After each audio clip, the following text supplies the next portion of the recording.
I'll just put the logo for now. We can always change it later. Because I was going to give you a thumbnail. Use it. Use this. It's already done. I don't have to make up anything for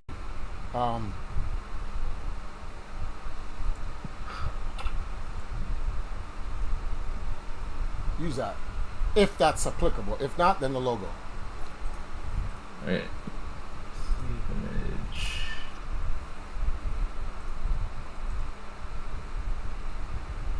Okay, I wonder if I can keep this up here as well and move this around. I want to be able to, because the wind is probably in the way. And, yeah. Are we 1 minute in?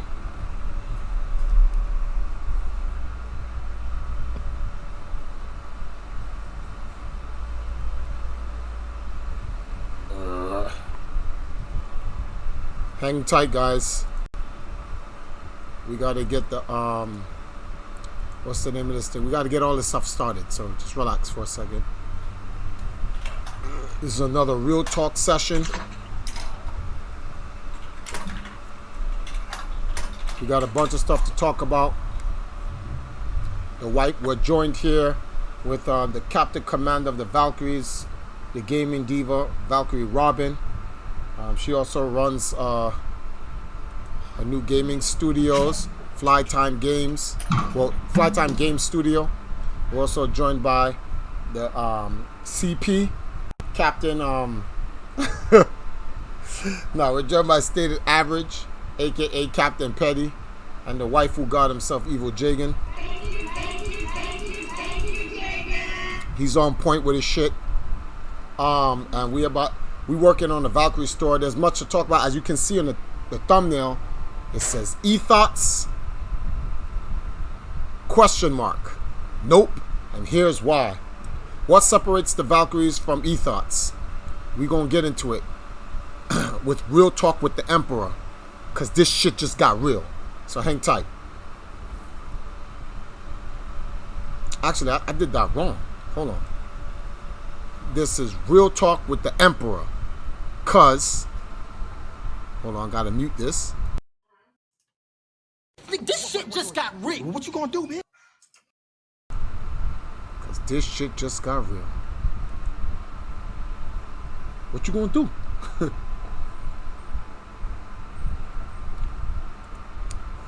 Alright, we're in multi-stream. We go over here. What is this?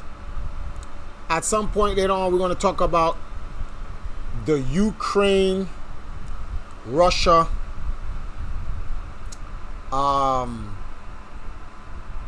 what would I call this? Ordeal. Yeah. It's an ordeal.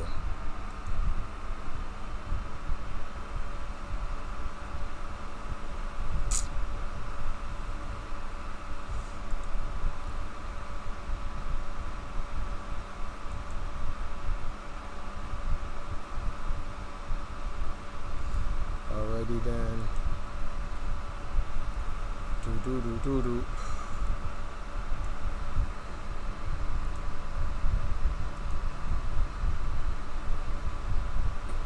Number 2. Let's grab the thumbnail.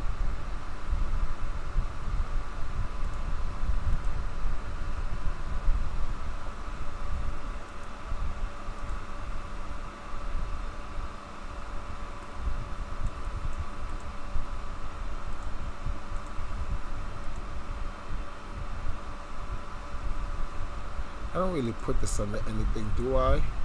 Streams and discussions, okay.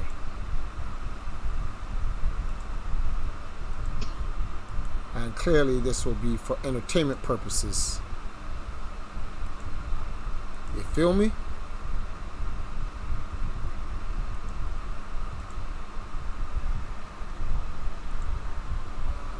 You know, somebody told me, literally hit me up after one of the streams that I had, and they were like, they believed that if Edeka had left America and at least gone to Africa or Jamaica, he'd still be with us.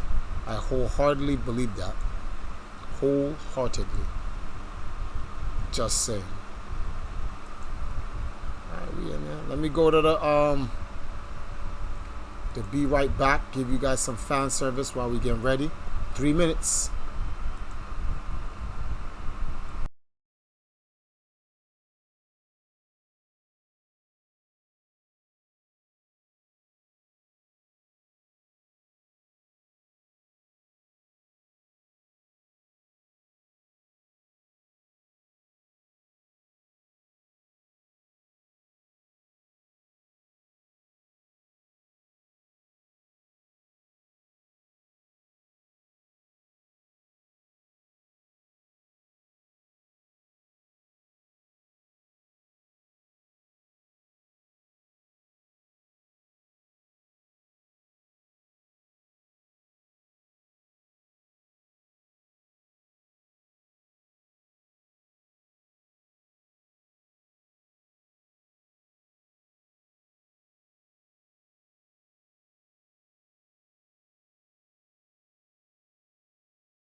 We back like cook crack.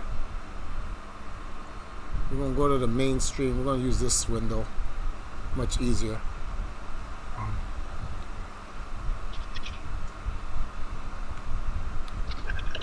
Shout outs to the last subscriber, Buffalo Soldier.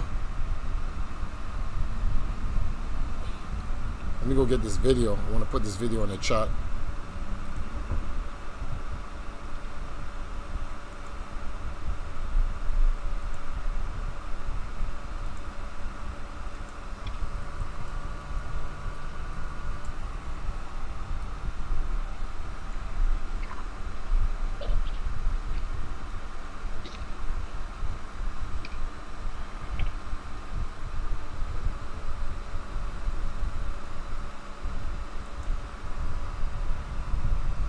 I'm selling a couple of peoples on the streams.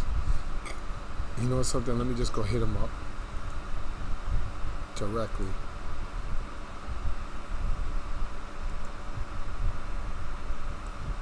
What was the last one? That was much. No, he tweeted that. Black people cursed. Well, yeah.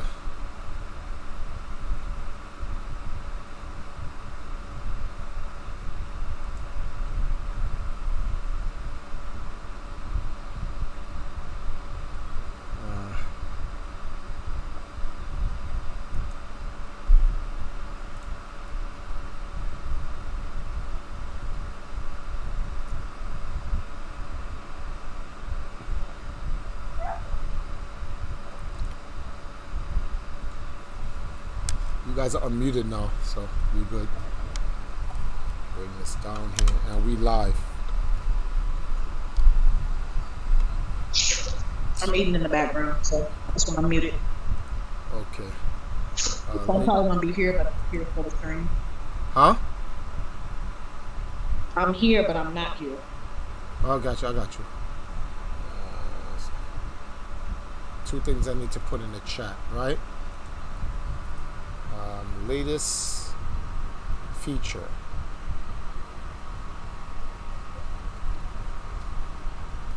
Please check it out and leave a like. Then, last 2 days.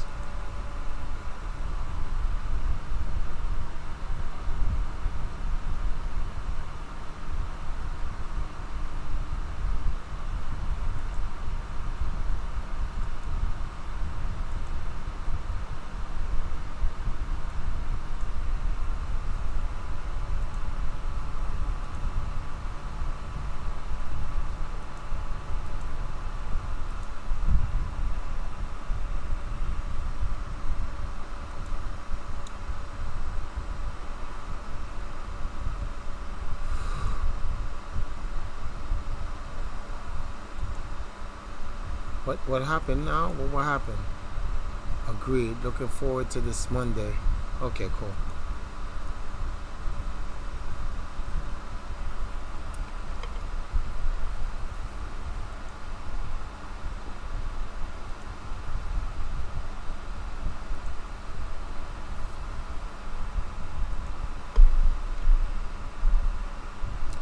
Someone commented on the Etika stream. There's a girl who just licks a mic in the shape of an ear on Twitch and gets thousands of viewers. Humanity is dying. A very insightful person you are, Triforce. Well, thank you, but let me answer this. It's not.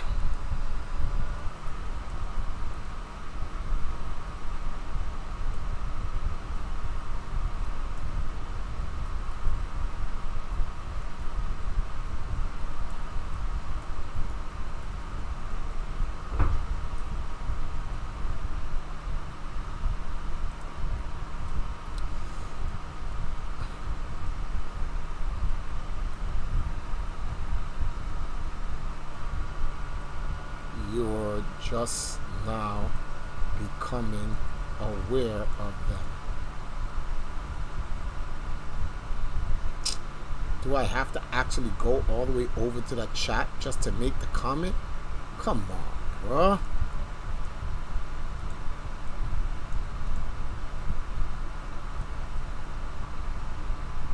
What?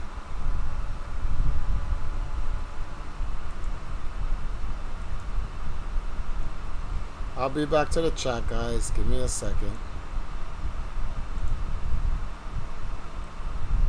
That's crazy. That's one. Wait, what?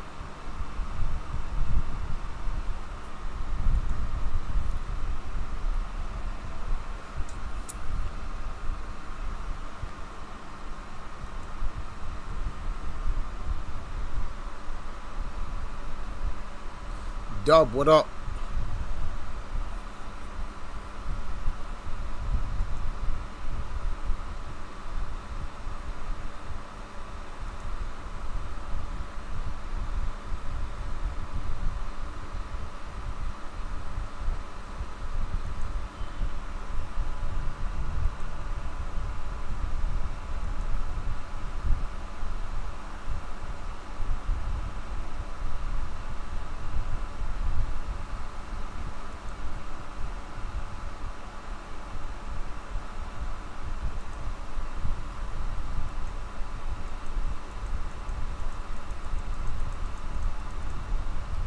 Alright, I'll have to do that another time. I don't have time for this shit.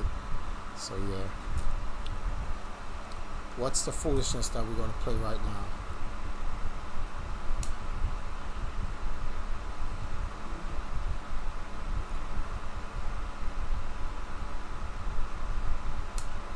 Block knockers. Thank goodness it's Friday. This is the night we chilling like a villain. I don't see why Low Tier God does nights like this. It's therapeutic. Just get to chill, relax, engage in some topics with your fellow community, see what they think, share thoughts. Wait, what? This should jump to 1200? Why? What's going on? 2 comments.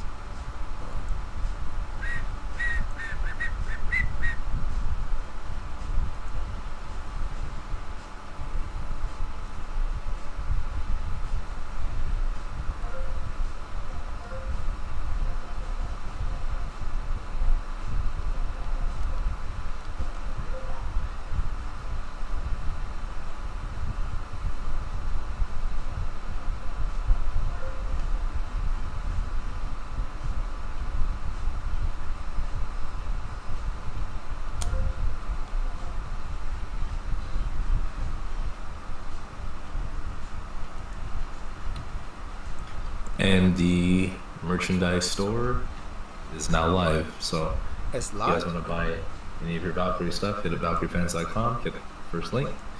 You can purchase yoga mats, t-shirts, leggings. Yes. You got that link? Can you put the link in the Discord and then I'll put it out on, or I'll put it in the live chat. I want to check it out myself. But so this Do y'all this have chipmunk cheese version of any of the Valkyries? what? I don't know, man.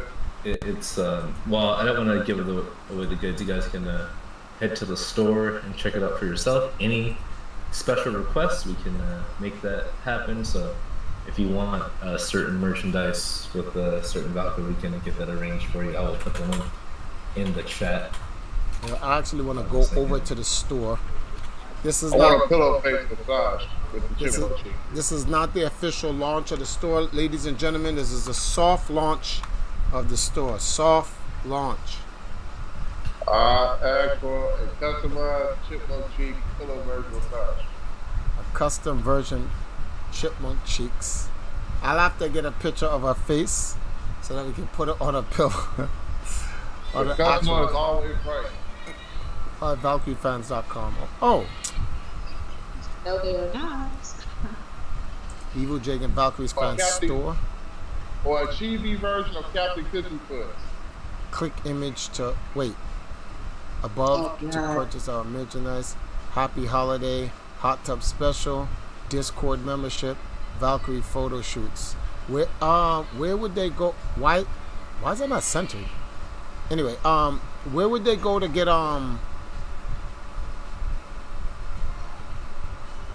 where would they go to get the Valkyrie fans videos? Or is that's done through you once they get into the Discord? That's extra once they get into the Discord. All right. Like, I mean, there's some on the store. Like, you can go to the shop, and you can see all the videos in there. Like Empress Now beach photo shoot, Hasari hot tub photo shoot, Quan Knife hot tub photo shoot. All that's in the actual full evildragon.com store where everything that I sell is listed there. Jagan, just to let you know, when I click the thing, nothing's happening. Yeah, same thing. And it's not centered for some reason. It's gonna be like that on desktop. Oh, on the phone is okay. Yeah, Calibus, it's gonna what be up? on the phone. Calibus and Dub, leave those likes, man. I'm doing all right, Triforce. I was just playing some Warframe. Triforce, what's up? How are you doing tonight? Well, tonight, I'm really just chilling tonight. I want to talk about What separates the Valkyries from actual ethos, and that's not me saying every other girl on Twitch and YouTube are ethos. There's a lot of good, great content creators of different female brands throughout the entire ethos of content creation. But let us not lie to ourselves and sit here and say that there are no ethos, because there are. Just like how you have racist people, just like how you have niggas, and every other bad version of men and women on the internet. They all exist. But we don't want people to conflate. We don't want people to conflate. What? Oh, we don't want people to conflate that with the Valkyries. You playing Warframe? What? No, I'm not playing no Warframe. I'm showing you guys a fan service game called Block Knockers. Block Knockers. Block Knockers. Alright, link is fixed. I had to make some changes real quick. It's working now. So the purpose of this game, it's really a puzzle game. It's not.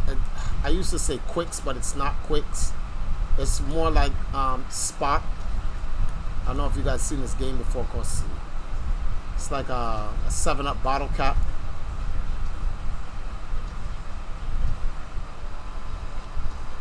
He had his own game back then, and this game is just like that. The only difference is when you what am I doing?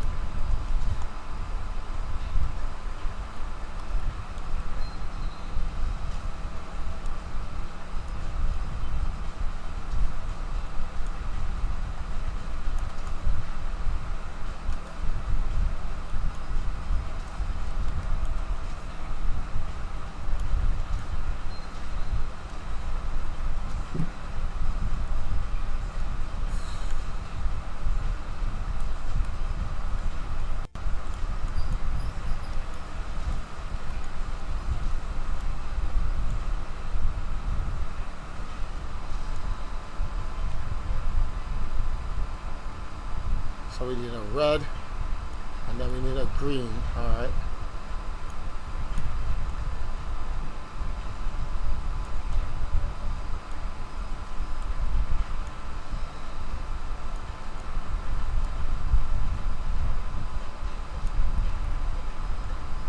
Okay, there we go. All right, guys. Oh, wait a minute. Wait a minute. We're not ready yet. Alright, so we need one more green, right?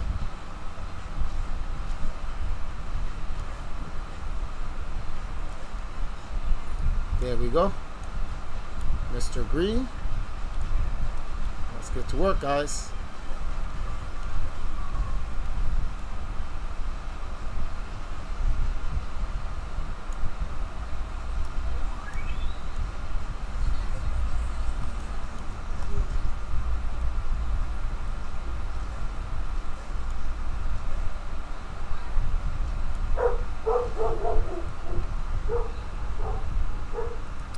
So let me see. Block Knockers. Yeah, that's the name of the game. Block Knockers.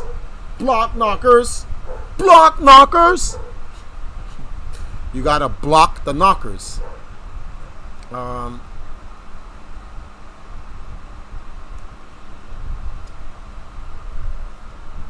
going on? Okay.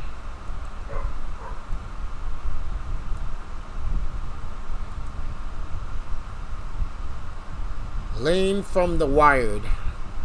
I swear I've heard of this game before. It's alright, so in the Nintendo eShop there's a lot of indie games that they make. And what they're really doing is just stealing ideas from the old school NES days and making modern versions of them. Coming up with their own what's the word for this thing here? They come up with their own stories and stuff like that. And you swear it's something new, but in reality it's not. It's nothing new.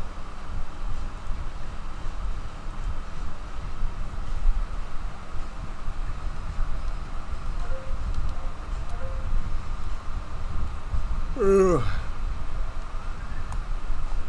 It is a Friday night. What are most of you guys doing tonight? We got some topics to come with y'all in a second. Stated average going to start us off shortly. Some shit.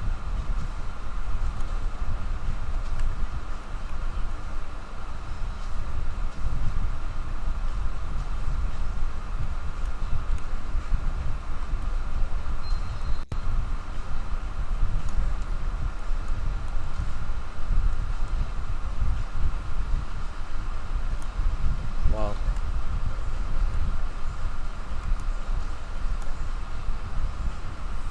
Okay, so 3 of a kind.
Okay.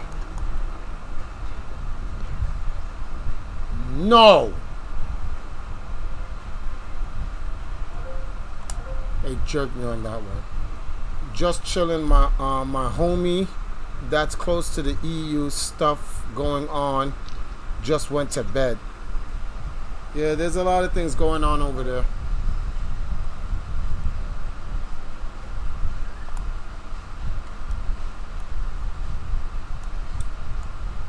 But the stuff that's going on over there in the world, the other side of the world, man, I tell y'all right now, a lot of us don't know what's really happening, man. Best believe we don't. You think you do, but you don't. Media never tells you the truth. All politics and bullshit happening.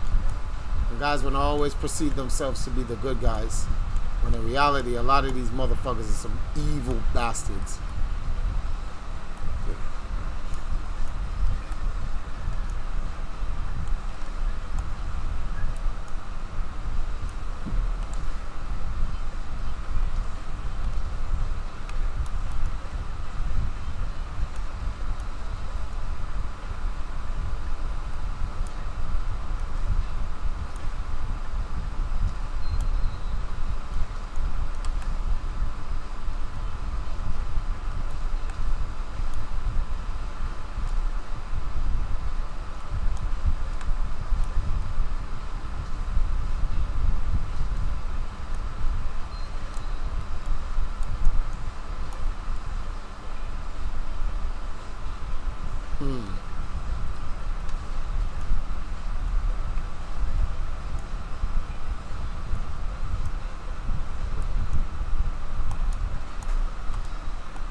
Okay, Desi says, WEW, been a long while since I've caught an EMP stream. How's it going, Triforce? Nah, we've been back since the beginning of the year. I haven't gone anywhere. I've just been over Empress Now's channel with the Valkyries, helping to do a lot of stuff to build up the girls, putting in some time in them. The guys got like 2 decades and the girls is getting no time. So I've just been over there and I told people, reload, where we're gonna be, but a lot of people are not necessarily interested in the girls per se, which is questionable. Laying from the wire. Politics is a fifth. Some people from the former community said that verbatim they had nothing to talk about with the girls. So yeah, and I'm like, what do you mean you have nothing to talk about with the girls? The fuck? So they're only interested in talking to other dudes. Look, I appreciate the talk with the dudes, but yeah, I'm a little bit more diverse than that. Can't be sitting there talking to dudes about video games 24/7. And I'm a gamer who's been playing video games all my life. I'm just saying. So that feature that you're looking at right there, that is from the live video game TV, the only video game TV show here in Jamaica. Like, think of it as Jamaica's G4 TV. And the Valkyries actually do shows on there. That's a show, a feature actually, where one of the girls won a Just Dance eSports tournament that we had here in Jamaica called the Just Dance Off 2022, sponsored by the Long Island Gaming League. I know it sounds like I'm doing some marketing and shit like that. Actually, in a sense, I sort of am, but that's not the point. Whoa, let me get this.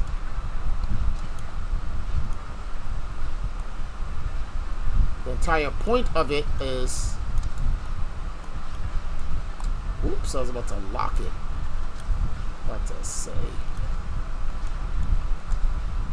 The entire point of it is to show that, like, we've been doing some other cool things. We've been doing some other cool things with the Empire that's, I don't want to say it's not gaming related, because it's all gaming related, but it's just different dimensions to the game. It's not the same shit 24/7. I don't know who the hell watches the same shit 24/7. Everybody can be a fan of something, but like, come on, man, you just can't keep watching the same shit over and over and over again.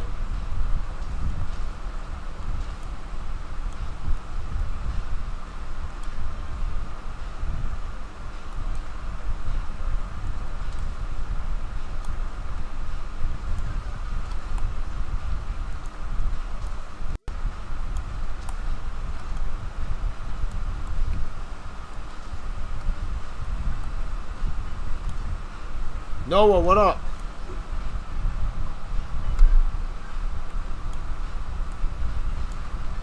Yo, what's up, Noah?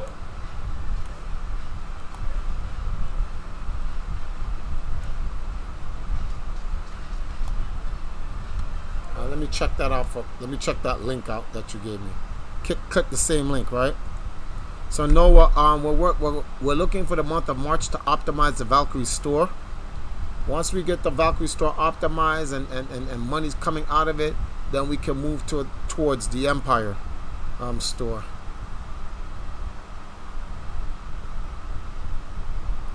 Okay. There we go. Those are the products: a pillow, the bike shorts, crew socks, yoga mat, cloth face mask, beach towel, leggings, socks, and the premium t-shirts. They don't have the crop top t-shirt, or it's only the crop top hoodie. The crop top t-shirt was one of those special order items. Oh, it's a special order items. And what about the same thing with the water bottle? Water bottle should be there. If it's not there, I can put it on real quick. We need some beach items. Put that in there.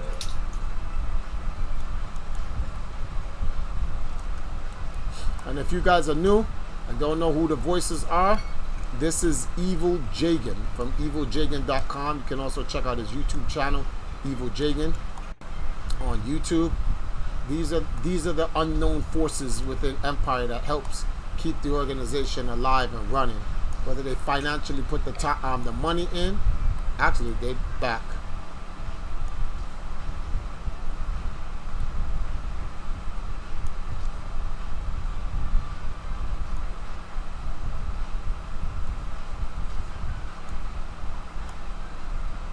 What the frig?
This is so fugazi, B.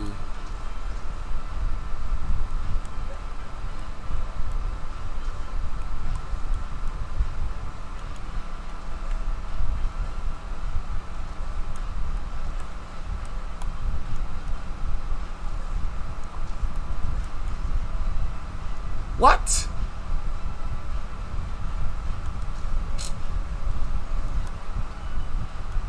Oh my God. This is annoying.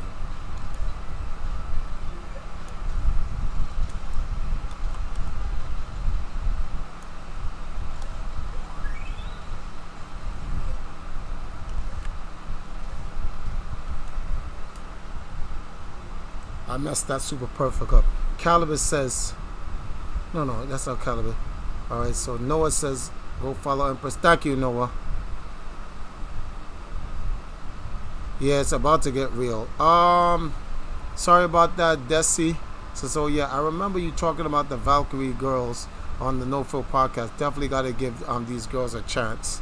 Oh yeah, we definitely got to give them a chance because nobody else is gonna give them a chance for no reason. Here, let me show you something. This is what's running on the stream in the background that you don't know. That's their latest. They did a retreat. Like I said, the girl that won the Long Island Gaming League Just Dance Off 2022 eSports tournament here in Jamaica got to spend 3 days with the Valkyries at a retreat. And it shows you what the girls actually do, like how girls actually have fun. Because there's this notion that girls who play video games and stream on YouTube and Twitch have to stream and play a certain way. And if they don't, they're ethos. And it's like, wait, what?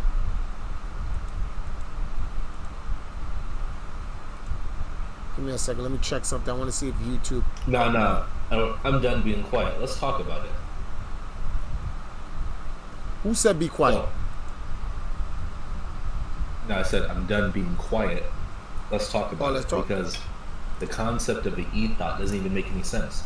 So, what I like to do is, the people who are accusatory or complaining, let's go with what they're saying.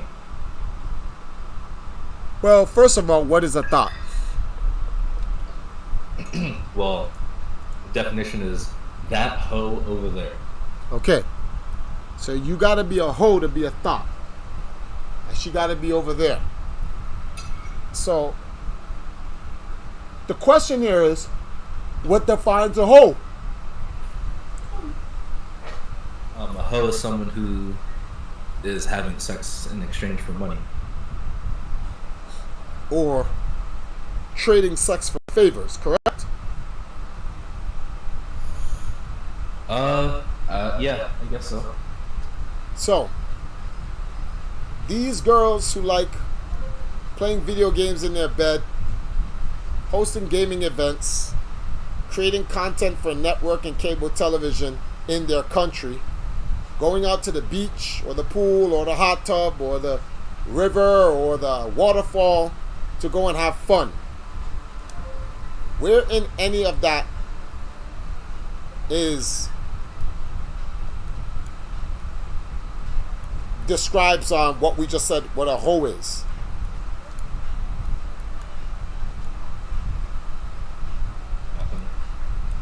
Doesn't. That was a rhetorical question. It just doesn't.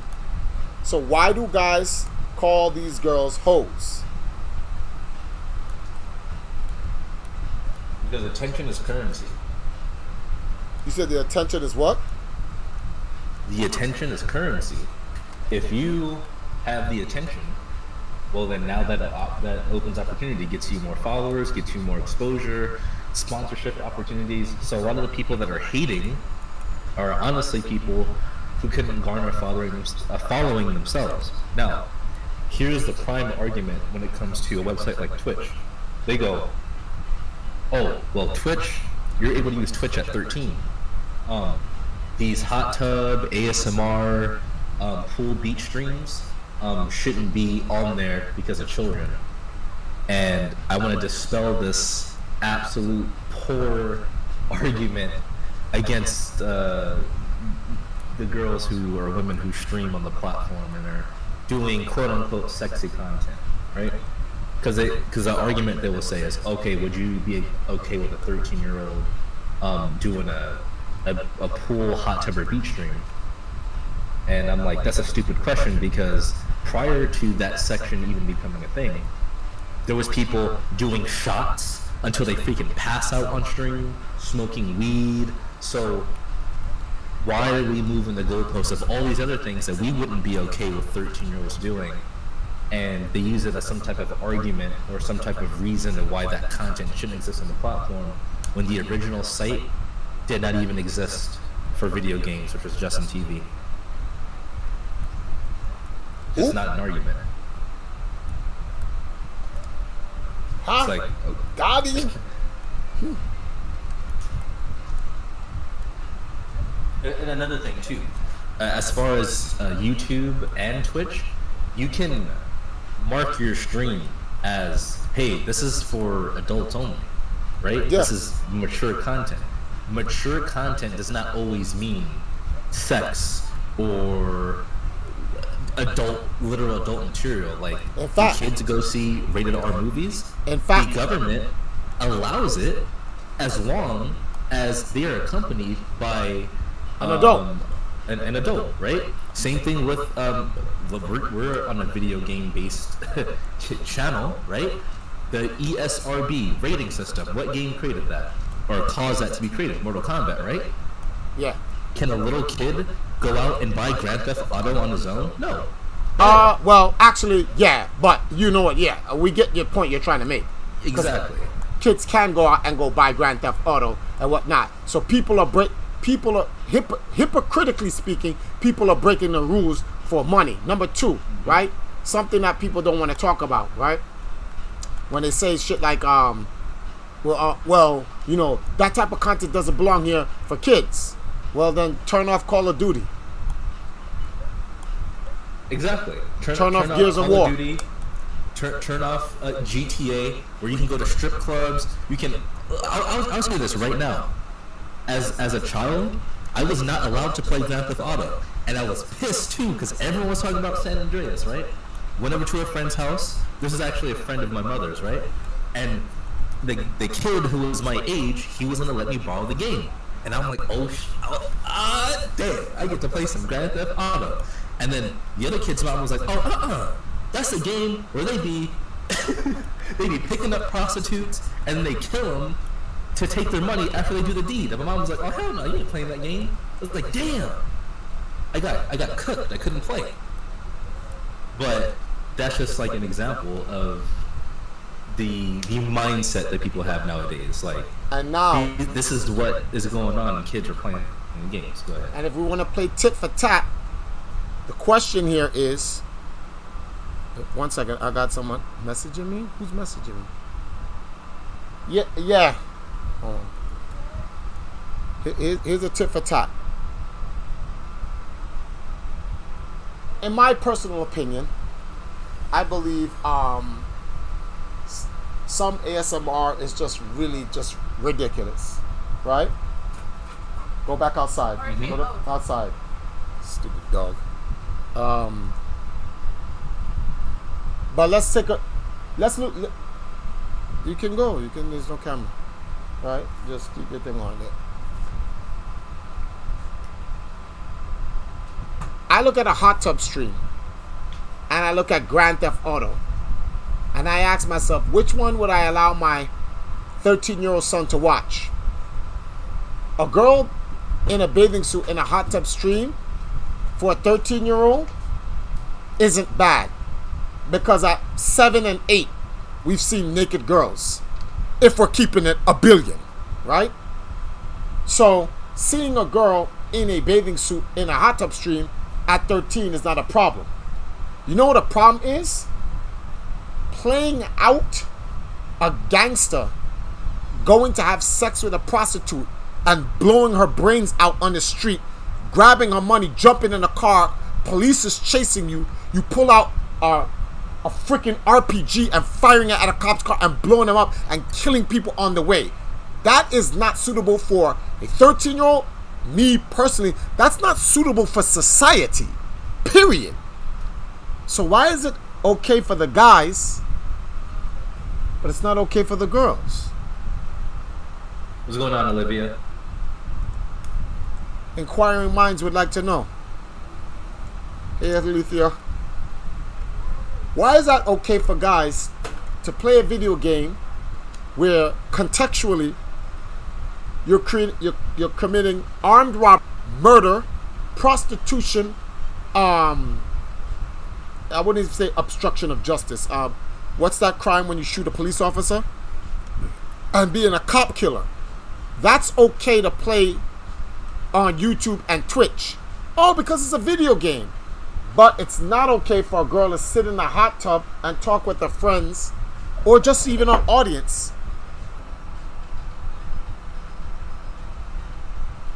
Hey guys, sorry about that. For some unknown reason, the internet is being a bitch on a Friday of all days. So yeah.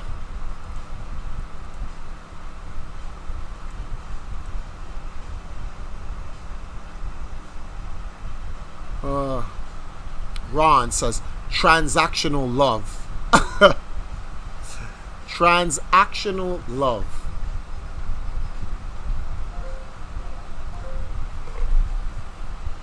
Me personally, I think that should just be removed off video games as a whole.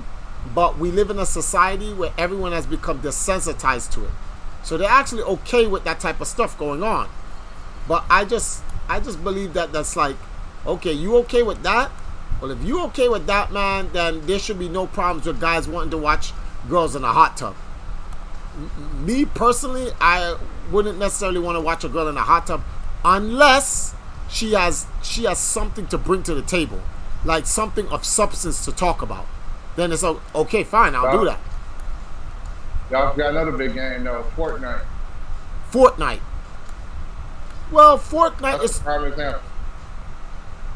What's a prime example? The fact that Fortnite it's a straight shooting game. You shooting each other and hitting each other with weapons.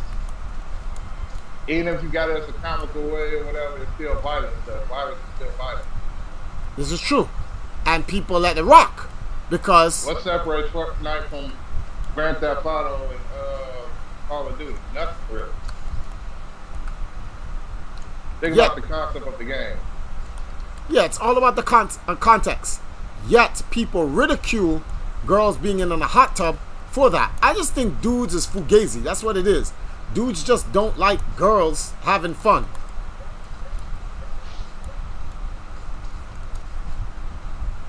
I truly and honestly believe that, like, dudes have a problem with girls having fun. It's gotta be. That's the only logical, it's the only thing that makes sense, logically speaking.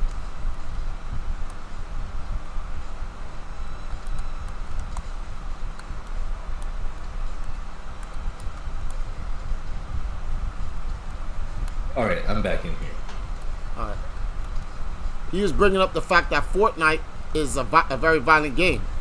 Yet nobody says anything. Even though it's cartoon, it's still, you know.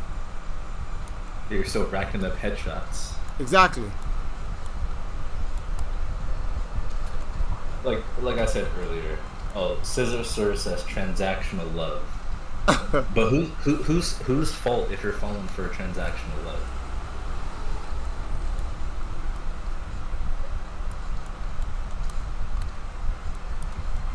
Really, whose fault? But at the end of the day, it really just comes down to, you know, there's a lot of the dudes complaining because they're not getting as much attention, and they don't want the women to come in because, as I've said many times before, if women start getting into games, which is happening, they're more marketable. They're more relatable, and the demographic is growing. Like millennials are late 20s, they're like late 20s to early 40s now. Mm-hmm. So, and we grew up with, you know, the internet back from AOL. Our interests have changed. Even if you're a hardcore gamer, you're probably not going to be sitting down watching a gaming stream because that doesn't appeal to you anymore.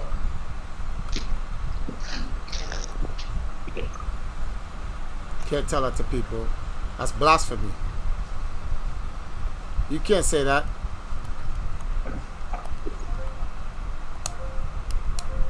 These guys want to. So Goldie says Triforce. You said Russia wasn't invading Ukraine. Look what happened. Yeah, they're not invading Ukraine. Do you know what invasion is? Godly, you're one of the type of people, anybody can tell you anything, and if it looks that way, you take it for what it is. Invasion is when you go into somebody's country and you take it over for yourself and you occupy it. Like, well, you know, that actually get my channel turned off. So I won't talk about an occupying force. But think about the people all over the world and which country occupies what country. You know who I'm talking about. Russia simply wants to make sure that nobody crosses his borders, and Putin talked to Zelensky, and Zelensky did not want to address the situation, and he waited till it's too late. So Russia told the people, overthrow your government, get a new guy, and we'll leave it alone. And the people is not trying to hear that. So Russia's got to make some moves, man. They're on their border. They're on their border. They can't let that shit rock.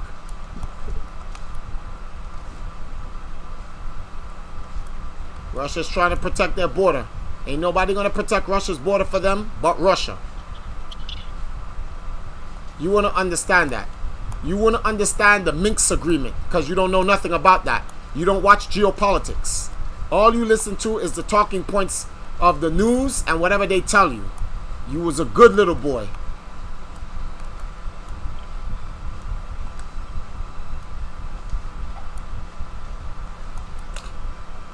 What I'm waiting for is to see what Vladimir Putin says. Vladimir Putin said, we're not going to invade. Now, we're not going to invade or occupy. The minute they're done with that's why they call it their special military operations, they will leave. So, let's see what they do. I'm going to give Putin the benefit of the doubt. You know why I'm going to give Putin the benefit of the doubt? Motherfuckers have been giving presidents of the United States the benefit of the doubt for the longest. And they just outright lie. And when they do, when the United States does fucked up shit, nobody calls them out on it. Even when they outright lie in your face. Even when they're caught lying. It's like, so, it's the U.S. They can lie and can get away with it. But Vladimir says he's going to deal with Zelensky. And after that, he out. I'll give him that chance. Just like how everybody else gives the U.S. a chance. Let's see what they do. Let's see what they do.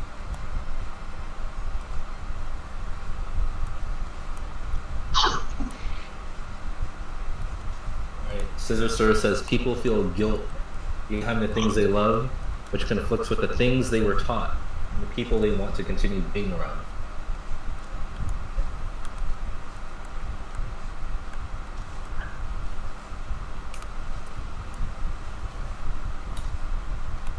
Scissors, was that in regards to transactional love or the Ukraine-Russia situation?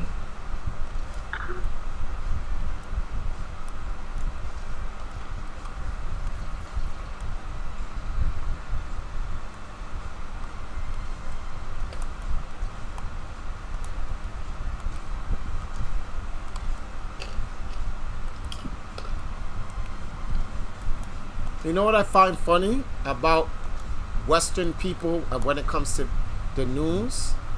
How come they've never heard Russia's side of why they're there? Which I bet you none of them.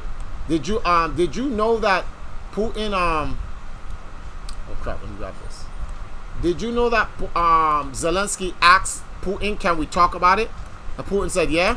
And he said, meet me at, what's the name of this place again? Oh crap. I forgot the name of the place Putin wants him to meet him at, so they can have talks. Are you aware of the talks?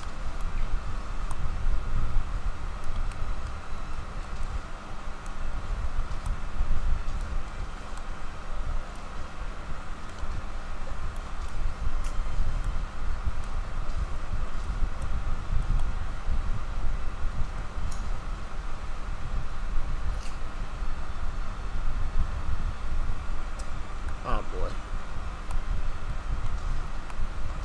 Well, a lot of the problem is Got it. the big media corporations. They always push a certain narrative. I'm not going to go into a rabbit hole of that. Basically, most media is controlled by like 6 companies, but it's better to get some outside stuff. If you didn't learn that from COVID-19, whether you're pro or anti-vaccine, you have to admit that there was a lot of stuff that, and I'll say this from personal experience, because I was a quote-unquote essential worker at the start of COVID, right?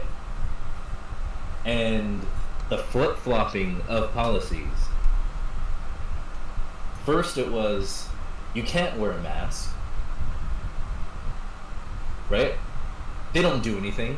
Then we're forced to wear a mask, getting into arguments with people entering stores that did not have a mask. To an entire country seizing your bank account for supporting truckers who don't want to be mandated into taking a vaccine.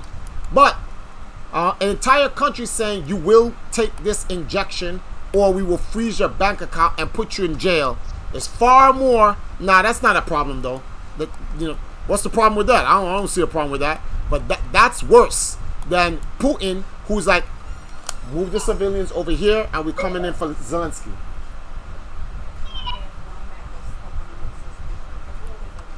Okay, that's nuts. Yeah, no. Everyone. Then the prime minister of Australia of all people, Australia, which are telling people they cannot leave their yard and beating them. The cops are beating them for leaving their yard for COVID-19 restrictions. Is going to talk shit about Russia. Like, come on. Like, are you serious? Are we really being serious here? Russia wants Ukraine land. We'll see.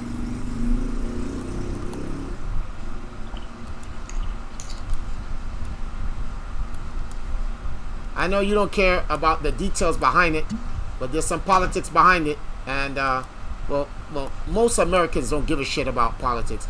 You only care what your leader tells you, and that's it. And if your leader doesn't tell you anything else, you could give a less of a rat's ass.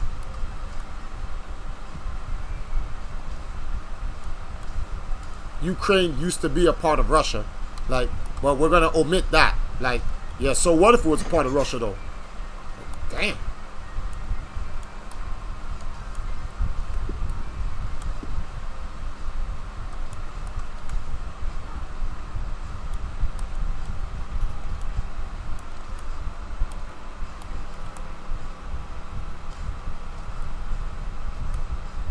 If you don't vote for me, you ain't black. There's some crazy. It's so crazy some of the times. It's funny when you actually look at it. Like, that's crazy. That he even said that shit.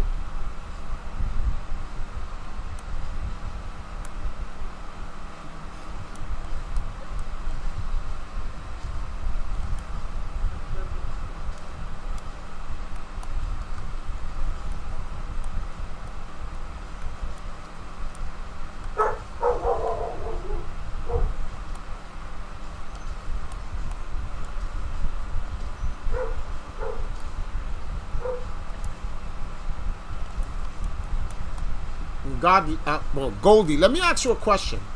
A simple question. I want to see if, as an American, if you use your head. Do you know why? Before you go, he put in a comment. He said Ukraine was part of the Soviet Union, but the Union split in 1991. No, the Union didn't split. The U.S. and the other forces in the world broke Russia. Let's stop the foolishness. The point is, it was once a part of their land. Here you go with what they call semantics to justify your point. But here's a question. This is a question I wanted to ask you. Why does Russia want Ukraine's land? Can you answer that?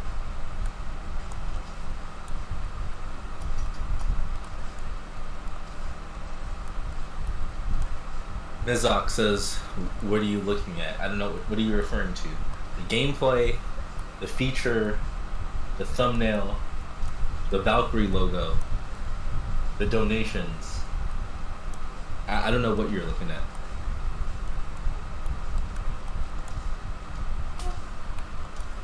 But Goldie says they split into separate countries with different jurisdictions and leaders. Who did it? Who politically set that up? Who drew the lines? You know what you sound like? You sound like the guys who go, Africa is all these different countries. Well, guess what? We Africans never rewrote the map. It wasn't us who did it.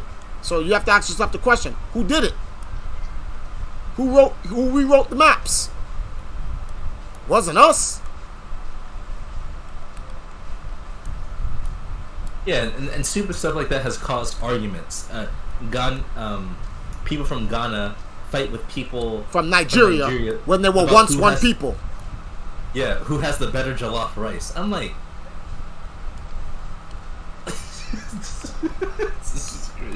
this is nuts. This is actually nuts.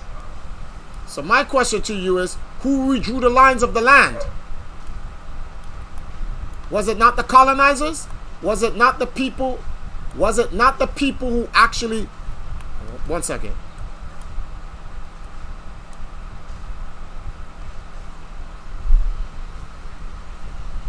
What the fuck am I looking at? Well, Ukraine is getting buddy-buddy with NATO, and Russia does not like that. Why, Goldie? Why does Russia not like Ukraine getting buddy-buddy with NATO? The answer is right there. Like, I'm not asking you this because I'm trying to be coy like I don't know. I know the answer, and I know you know the answer.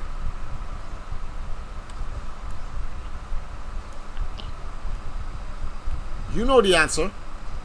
If Ukraine becomes a part of NATO, because Russia is not a part of NATO, who would surround Russia?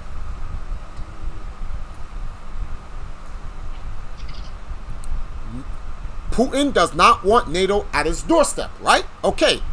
Would you want an enemy force in your yard? No, you wouldn't. And you would do everything to make the enemy not be at your yard, right? Okay, so let's take a look at this. He asked Zelensky, please be neutral and don't become a part of NATO. Because if you become a part of NATO, you put military forces at my doorstep and I have to protect my people.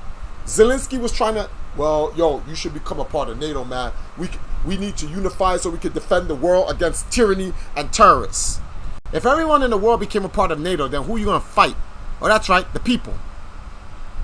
So Russia's like, no, we don't want to become a part of NATO. We don't trust you motherfuckers. You're the same allied forces that united up and said, you, America and Europe won World War II. When that's not true. Factually, China and Russia won World War II. But if you look at media, they say, no, America just bombed Pearl Harbor. and got fucked up on the beaches of Normandy. That's what they did. They overcame it, but that's their contribution to World War II. But to sit there and say America won World War II is bullshit. The 75th anniversary of World War II, China and Russia was not allowed to attend. They were not invited.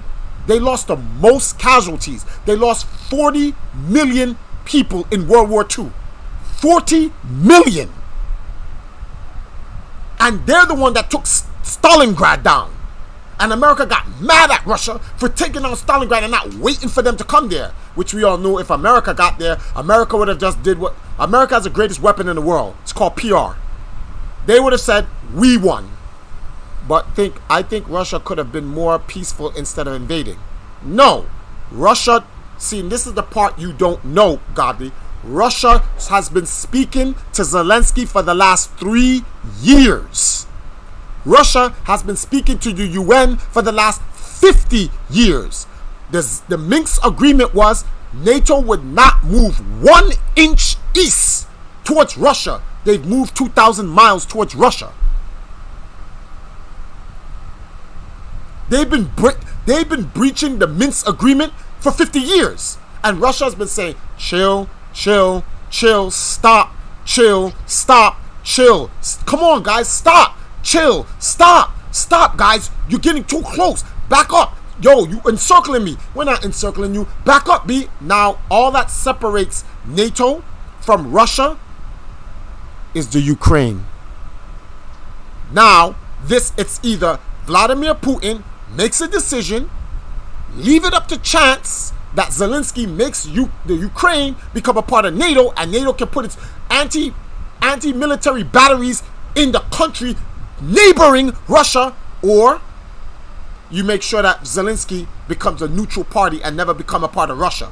So Putin goes up to Zelensky, listen, if you become a part of NATO, you become a threat to our sovereignty. So I'm not saying you can't run your country sovereign, but due to the political situation and the military strategy here, you cannot become a part of NATO. If you do, you become our enemy naturally. So you need to stay neutral. Zelensky goes, well, I want to become a part of NATO. Well, you leave me no choice. See, what you're doing here is you're not putting in the part that Russia did try to talk it out. If I was Putin, I'd do the same thing. Yo, bro, if you become down with those guys in front of my yard dogs, I'm taking you out. This is that simple. So make a choice. And he made his choice.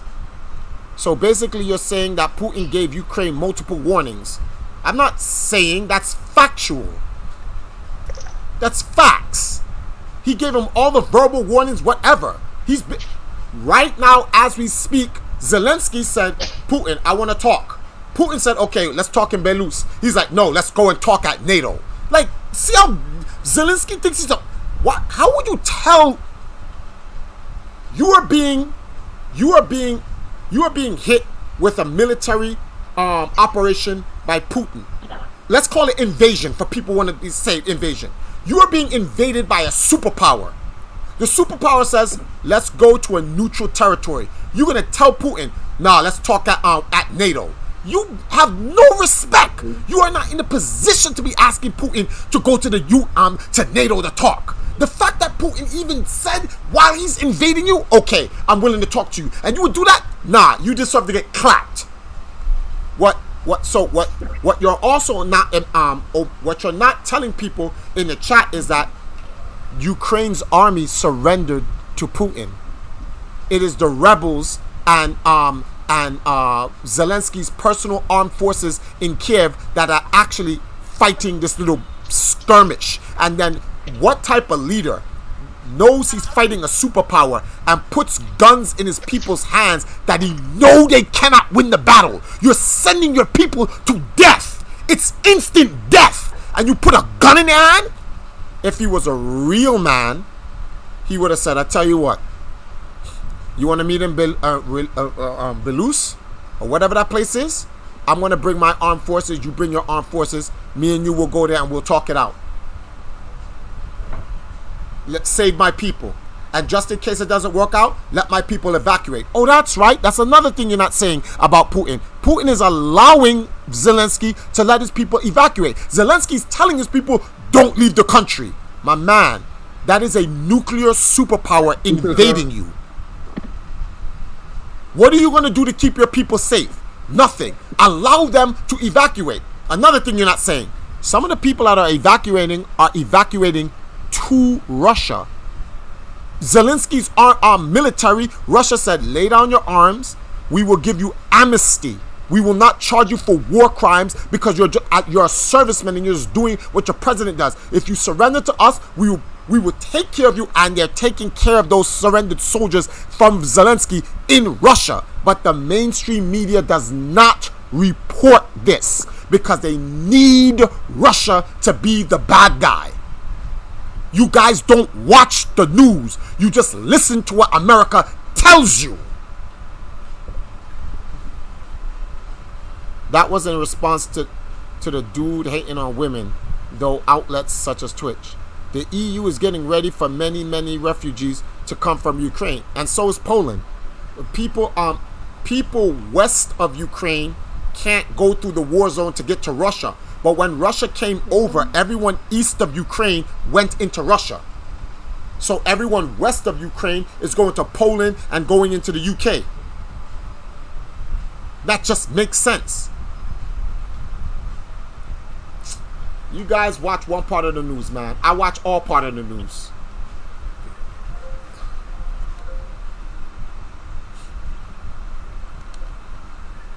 Or what Putin's doing is evil. Really? Have you ever wondered what Justin Trudeau's doing in Canada? Anybody know what he's doing in Canada? Alright, don't give me this evil shit. I don't want to hear this bullshit. Don't give me this evil shit. Fucking hypocrisy. First world people are full of shit. You guys choose who you want to be evil or not. You don't even look at the situation. Russia's been trying to talk to America about this scenario for decades, and they just keep ignoring. Because that's America. If America doesn't have to answer you, America just go, look, I ain't gotta answer you. You gonna do shit our way. And they fucking with the wrong guy. Alright, let me ask you this, Godly. Or Goldie, that's a Godly. Why is China taking Russia's side? Answer that.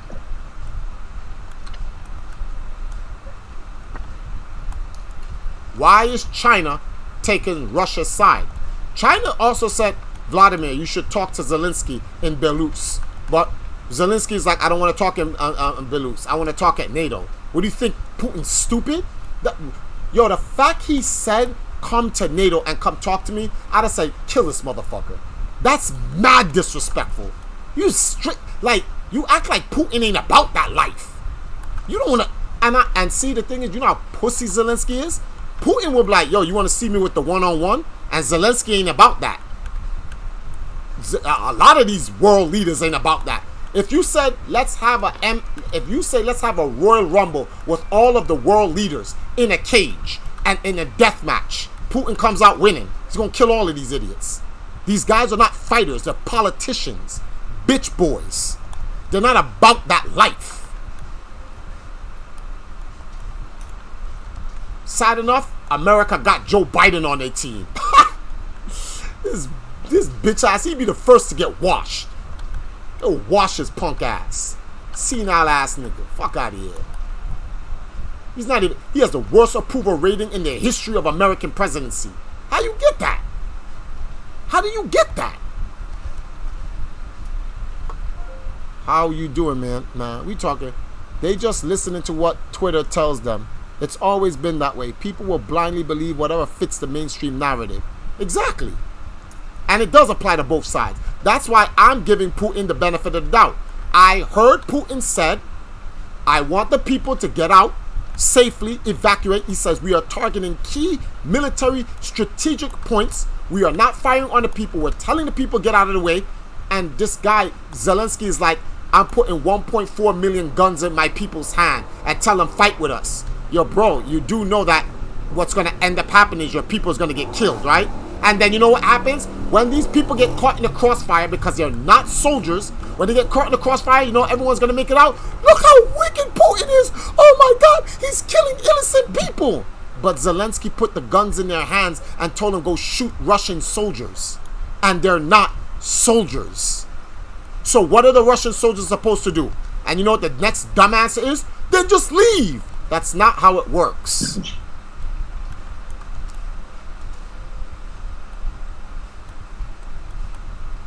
That is not how that works. Look, truthfully, realistically and truthfully, I don't give a because this has nothing to do with my people. You know, my people, my African people, like in Libya, when y'all took out Gaddafi and you left my people in little Africa to die and ain't nobody come to their rescue. I ain't say anything. Africa never said nothing. When China kicked out our people in the beginning for the coronavirus, and they blame the people of Nigeria people and said, oh, Nigeria spread it, blah, blah. And we all knew that was not true because they made it up in the lab. No, they're not. That's a conspiracy theory. Now it's all known. Yep, they did make it in a lab, but they blamed our people. They threw 400 of our African people out in the street. An African billionaire had to put them on a flight and bring them back into Africa to Nigeria. Where was America? Where was NATO? When our people are dying in Lebanon, when our people are dying in Sudan, where is the UN? They ain't nowhere. Fuck y'all niggas. Well, Trifles, you need to have sympathy for the Ukraine. You know what my sympathy is? I hope Putin keeps his word. That's all I got for you. That's all I got for you. Got nothing else. Everybody's life is of more importance than African lives. African lives don't matter. I remember one dude on CNN literally said, well, look, I understand what's going on in Africa, but that's not an American problem right now. Okay, say that for the Ukraine right now. Nope, nobody's going to say that about Ukraine. You'll see no one ever say that about Ukraine, but they'll say it about African people. When the coronavirus came out, right? What was dude saying? Hey, let's go to Africa and go test the this new strain of the vaccine on African kids. Oh, so you want to test the shit on experimental shit? Man, fuck y'all niggas, man. Eat a dick. Fuck y'all niggas. Wakanda forever. Y'all don't give a fuck about us. We don't give a fuck about you. All I can hope is that Putin gets Zelensky and the people of Ukraine are okay. Outside of that, eat a dick.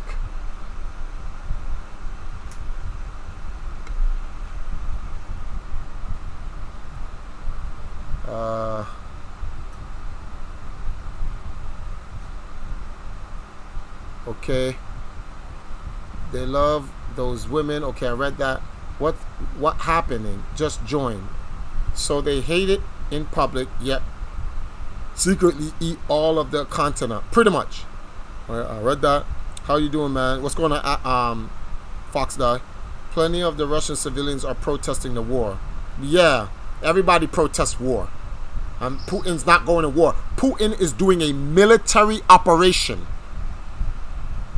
You guys must forget that there are neo-Nazis and racists and drug dealers and terrorists in the Ukraine. Y'all must have forgot about that. Oh, well, we won't talk about that. I wonder who put those people in there. Who funded those people? Oh, that's right. America! Fuck yeah! People keep forgetting who funded who. How did these people get to power? Look at the guns that they got. Who's giving them the guns? These people are poor. They don't make these weapons.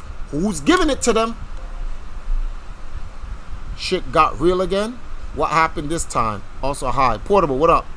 China is allied with Russia because both countries don't like the U.S. and form their own separate alliances. No shit.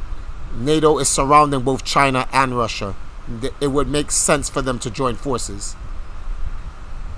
China, Xi Jinping literally told Putin, go talk to Zelensky. If this was an invasion, there'd be no talks. There'd be no mention of talks. An invasion is an invasion. That's it. They don't talk. Military operations is a euphemism for invasion. Okay, so America invaded Iran, Iraq, Where else did America invade? What's that place in South America? Grenada. America has invaded more countries than any other entity on planet Earth. But nobody is protesting against America. So yeah, thank you, Godly. You're right. Military operations is a euphemism for invasion. And America has invaded more countries than any other country on Earth. In fact, America has invaded more countries than every other country on Earth combined. So yeah. Yeah.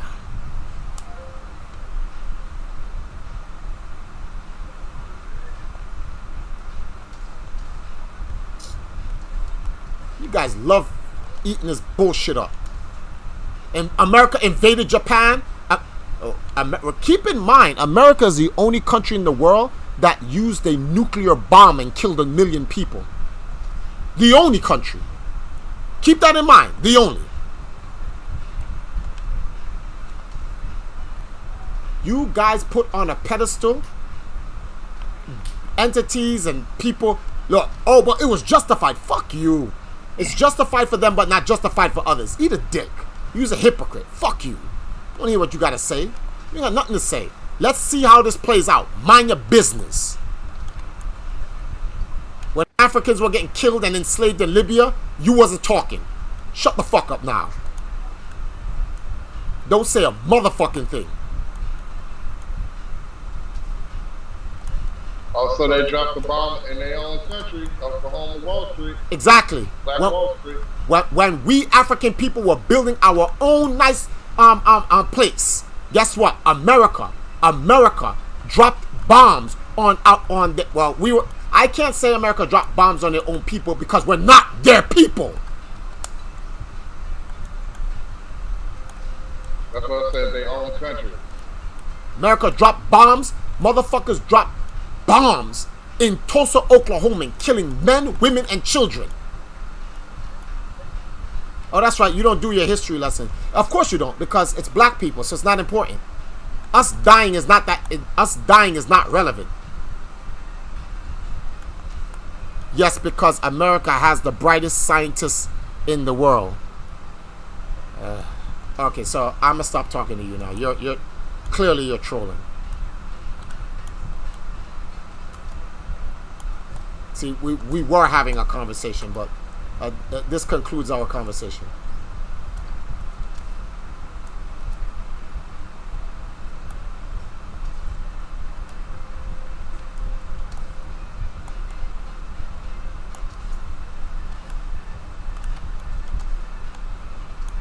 Dudes is easily distracted. While this fucking fuckboy over here, Justin Trudeau, is in Canada fucking arresting people and seizing their bank accounts. And everybody ignores that. Dumbasses. You guys are so easy. You guys are so easy to take over.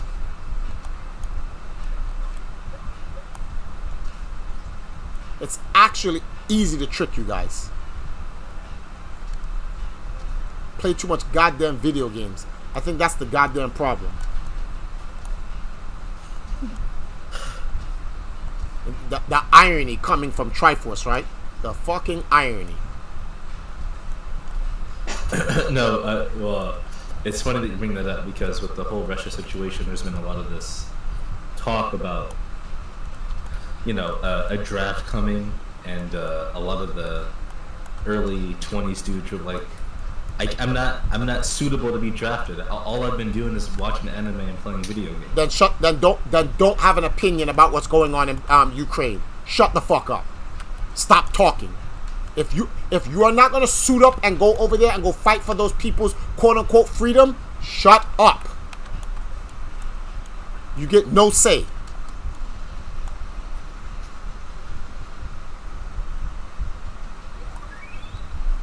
So NATO are habitual line steppers. Yes, they are. My point is Japan started it. Clearly, you must be under 30.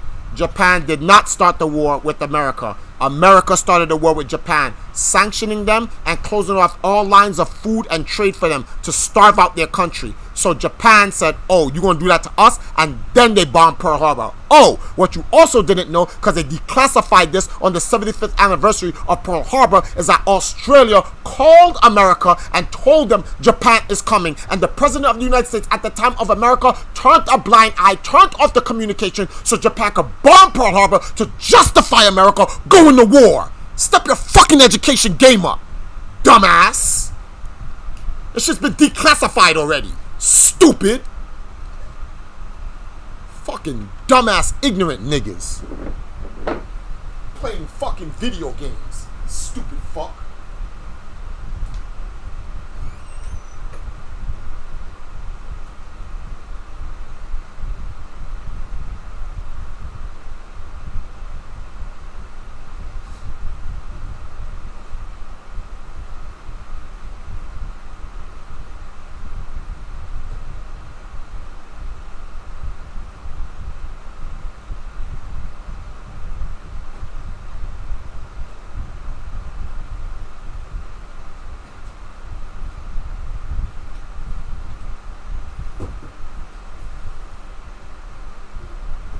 These motherfuckers, Japan kill Americans first though.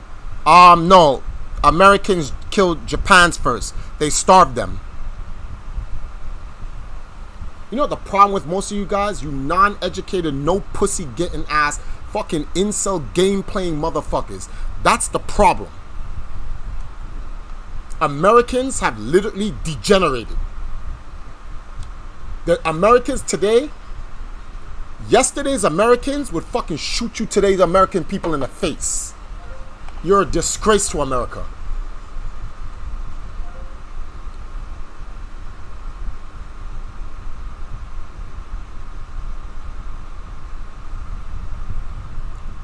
Most of the people on the team that created the H-bomb were exiles from Europe. Exactly. Robert Oppenheimer, the lead atomic bomb developer, was American. Yeah, congratulations. What game are you playing, Triforce? I'm playing a game called Block Knockers. Mute2 said, sad thing is, Ukraine has been wanting to join NATO for years. Now, however, if NATO steps in, it'll only make things worse. Actually, Mute, NATO cannot step in because the Ukraine is not a NATO ally.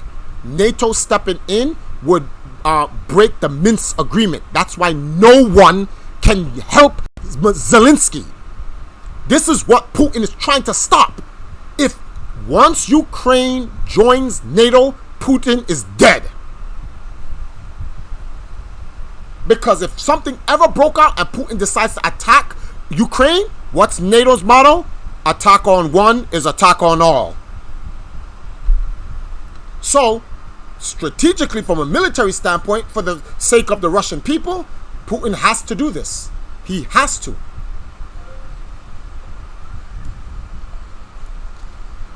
He has to do it. If he doesn't, he's leaving it up to chance. And remember, Zelensky wants to join NATO. He's putting the lives of people's... Yo, this shit is crazy. This shit is crazy. He would be putting the lives of his people. He would be putting their lives in the hands of a regime, because that's what NATO is. It's just another fucking regime that's gonna sit there and say, hey, listen, one day they're gonna be like, we don't like Russia, they're not compliant with what we want to do with Europe.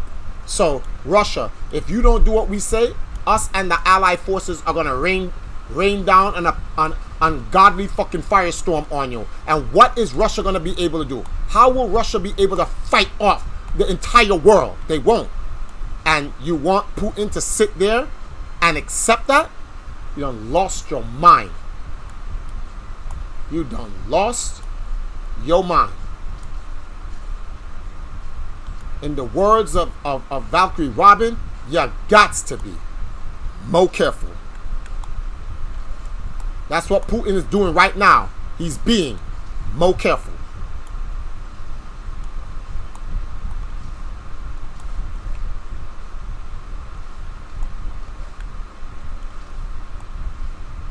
My man's like, you is not catching me out there with that. Think I'm stupid? He warned Zelensky. But Zelensky was not trying to hear that. Oh well, he had his chance. Zelensky had his chance.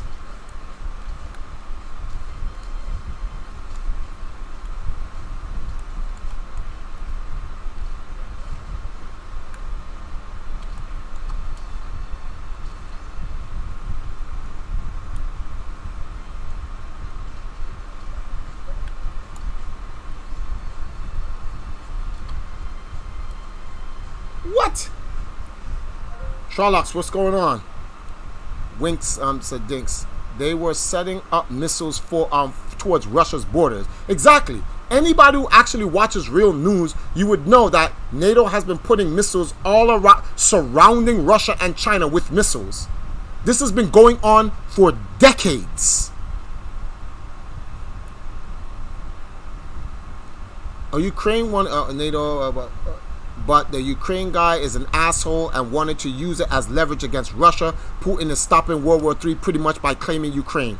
No, he's not claiming Ukraine. Remember what Putin said? He said, overthrow your current president and find a new one. He says he doesn't.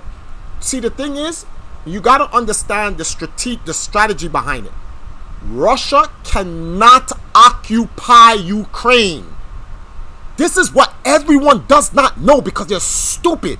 Military-wise, if Russia occupies Ukraine, he just put NATO at his doorstep. Ukraine must be neutral. It has to be. That's what Putin wants. He needs it to be neutral.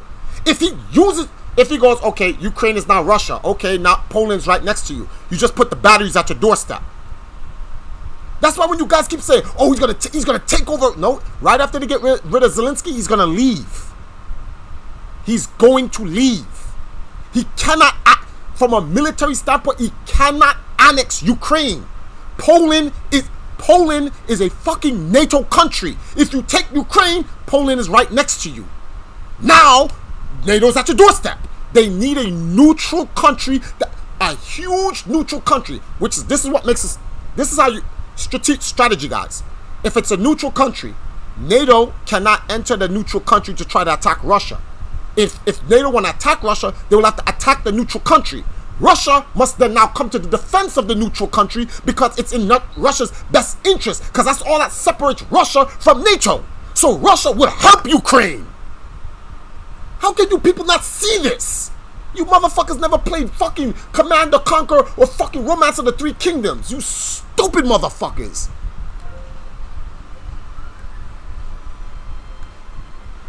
Look at the map.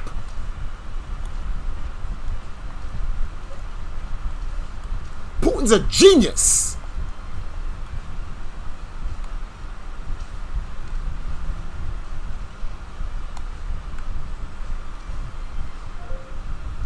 Russia could not beat the U.S. in a war ever. You're gassed.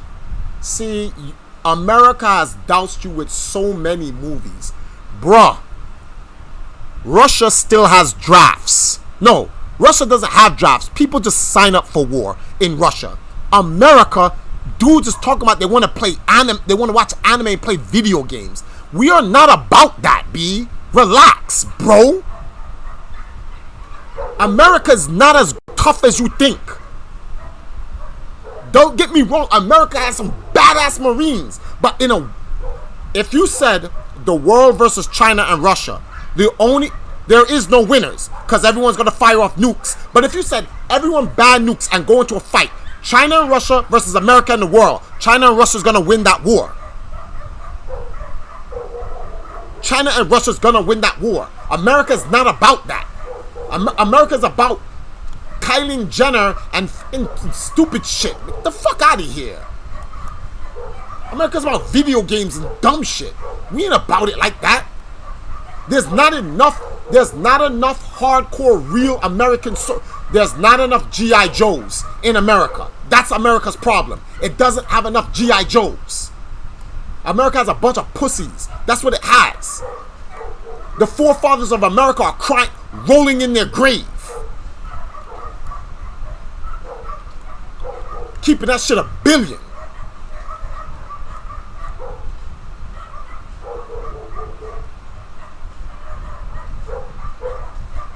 America's dead presidents will be sitting there like, they'd be like, this is a goddamn shame. Look at these stupid motherfuckers.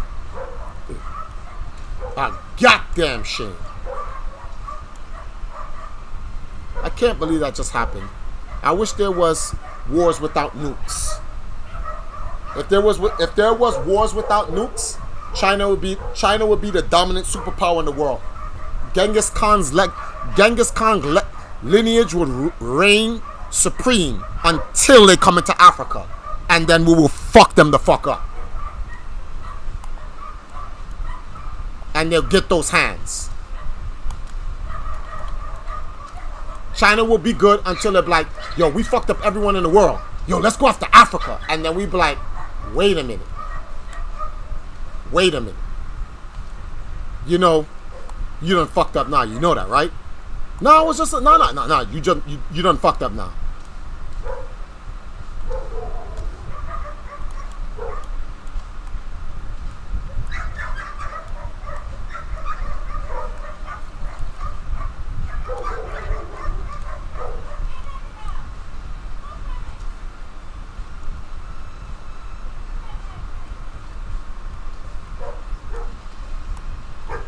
Let me see what he says. Oops. He says, America literally has the most advanced military in the world. Damn, this guy eats. Yo, bro, you eat the most Cheetos in. Dogs, Russia has a supersonic missile that America cannot even track down. And they said that last year. That shit was on CNN. Russia has a new. No, I think it's China or Russia. They got a super hypersonic missile that we can't track right now. We need to step our military game up. Fuck you talking about, B? You watch way too many cartoons and comic books, B. You don't know what you're talking about. And yes, Naren, fuck war. I agree. Super soldiers don't sound so crazy at this point. Whether or not America is the most advanced does not matter. All that matters is that they stop meddling. America meddles for good reasons. They are the police of the world. Okay, so Goldie, why didn't they go and help our people in Lebanon, Sudan, and Libya? Our people are being raped, murdered, pillaged, and sold as slavery in those countries. Why don't they go help our people? Goldie, answer that. I did say it was China with the hypersonic missile. But you make my point. The fact that you know it's China with the hypersonic missile means you know that what you were saying is full of shit.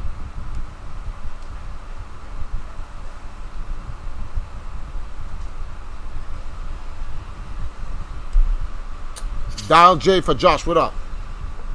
That processed food's getting to him. If anyone can do it, it is us. Yo, sign up and sign your kids up, dogs. That's all I'm saying. Make sure you sign up and sign your children up.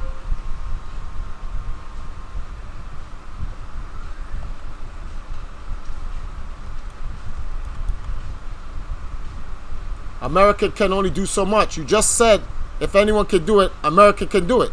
Now you're saying America can only do but so much. Make up your mind, bro. What is it? Can America do it or not? Yeah, can America do it or not, bro?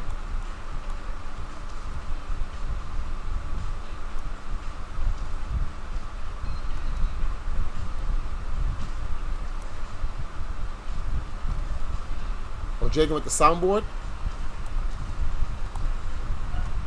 Yes, it is now working properly, so I had to mess with it a little bit.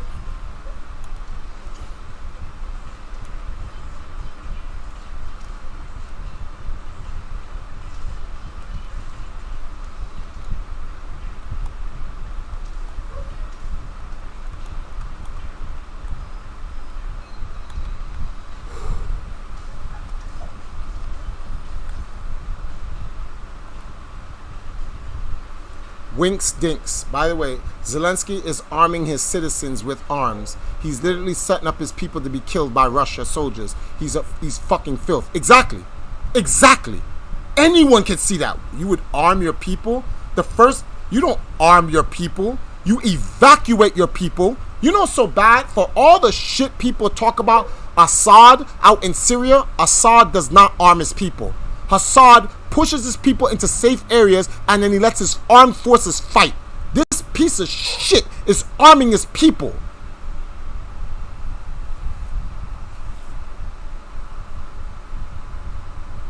Even if they are the police of the world, that only proves the point further. Authority and power corrupts. Zelensky isn't even letting his people leave. He put up the martial law. Fucking scumbag. Fucking scumbag. He won't even allow the people a chance to make a choice. He actually, the reality is, he's not asking his people to pick up arms. He's forcing them to pick up arms because he's not giving them an option to leave. And you see what I'm saying? Nobody talks about this. Nobody talks about the scumbag who's putting gun. What can the people of Ukraine do against the Russian military? And you would arm them? You would arm them? Better question. Who gave Zelensky the guns? Yeah, buddy. Who gave Zelensky the guns? I'll tell you the song, man. I'll tell you who gave Zelensky the guns. It's a popular song. It's called America. Brum, America. America. Fuck yeah. Literally sent these people to their death. If the people of Ukraine was smart, they would see the Russian soldiers and they would just walk out of the way and leave Zelensky's punk ass. He had a chance to talk to Putin. He was a bitch. He listened to the West. Oh, West, you need to come over and do more. You see him begging like a bitch on TV? He begging like a bitch. Like a bitch. He's begging like a bitch. They need to do more. I don't know what you thought, but America doesn't do more for anybody. I don't know what he thought was going to happen. My man really thought America was going to be there for him. When has America been there for anybody? Stupid. He's a dumb fuck. This guy's a little dumbass. This guy really thought America was coming.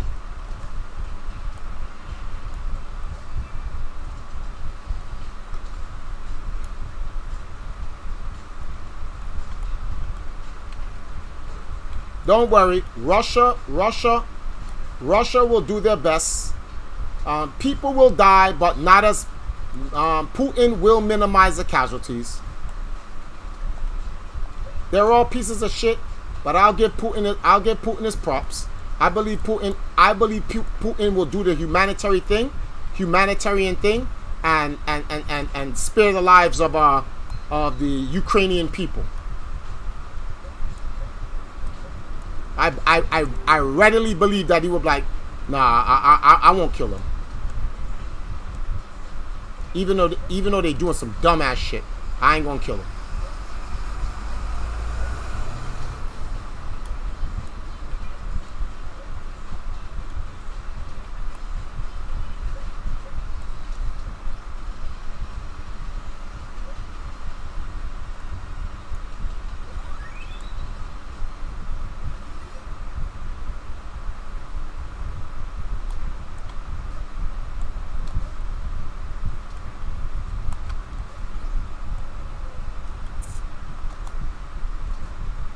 I feel bad for Russians.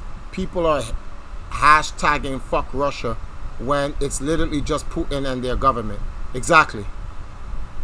So let me see what you guys are saying. Oh, Godly said, okay, America, they've done more for world peace than anyone else. Lies.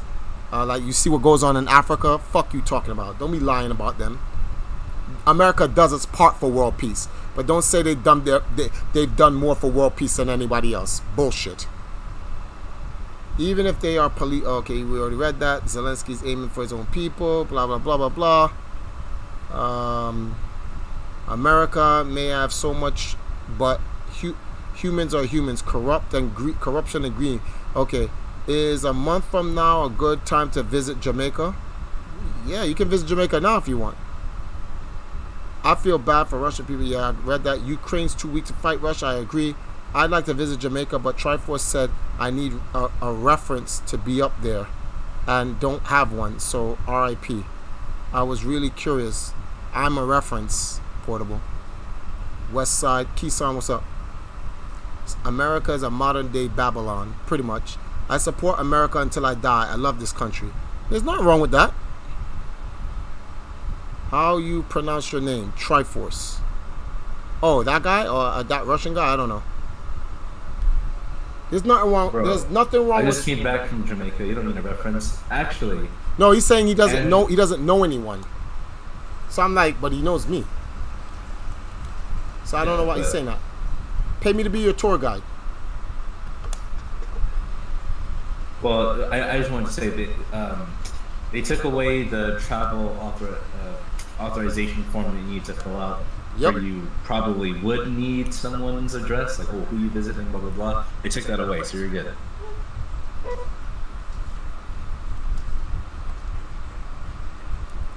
There's nothing wrong with supporting America. If you want to support America, that's all good and dandy. I'm just saying, stop over embellishing. That's all I'm saying. Cut the foolishness. Cut out the coonery. Keep it a stack. If you can keep it a stack, we good.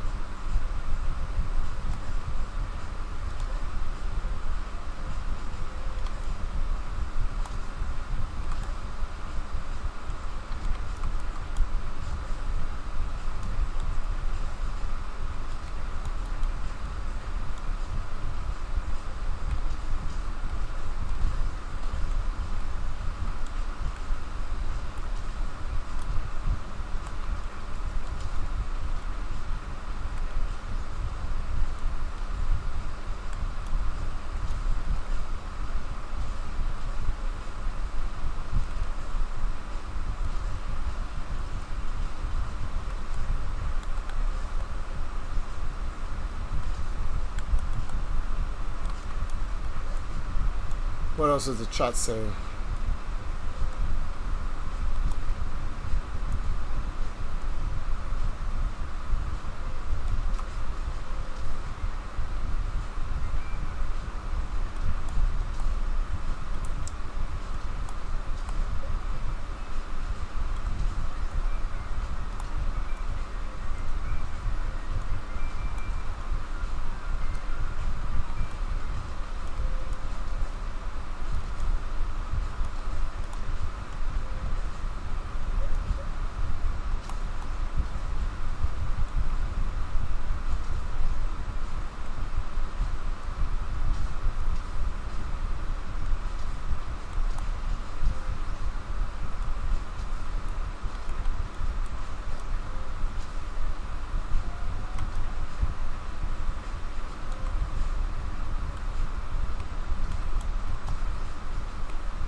I'm coming, guys.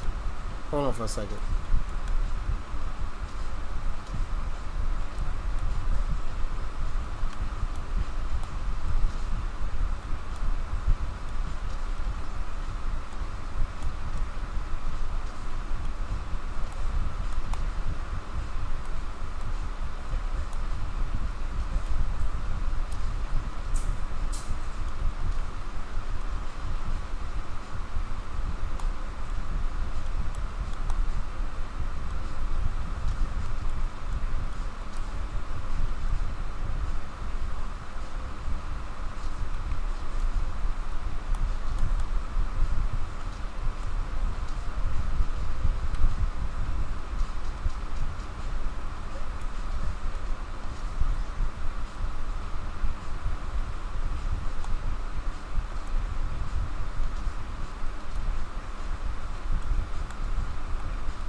read the comments here.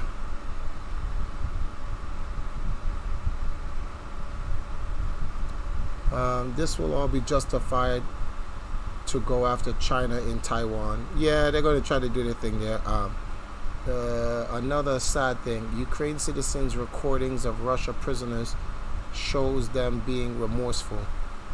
They don't want to be there anymore. Then the Ukraine wants them there. Triforce the message Zelensky gave was hilarious. He said men between ages of 18 to 60 will not be allowed to leave, so don't try. Victory is ours. Glory to Ukraine. Look, what type of quote is that? Like, what the fuck? I like America too, but I don't care if it's here or not. I can just go live in Mexico where the food is good as fuck, and I also have family down there. Okay, Mexico is full of cartel crimes, poverty. So is America. Zelensky is fucking delusional. The culture is great though. I like tacos, and America isn't. Come on, man. America has gangs and drug lords. You're not any safer than Mexico. Can't tell him that. America is heaven for him.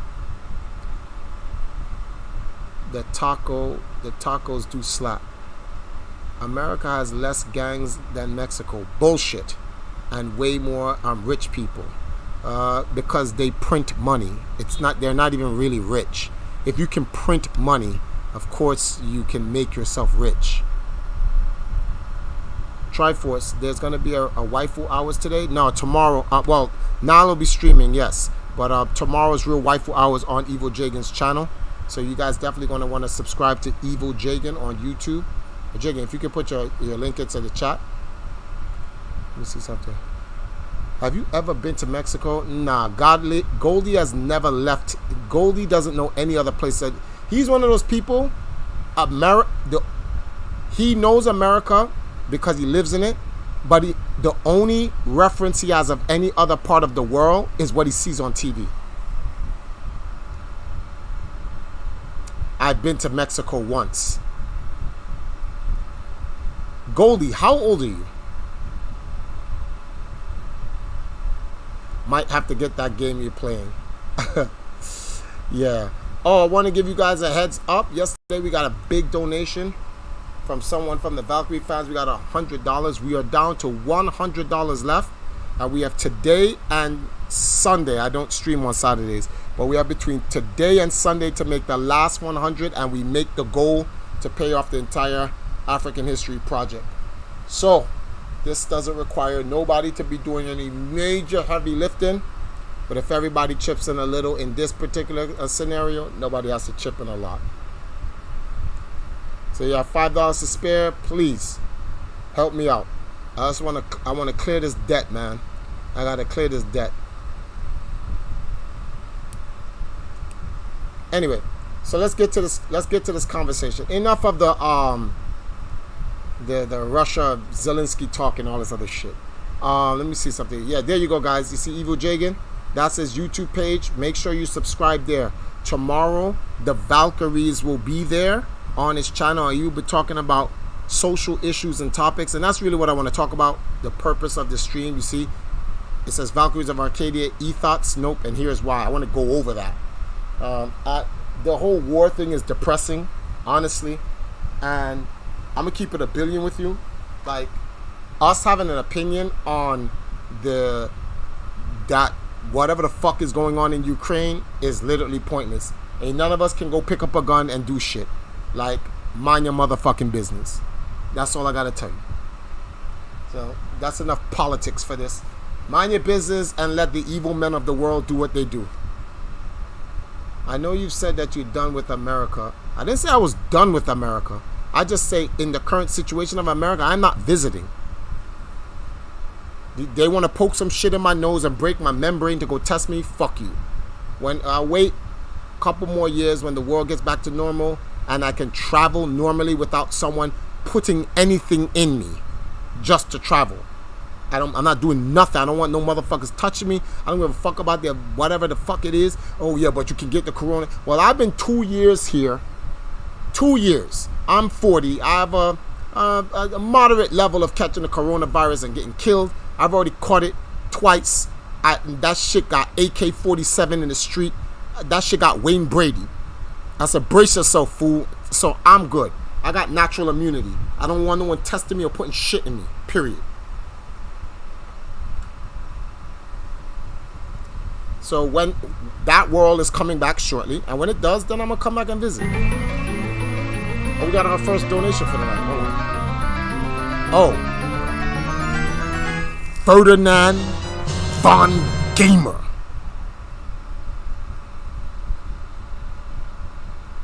Oh, it doesn't read. It doesn't. Oh, cause $1 donation it won't read. Okay, he says, I'll pull up. Let's go. 99 more, guys. Come on, let's do this tonight. Perhaps you should go a few more times. No, it's like perhaps you should go a few more times. Yeah, but I'm gonna come visit America. I don't hate America, guys. I don't like American government. I don't hate America. Dow J for Josh. Got it. All right. Noah said no. Goldie says Noah maybe. I've been to Cancun. It was nice. Yes, that's fucking Cancun. You're 28, bruh. You need to travel more. It's crazy that you're 28 and you're this ignorant to the world. You need to get out more, bro. Go visit the African countries, bro. Please, do yourself a favor. Will COVID ever go away? COVID's gone. Right? No one's talking about it. COVID's gone, B. The Ukraine war, the Ukraine-Russia skirmish has ended COVID-19.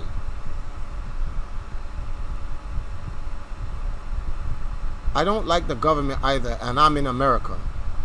Most people in America don't like the U.S. government. They don't dislike America. They hate Biden and his shithole administration.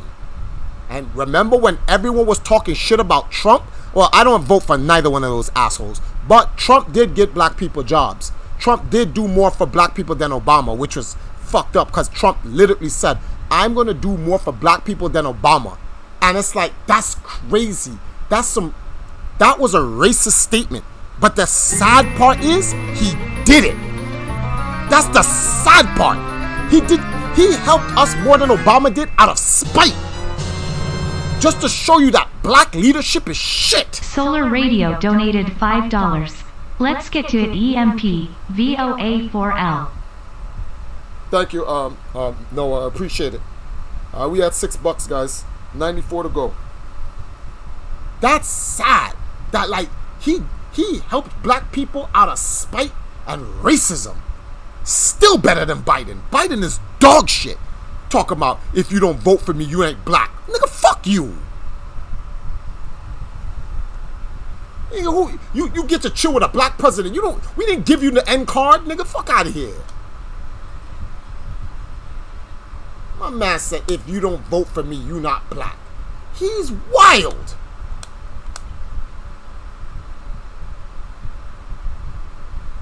That motherfucker is wild. Technically, they did give him the N card by making him the president. Yeah, and he believes he can say stupid shit. He's been doing it so far.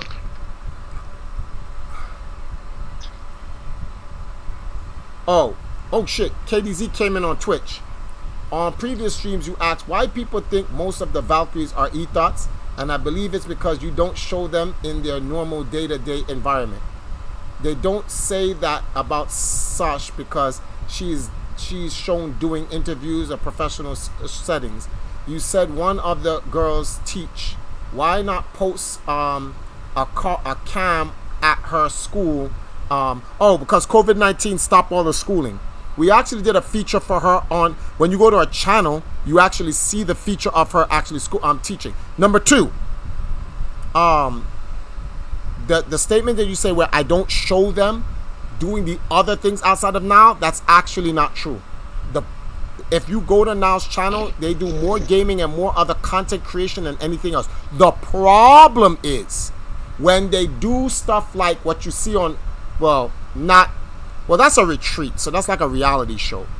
But because they go to the pool and they play Nintendo Switch at the pool, people take that and they overinflate it. That's the wrong word. I'm using the wrong. You get what I'm trying to say. They over embellish it and make it sound like that's the only thing they do. But that's not true. You go to the other Valkyries YouTube page, they do even less hot tub and beach streams than Empress now. They do less than that. But people don't care. What people want to do is they take a look at something, they see one thing and they go, that's what it is. Show them in that professional environment like Sash. Trust me, I do.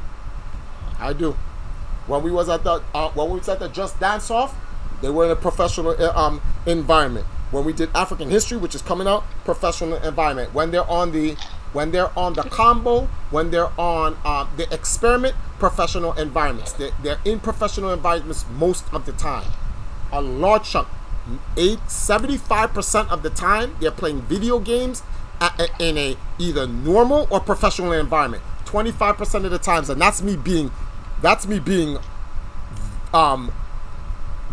putting more to it than what it is, because I don't even think it's 25% of the time the girls are at the beach. I know that for a fact because I can't afford to take them to the beach every month, so I take them like once a month, twice if dudes donate enough. Remember, in order for them to go to the beaches and do all of that, we have to raise the money for it, and we don't raise enough money. But thank you for the comment, Phil. I appreciate it. All right, let me go back to YouTube. What we saying on here? I've traveled planet, never been to Africa. You need to go to Africa. You have served me well, my we got another donation. Thelman Bird has just donated $5. Oh, EMP Ninja, where you at? Shout out to EMP Ninja. Thank you very much. 89 to go, guys. 89 to go. I think Obama was a great president. Obama was a great president for every other ethnic group except black people. Biden is worse than Trump. If you want a true American perspective, that's not an opinion. That is literally that is a fact in America. Everybody knows Biden is worse than Trump. Everyone.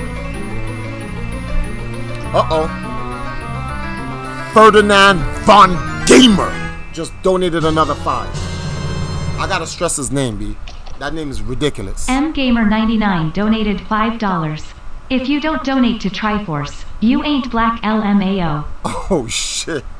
You have served me well, my Oh shit. Acid Fox Die has just donated $5. That's crazy. Big fan, been following you for years. That's fucking crazy. Thank you, Von Gamer. Thank you, Acid Fox Die. Yeah, if you don't donate to me, you ain't black. Fuck out of here. I know this stuff. Where was that? That was, wait a minute. We were down to, oh shit, I'm running out of, fuck. What was this? Thelman and Acid Fox donated $5. That's 10, right? And then what's his name? Ferdinand von Gamer donated 5 with Solar Raiders 5, so that's 20. And then M Gamer donated 1, so we're down to 79. 79 to go.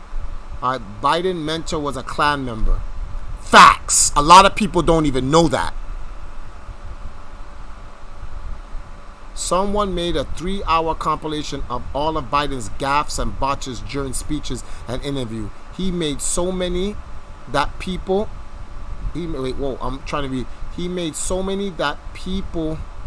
What the fuck? Where did his comment go? He made so many that people made a full movie. That's crazy. Triforce, if you were the U.S. president, what would you do hypothetically? What situation are you talking about? Yeah, Portable Productions. Give me a situation. Biden is creepy. Trump was a good leader. Not our greatest, though. Trump was okay.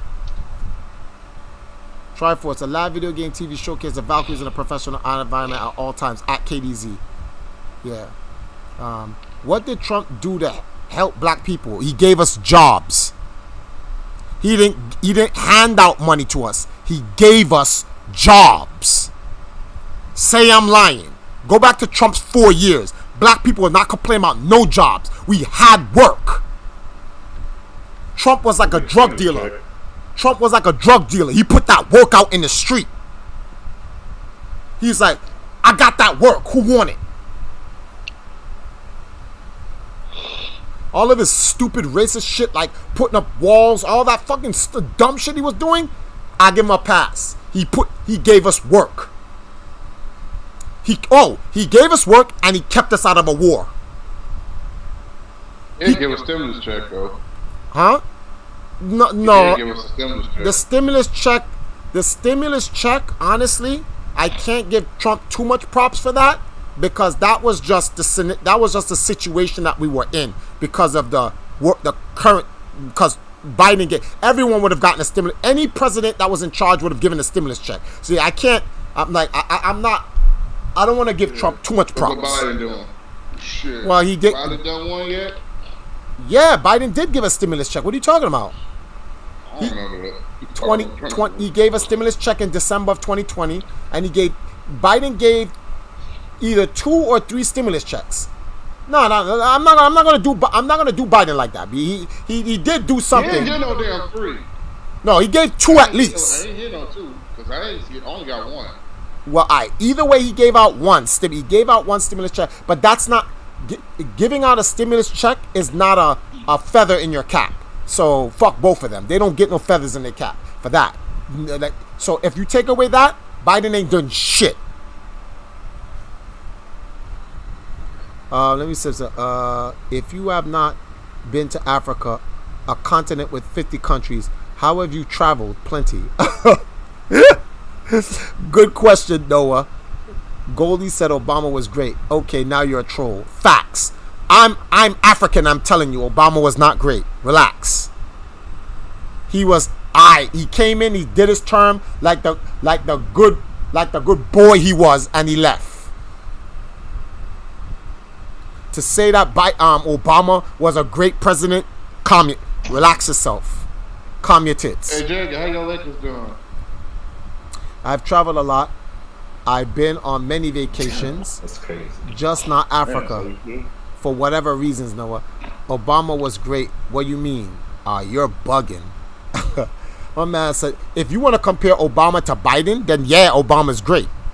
Outside of that, Obama was... You know what's so funny? You guys do know Obama killed Gaddafi and got little Africa in Libya turned into a slave town.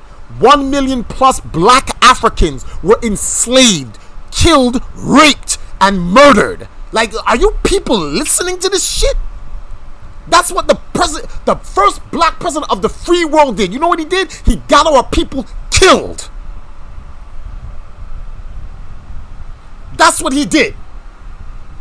And no one considers it. No, he didn't. Remember, Obama said the worst thing I ever did was kill Gaddafi. He went on record to say it. He said, I should have never gone in Libya. And he fucked up. At least he apologized, though. At least he owned up to it. At least.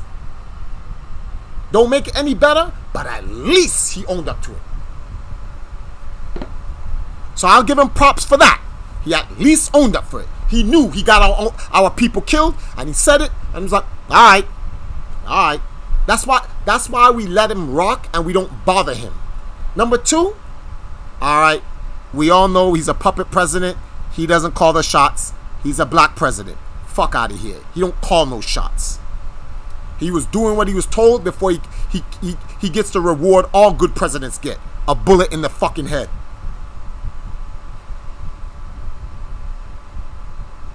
Shows that black men are not all thugs and lowlifes. Wait, Obama gave good image to black men, though. Well, okay, yeah, he did that.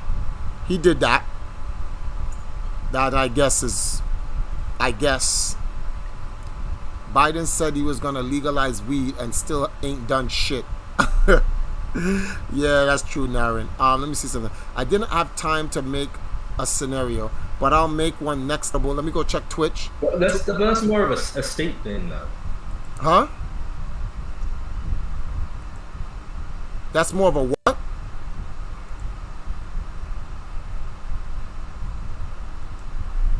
Weed being legalized is is more of a state level. Like, Yeah. it's more of a state issue. Okay, I get it. Like, Despite the federal image, decriminalization, I wouldn't expect it anytime soon. But on the state level, yeah, more and more states are opening up. despite the image, he has an issue with Africa, in my opinion, because of his dad. Nah, that was just a debacle he was just fucked up in. He can't really do anything.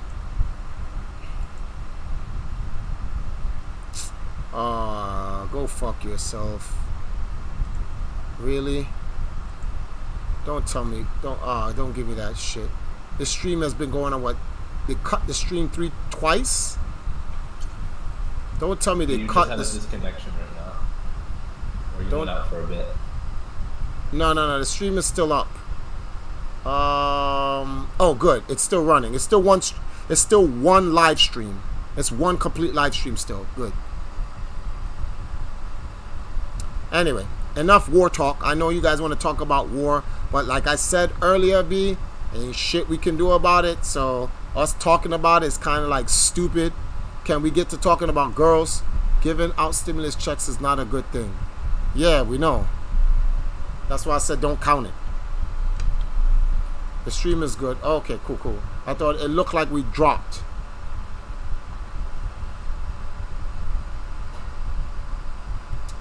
No. In fact, everybody hang tight. Let me go get some juice.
Hold on, guys. Look in the mirror.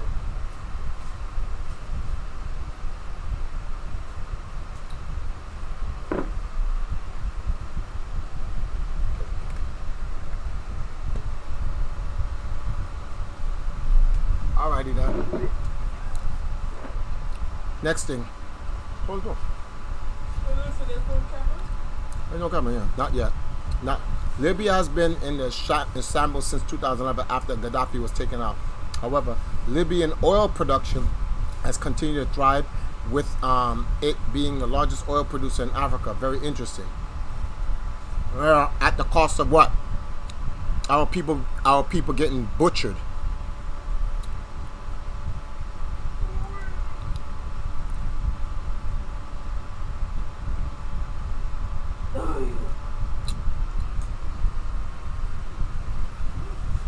Do you think 90% of behavior is sexually motivated?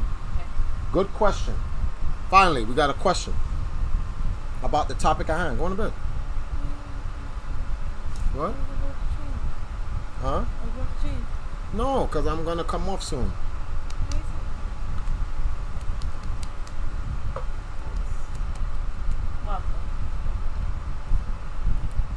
Jesse. Who's benefiting from that oil? Not us. The political shit, but we can talk about how Chad Ryu is looking in the new Street Fighter 6. No, we cannot. Why the fuck would you want to talk about how... Yo. Alright. Jacob, where you at? We gotta talk about this, Jacob. This is ridiculous. We gotta talk about this, Jacob. Yeah, I'm in here. What's up? Okay. One guy asked a question. Do you think 90% of behavior is sexually motivated? Another person says, fuck the political shit. But can we talk about how Chad Ryu is looking in the new Street Fighter 6? Now, I'm not Naren. I'm not trying to pause. I'm not trying to shit on you, but clearly, if you're looking at the stream, right? The stream, the thumbnail. Take a look at that thumbnail. It's about girls. We got into political talk because that's serious real life shit. But this is about girls. Even the game is called Gun Gal 2. Why would you want to talk about not even dudes, a virtual dude? He's not even real. Like, why? My bad, Triforce. I was just trying to lighten the mood. Oh, okay. Wait a minute. Naren seems to like 90% of that question was sexually motivated. You mean Chris Ryu? What? I hope you brought some oil. What? Follow the money and that will tell you who's benefiting. Bro, it was just an internet meme going around. I thought I'd bring... What? There's an internet meme about Ryu being Chad? See, this is the shit I'm talking about. No, I'll give him a pass. I know what he was referring to. No, I'm not talking about him. I'm talking about the fact that there's an internet meme about Ryu being Chad in Street Fighter 6. Who the fuck makes this up? I hope a girl is the one who's decided to come up with this shit. Well, I don't know about all that, but what I will say is, just since since it was brought up, Capcom didn't really give anybody much else to talk about for release, which, in my opinion, it's kind of stupid marketing because everyone kind of expected it to come, and there was no. It just, I don't know. I've had my issues with Capcom, so it's just a waste of time. Anyway, but I do actually want to address one of the questions that was asked earlier about are all behaviors sexually motivated? Was that the correct question? Yeah, that was a question. Yeah. Okay. Well, it's funny because I actually had this conversation with someone the other day. In a way, I would say yes, but with context. Because if you think about it, right? Especially when it comes to materialistic stuff, like, why does a man want a Ferrari? This is a question I'm asking for everyone. So, Triforce stated in the chat before I continue. Why would a man want a Ferrari? What does that give him? Why would a man want what? A Ferrari, like a sports car, a Lambo, a Hellcat, or these very, very expensive cars.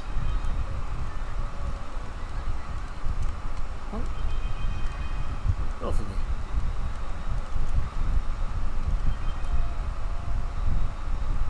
I don't know. Why would a man want one? I'll go in a second. Let's just see if we get some responses. For status, See, what was that? for status, to oppress women and shit, and the stunt. It was all Okay. this like a show pony. There's more of The man wants a. So Noah says the man wants a Ferrari partially because it increases social and sexual value. Okay, so Noah, Yeah.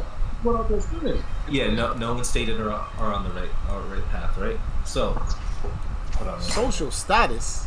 The fuck? Yeah, most of the material possessions are to impress other people.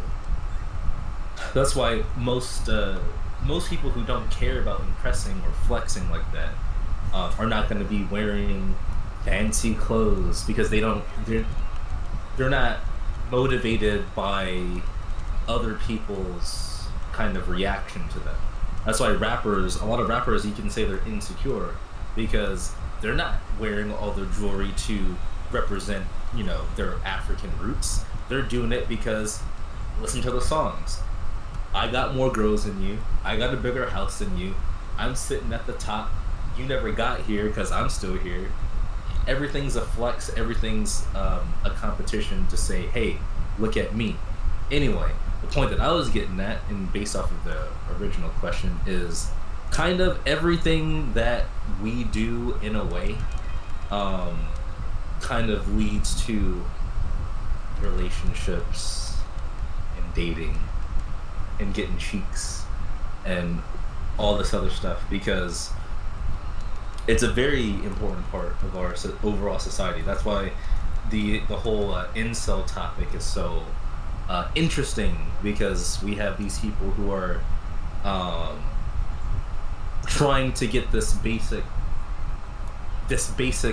relationship block that's kind of a staple in all of our lives, right? So then hold on, let me ask you a question. So is that why I have so many Valkyries? Because I have a G5? I'm just saying. Based on your statement, the more material shit you get, the more girls you get, right? Okay. Well, okay, so with context, right? We're talking about this thing, right? Because, see, someone could have a lot of we'll go with Noah says, right? Sexual marketplace, right? SMV, right? You could have a very high SMV and not care about the intention that you're getting from other women. And that could be due to multiple factors. You could be married already, so the other girls are invisible. You could be so focused on your purpose, as Jesse said, ambition, so they're not really important like that. So there's a lot of things. Some people, they got a lot of money, they know women like a lot of money, and if you're a very busy dude who's rich, that type of relationship may work to say, hey, look, listen, I'm just going to strictly deal with escorts because I don't have time to be dating and betting to see who's going to be out here for the money, who likes me for me.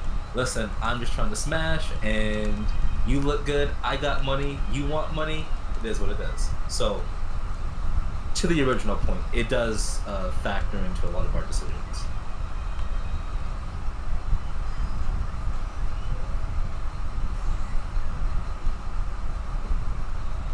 Ambition is attractive to women. Yep, if you're not ambitious, that means...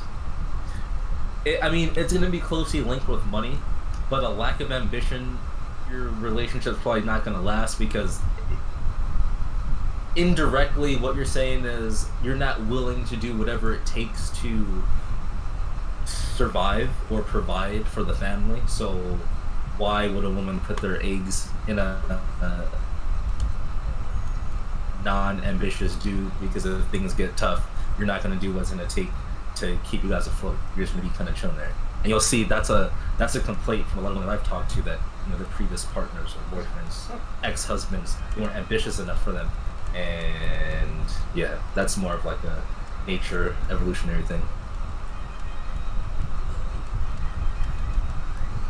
Like, what's an unambitious caveman? Dead.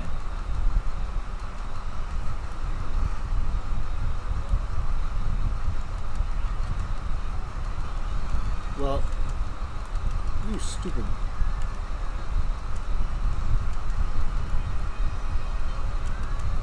One second, I'm trying to kill these fucking shits. Come here, piece of shit.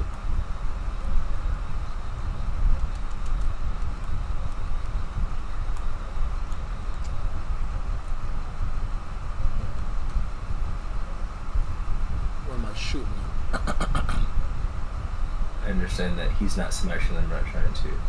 I think of the males in the animal kingdom, they compete for breeding and feeding rights. So ambitious implies competitiveness. So why do girls like shit men? Like, cause they ain't shit. They ain't ambitious. It's all like they would know that men are just frauds. There's a lot of fraudulent dudes out there. Like, it's very easy to find out who's a fraudulent dude.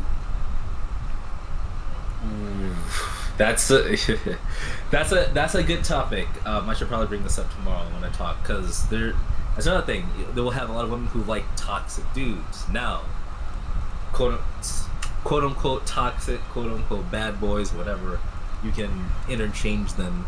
A lot of them will display traits that are attractive, high confidence, a little bit arrogant, maybe a little bit of cocky. It's certain things that is arousing for them, but here's the key, and this is where kind of your own personality plays a part. If you have a dude who fits this stereotype, right? Or let's just say, take a man who's able to attract a lot of women, right? Yeah. But if he doesn't particularly care about the women that he's attracting, well, more than likely he's really only dealing with the women just to get cheeks, and he's not. And to be fair, there's nothing wrong with that, as long as you are, upfront. I think the problem that a lot of people run into is that a lot of people are kind of not truthful with what they want and what they're looking for.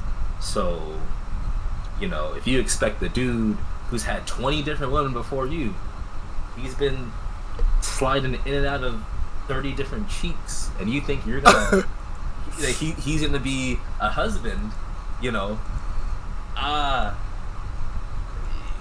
that's delusional. Like, you need to find a dude who's like actually willing to settle down. Ancient men tend to compete in the physical domain, which is attracted to women in a primal fashion. Very true. Yeah. So that's where there's kind of the disconnect. So a lot of the quote unquote nice guys who say, well, nice guys finish last. Well, there's a lot of stuff that... I'm a nice guy. I ain't finishing no fucking last. I think weak men finish last. Well, what I was gonna say is a lot of those guys tend to not display. What? Well, what do you mean? Go You on. have served me well, my Einherjar. Narain has Alright. just donated $3. My apologies again, Triforce. Hope this helps the Valkyries. It does. It's money. Of course it helps. Thanks, Naren. And you don't have to No, apologize. that's all I'm saying. Yeah. Wait, what is Stated saying? Bang, bang, bang. He muted himself. Thank you for the donation. He didn't mute himself. He was just talking. He just muted himself. Stated, what you saying?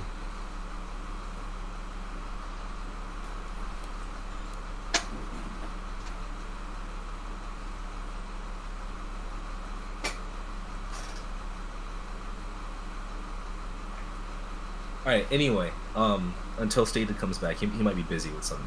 Okay. So, about the whole nice guy thing, I think a lot of those dudes probably are not displaying. This is the best way to describe it, right?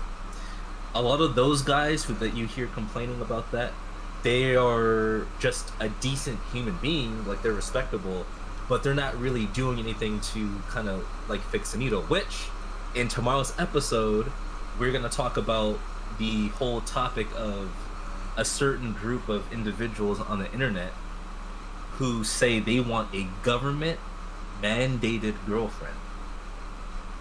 The fuck? Just because you are nice and you're respectable, that doesn't mean that you are just guaranteed a woman, or that you are going to be a viable option in the dating market. Now, the good thing is if you're a man, there's a ton of stuff that you can do to improve your SMV. You can hit the gym, evadragon.com/fitness. I will train you for free for 3 weeks. So if you're heavier in weights, losing that weight is definitely going to help. Making more money is going to open more doors for you. That's definitely going to help. So there's a lot of stuff that you can do. But from what I see, my personal experience and my own experience living on the planet is that a lot of people just kind of want stuff handed to them, without doing any work. So like government mandated girlfriends. Like a government mandated girlfriend. I can't wait to get into that. Shit is crazy. Let's see, Jesse. Nice guys try their best not to offend or buck the status quo. Good guys are willing to take action when necessary. Yeah. And the thing is, relationships are a risk too. So you got to take a little bit of a risk in order to get rewards. Like, this is the funny thing. We don't even respect things that are easy. Like, do you respect someone who beats every single game on the easiest difficulty? No. You don't even like things that come easy. Like, it's if you play Grand Theft Auto or Saints Row and you turn the cheat codes on where you have unlimited money, you have infinite weapons or whatever. It's probably not the greatest example, but no one's gonna look at you and be like, oh, that's impressive. Like, no, you use cheat codes, you got everything easy. You don't even value it because the game is too simple. Games that are too simple are just you put them down after 5 minutes because you get bored of it. There's no challenge. There's nothing there.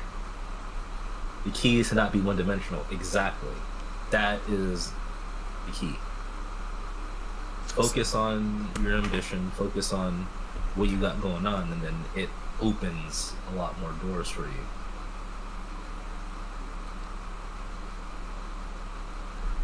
But guys in the gaming community, are they one-dimensional for the most part or not? Okay, so I'll speak from experience. I love video games. I like anime. I wouldn't say I love anime, but I like anime. I'm a part of this community that's considered nerdy or uncool before it became mainstream. I personally, when I went to anime conventions, because I got into this kind of late, I don't vibe with those people because we have different goals of what we're trying to do. When I go to an event, right, I'm going there to be social. I'm going there to say, hey, here are other people that we have a common interest in either video games or anime, but that's not my whole life. So I think a lot of people who are into video games and anime, that becomes their personality trait. And that's where we get the people who are angry on Twitch, like, oh, what does this girl know about these games? Or Triforce, you've probably seen it in sports. Some girl wears a Kobe jersey or Jordan jersey, and dudes are getting mad. Man, she doesn't know the stats of the 89 season. I'm like, you can't be a fan. Well, why does she have to know the stats of the 89 season? You're a fuckboy for even asking that. What? That's so fugazi. Why does she have to know the stats? Yeah, it's like being a casual is bad. So, yeah, from my experience, a lot of the people and not everyone is like this. It's definitely not everyone, but I was kind of like taken back that I couldn't find more people that I was used to, like people who, yeah, we all like video games, we like anime here, but that's not our whole life. The people that I like when I went to conventions, the only thing you could talk about was an anime, and I'm like, I get we're at an anime event, but no. Nah, that shit is fugazi. Fuck out of here. I go to an anime event, I don't want to just talk about anime. I want to, if I'm even talking about anime, I want to kind of relate it to something type that's like in real life or something. Yeah, it's it really took me back. So, and I'll also say this, these are primarily male-dominated spaces. What the fuck? I think there's a huge amount of dudes who suffer from autism and other types of social disorders that are undiagnosed, which we get the situations that we get to. Now, the hygiene thing, it's called con funk. There's no excuse for that. So I don't know why dudes don't want to take a shower when you can clearly afford a plane ticket. That's crazy to me.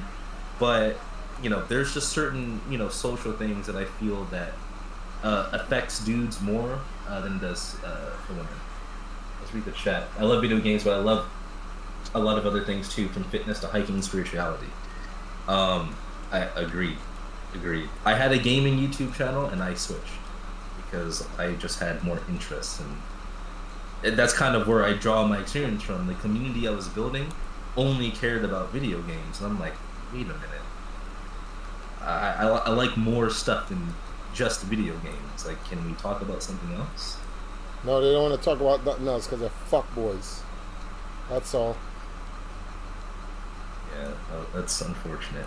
But the great thing about the internet is that you can, whatever community you're looking for, you can find. So that's the great thing. You don't have to, you're not forced to stay in a bubble. You can find a community for anything.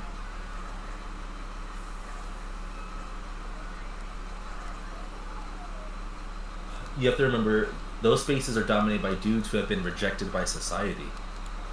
Yeah, okay, let's dive into that. What does rejected by society even mean? Exactly. Because I've been in these spaces, right? Where these people hang out. Or they're hang out. At least the internet forums, whatever, right? Because I do still love forums, and I still like, you know, getting people's raw, unfiltered opinion on certain things, especially since, you know, thought police is everywhere and you can't say certain things. But like, what does rejected by society mean? Like, a lot of these people, it sounds like it means they don't get no pussy. Real talk. That's what it sounds like. Well, yes. Because you know, a dude's opinion about you in society doesn't mean shit. A guy going, yo, you's a fuck boy. Yeah, all right, whatever. Your mother. And that's just really the end of it. Well, yeah, I mean, true. But what I find with people who say that they're, you know, they are rejected by society, or like they're outcasts, is like a lot of them are just kind of doing it to themselves, or like, and again, this is also the same group of guys that are asking for government mandated girlfriends, right? To be fair. And, you know, a lot of the, what are their hobbies? A lot of them just spend their time staying inside, playing video games, watching anime, you know, closing themselves off from the world. Like I did the Ohio bot story. He was a 25-year-old, you know, NEET. So that's not in education, not in, you know, training. He's not in any type of trade, nothing. He literally sits at home, does nothing. And his social skills were so bad that he didn't even have a social outlet to, like, he couldn't even ask a friend.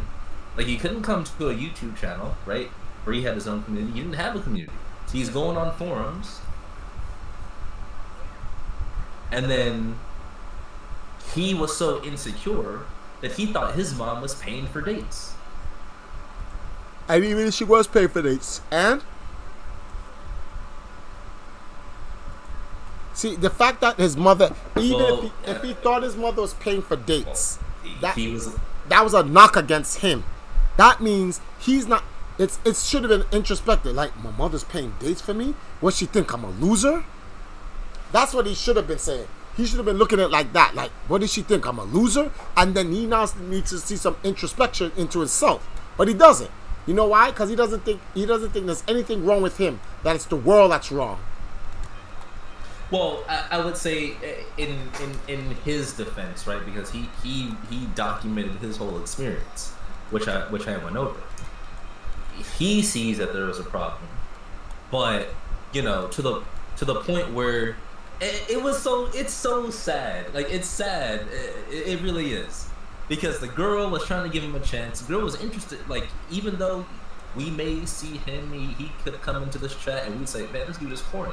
This dude is weird, right? But she liked something about him. And then to the point where She's calling him, trying to hit him up, see where he went. He flipped out, slept in the cemetery, right? He logs on Skype, only to find out the reason why his mom was given money was because the girl had financial troubles, and the mom was was too prideful, so she was giving it to the daughter to say like, hey, break off with something, right? Because they're just typical family stuff going on. Brother just got out of jail, stuff like that. But he wasn't socially calibrated enough to handle that situation properly, so he lost out on the girl, and that's after years of socially isolating herself. Hence the question: is behavior 90% sexually motivated? I mean, I would say based off of the fact that we don't really know. Well, depending on what you believe in, right? There's really no inherent meaning to our existence, right? But what we can do is repopulate to keep the earth moving. And how do you repopulate? Well, you got to get into some cheeks for that. So that's like at the base level. Everything is motivated by that at that point. Not really. Yu-Gi-Oh. I don't think. Disagree? I don't think everything is I think it's 50-50. What's the other 50? I just think things are just motivated by like mankind just want to do what mankind's doing. That's it. I don't think that's anything to do with. See, the thing is, like, I used to like wonder, does man think about cheeks 24/7? And the answer is no. Men don't think about cheeks 24/7. Like, I don't know what to call them, but like, I can't understand how someone can just be thinking about ass 24/7. I don't even think about video games 24/7. I don't think about food 24/7. So how can someone just sit there and just be thinking about sex 24/7? When is it enough for you? Well, I would say that shit's a condition. The better question is, are we talking about people who are not sexually active, or people who are sexually active in relationships? Because are these guys fantasizing about sex so much because they can't get it, or they're not in a position to get it easily? So it's this, I don't know, this magical thing that they think that it is. Because they're just fantasizing. When you get cheeks, you don't think about it all the time. You don't. Sometimes I made this thing. I said this on my stream about 3 years ago. Yo, I get enough. I'm tired of pussy. And someone said I could never be tired of pussy. And I'm like, I don't mean in the way where like I don't want to have sex anymore. But you can get your over full. Nah, I could never get over. Like, bruh, if you can't get if you can't get your full of cheeks, then you're a nympho. It has nothing to do with it's because I'm a man. No, that's got nothing to do with you being a man. That's stupid. Dudes talking about they can't get enough. I'm like, I can't get enough. I'm like, there's other shit to do, B. I got sandwiches to eat. I got work to do. Do they cross the mind off and on during the day? Yeah, exactly. But like, okay, so how often does sex cross the mind of a man, the average man, per day? 2-3 times tops? If you say 20, something's wrong with you.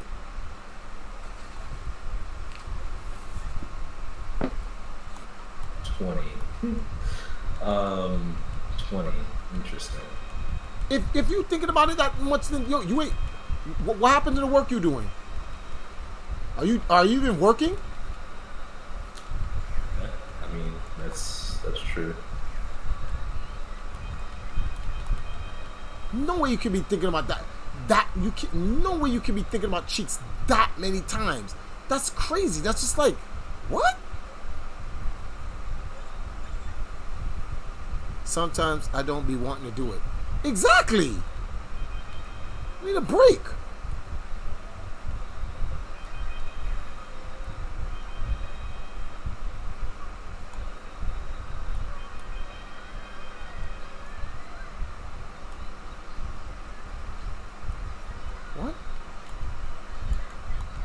stupid bitch. The Coolidge We'll see. effect. I've never heard of that. Go ahead, Steve. I'm gonna look that up. Yo, who's hitting me?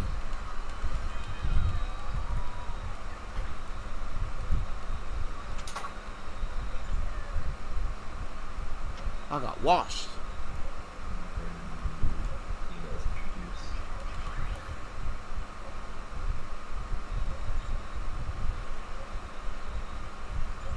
Okay, he says the Coolidge effect. Exactly. There's a cooldown. Dudes have no cooldown meter.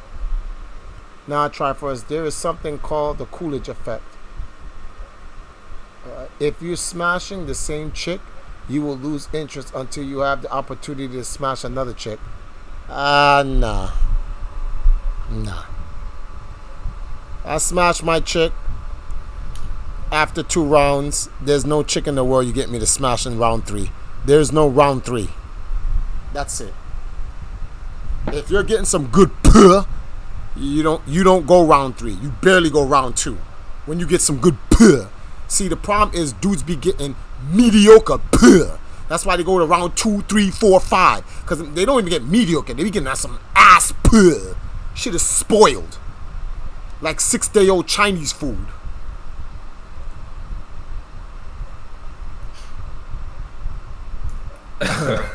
You read what Mocat said, right? We both laughed at the same time. Yeah, exactly, though. Sex is a chore. You got to be doing all the work. She's the only one enjoying it. You got to do all his work. You don't understand. This shit is cardio, man. Especially when you lazy. Uh-oh.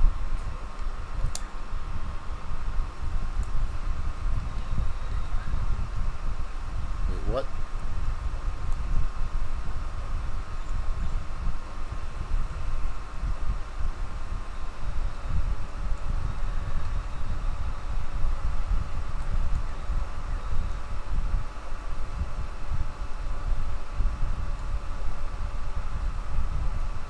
What's going on, Chris?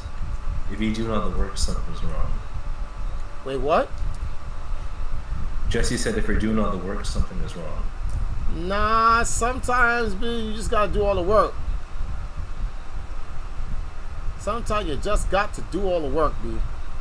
Sometimes she's like, yo, get to work.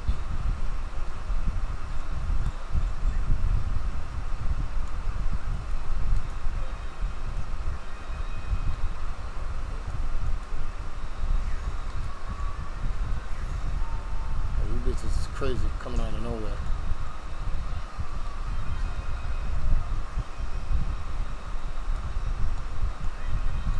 Stop running up on me. These chicks just running up on me. Whoa.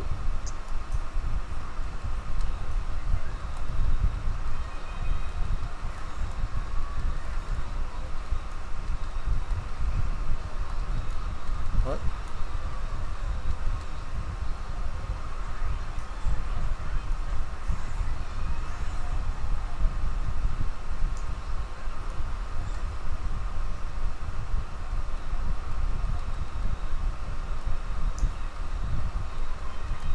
Get clapped.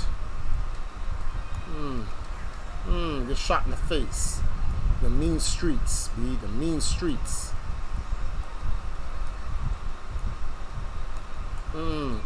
Gun down in these mean streets. Gun down.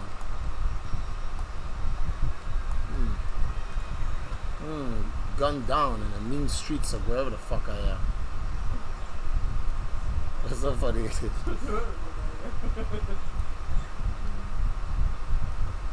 Hey, Chris, what's going on? Yo, Chris. I'm gonna bother you for something, Chris. We're down to the we're down to the last $100 that we're supposed to get.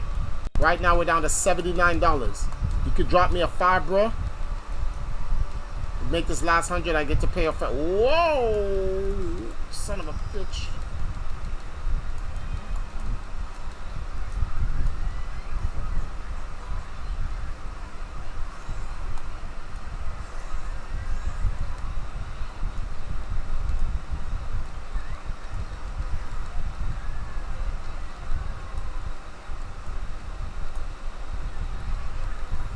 Thank you. Get off of me. Back up, bitch. Back up, bitch. Alright, I got the semi-automatic. Get out. Oh, shit. What?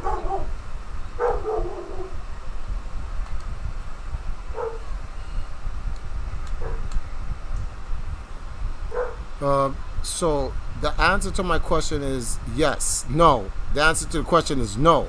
90% of behavior is sexually motivated. Nah. How is war sexually motivated? Well, actually, war can be sexually motivated. But look at the situation going on in Ukraine and Russia. I don't think it has anything to do with sex. That boy, Triforce, what game you are playing? It seems crazy. It's called Gun Gal 2. These are waifu games. These are some of the games the Valkyries be playing. It's a time crisis with chicks, crazy animal waifu chicks running after you and shit. And they got these sexual demons in them that make them horny, and they try to jump your jewels. You're gonna make the lemonade, honey. You said you was gonna do it 2 days ago and you didn't. All right, so Jesse asks, what do you think gaming will be like in the year 2030? Year 2030? I don't know. Oh, that's what I'm talking about. My boy Chris came through. So what is this? $74 left, guys. Chris 7 donated $5. It does in a primal way. Triforce, what game you playing? This game seems crazy.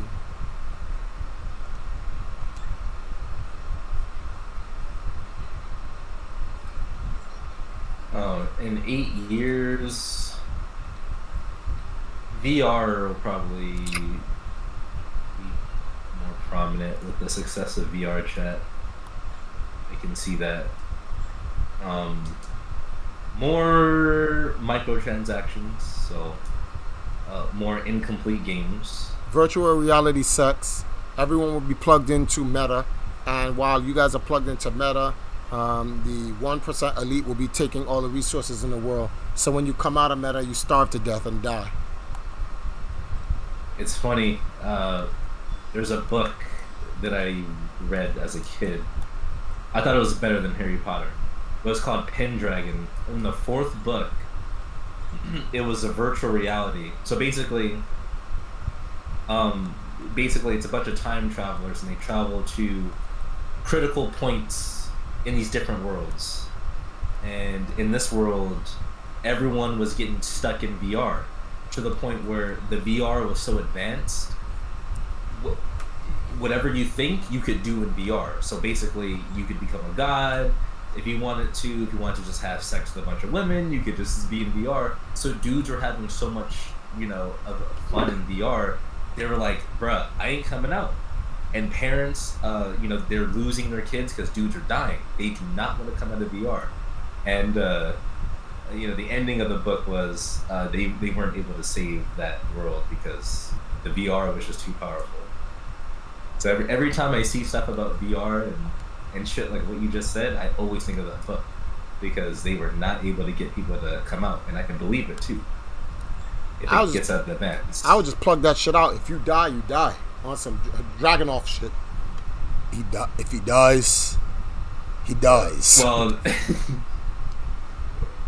they were plugging up, they were hooking them up to IVs, but it was getting too expensive. So families were they had to pull the plug, and eventually they would die. I would just go in the VR wall and fuck him up and pull him out. Nah, they're like, the fuck? Because that's another thing. You could go into their world and they'd be like, hey, motherfucker, you're about to die. And they're like, I don't care. I'm getting these cheats that I couldn't get in the real world. You tweak it. So that's sad. You better. That's sad. I'd be like, yo, either you come out or I kill you in the real world, and you don't even get these last cheeks right now. They would rather die inside. They said they are not coming out no matter what. Oh, then this is heaven. I'll go back. I said, all right, I'll go back out into the real world, strap on C4 to him, and put him outside in front of him. I would just pick him up with the VR machine and just take him in a helicopter and just throw him out of the helicopter. And this is he'd be sitting there, yes, I'm about to get my check. What happened? Wait, what happened? Like you dead in real life, stupid. Triforce, read player ready player 2.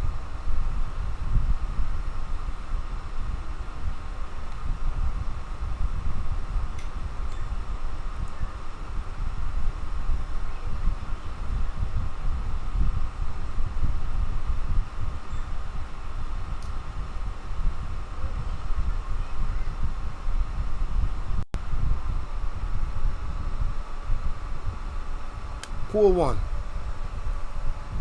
Or just pool.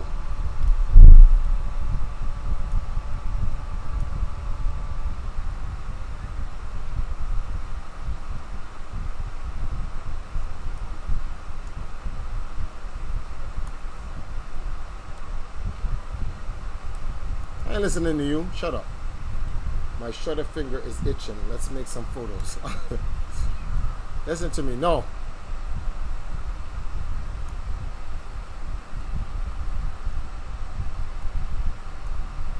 Take some photos. Let me see. There's no problem with dominating other males. The woman out there would see as more desirable. Look at that French woman sleeping with the Nazi soldiers. Well, the funny thing about that overall, I know this is kind of late, Jesse, but the fact that there's so many more women out there. Ew, this is mad pedo. What type of fucking shit am I playing? You're playing Gun Gal. What you expect? Like this looks like a little fucking child. What the fuck is this? Yeah, pedo shit. It's high school girls. So this is what made me take a step back. Oh hell no! From Time out. anime. We skipping this whole scene. This is fucking real pedo-ish. Fuck out of here. Niggas want me to play taking pictures of some little 9-year-old. Fuck you. That's fucking gay as fuck. Chris says, I apologize for not showing up to Empress Now stream sometimes. I'm going to be straight and honest with y'all. I get a little bit bored of Animal Crossing and Pokemon, but when the Empress plays COD Mobile, let me know, man. I got it downloaded. She plays like almost every stream. Yeah. See, here's the thing. I'll give you tips as a viewer, right? If you this is me. This is why I'm attracted to small streams, right? Or smaller streamers, or streamers where the chat isn't moving crazy. As long as you are being interactive, you can control the entire chat. That's the power that you have as the viewer. So whatever topic that I want to talk about, I bring up on the stream, because two things are going to happen. Either the streamer is going to ignore it, where he or she is ignoring the people who are taking the time to go into their chat, and they're just ignoring the chat because they got their friends in there, or they think they're too good to answer, or you get to control the topic for the most part. So I mean, that's what I do. So if you're not a big fan of the game, the good thing about Empress Now and the Valkyrie streams is that they're very interactive. So you can definitely. What the fuck is this? What is happening? You gave her a pocket stick. So what's all this? The fuck? Yeah, pretty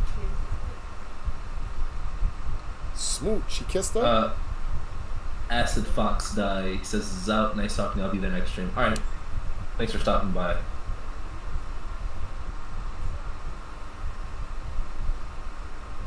All I know is population will decline when VR becomes photorealistic and sensory realistic. More real women for the people who are not going to be in there.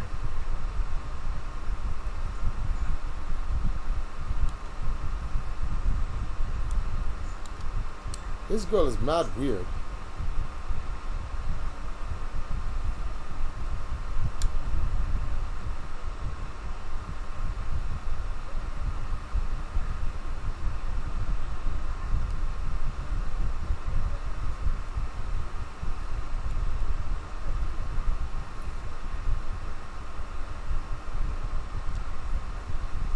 The fuck? Girl, you need to get out. This chick is stuck in the house too long.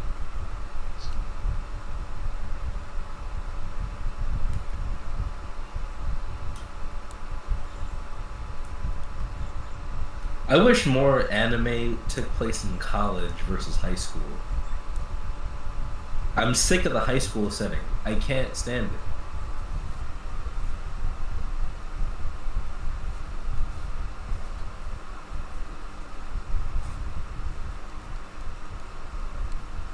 I'm always talking to this girl. When's the next mission?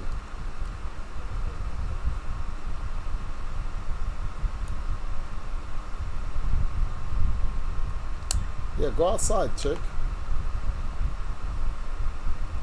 Tommy Soda Mayora. Do you think he should have... I brought this up in the last stream and I never got a chance to finish it. But do you think he should have gotten rowdy like that? I think she got under his skin.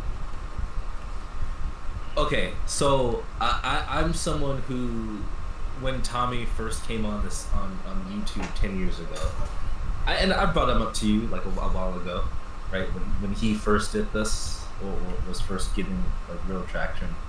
That's it's such a Tommy moment because he's been doing this for years, getting to like that's his element. So he knows what to say that's gonna piss the woman off.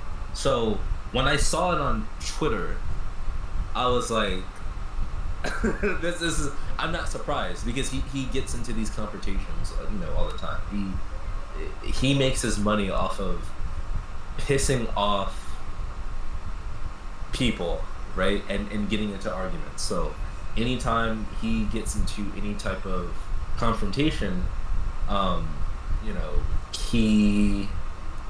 it's good for him. Now, the good thing, well, I don't want to say the good thing, but what helps Tommy is that he's not, a complete idiot as you would expect him to be. So when people are, debating him and try to break down, he's actually very, decent in that setting. So, yeah, that's just who he is. That's how he's been from. I've seen his content. So it's just that did not surprise me at all. That's a typical Tommy moment. Someone says, Truffles, you going to Manosphere? What is that? Manosphere's red pill, basically what you would be familiar with is Fresh and Fit. Oh hell no! I'm not gathering a bunch of fucking losers arguing about why girls are a certain way. That shit is gay. That sounds like, hey losers, come and complain with a bunch of other men.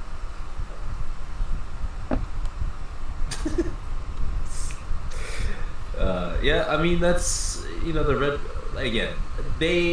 Some of the points they have are valid, but for the most part, it's a lot of complaining and it's a lot of people just not being realistic. Like, oh man, now I'm not gonna say that they're completely baseless with all their claims. Like I think some of the standards of some of the Western women are kind of ridiculous. But and this is why I said it earlier, there's so many women on the planet you do not have, like no one's forcing you to date a Western woman with extremely inflated expectations. You can get on a plane and you can go to another country and you can go to another culture if this is not the type of woman you want to date.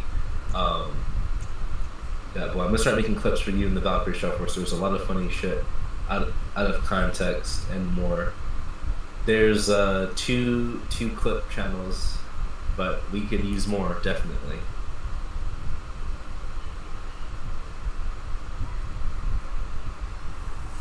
One second, I'm gonna start making. Oh yeah, that boy you Signed should. in or mostly college. Good evening, afternoon or morning, Triforce. All right.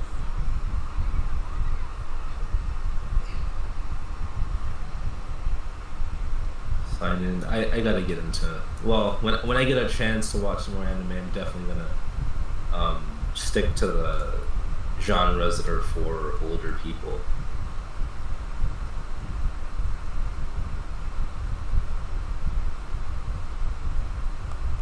Oh, I beat the game?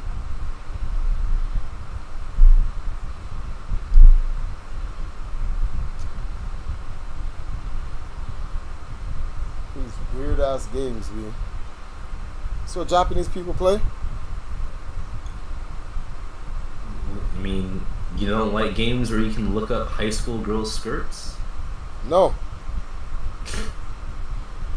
Why the fuck would I want to look up a girl's skirt for? That's the market. Oh, you know what's funny? I forgot who it was. It was like a visual novel, like an anime visual novel, and it got such bad reviews. And the creator was like, "Yeah, the reason why the relationship portions were so bad is because I've never been in a relationship myself, so I had no experience to write this with." Crazy. I'm like, this is just nuts.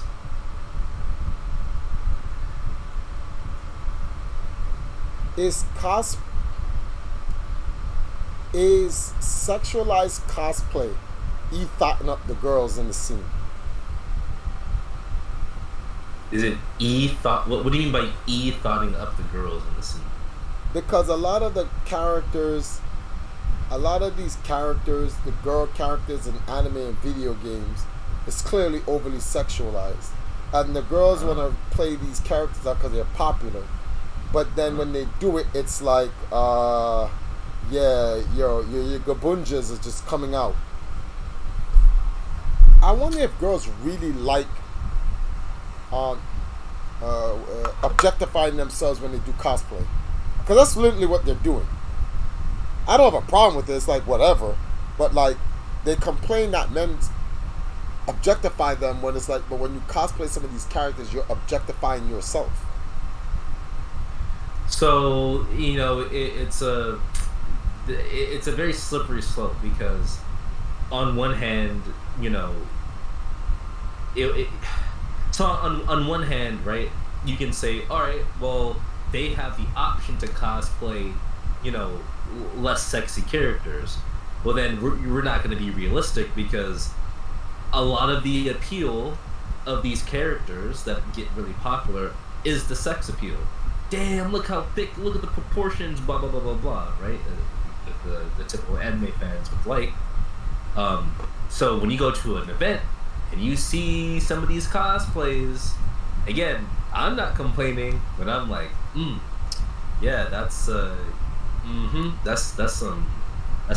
you gotta reveal a lot of skin for that one. So there's not like a whole lot of options, because especially if you're watching these shows and your favorite character just happens to be a character who's scantily clad, which is going to be the majority of the popular female characters. If you're doing the cosplay to represent the character, then you're gonna put it on. Now again, it's a choice. No one's forcing any woman to wear a cosplay she doesn't want to. So I just think that it's just something that people have kind of gotten used to. Like, we can't just deny that a woman's looks is very powerful. So I walked into the kitchen and I saw the Laker game on, and they were showing the center for the Sparks, which is the female basketball team out here in LA. And everyone's like, "Oh my God, look how beautiful she is!" Blah blah blah. No one gave a shit about her skills. They didn't bring up her stats. They talked about how she was looking. That's just kind of how it is. Yeah, that's just what it is. Oh, let me read some of these comments.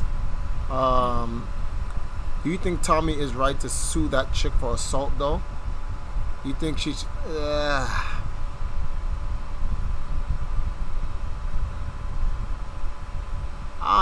you want to... I don't know. Tommy loves drama, so this... For him, it makes sense because he can milk the lawsuit for content. So,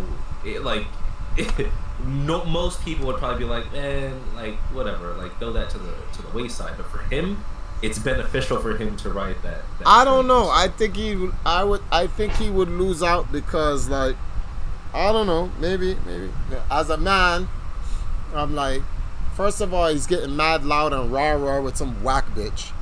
Then he gets punched in the mouth by her. Like, to go and call the police on her and then sue her now is just... Mad unmanly. I don't know. That's just me. I don't watch Tommy Sotomayor, so I know he doesn't give a fuck about me, and I don't give a fuck about him. But I'm just saying that to me, that's just like, whoa, that's suspect, B.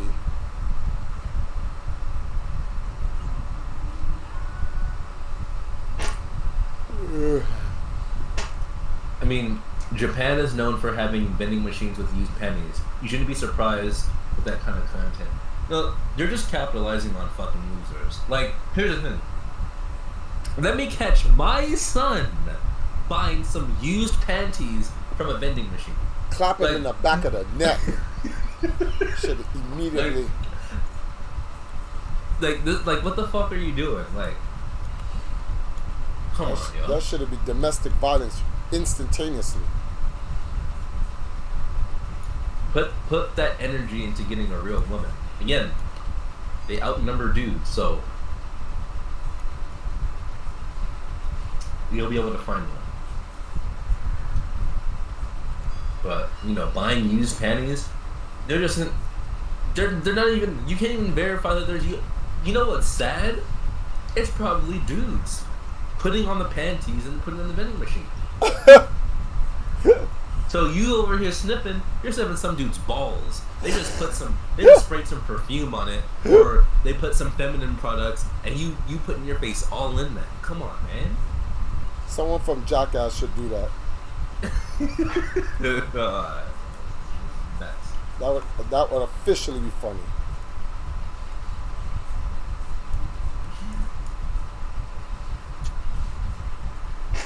Playing devil's advocate, women are equal, so shouldn't they get the same punishment a man would if they punch another guy in the face? No, because women are not equal. Men and women are not equal. I don't know who comes up with these stupid ass things. Men and women are not equal. Men cannot give birth. Women can. Women are not as strong as men. Like there's so many different things. Like that men and women they're different. We're not equal. Whoever makes it, we are equal in the sense of we're equal in the sense of human rights and social matters and issues and stuff like that. That is what we are equal in, but we are not equal.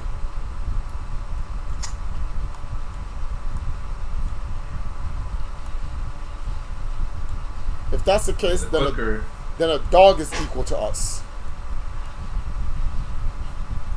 Well,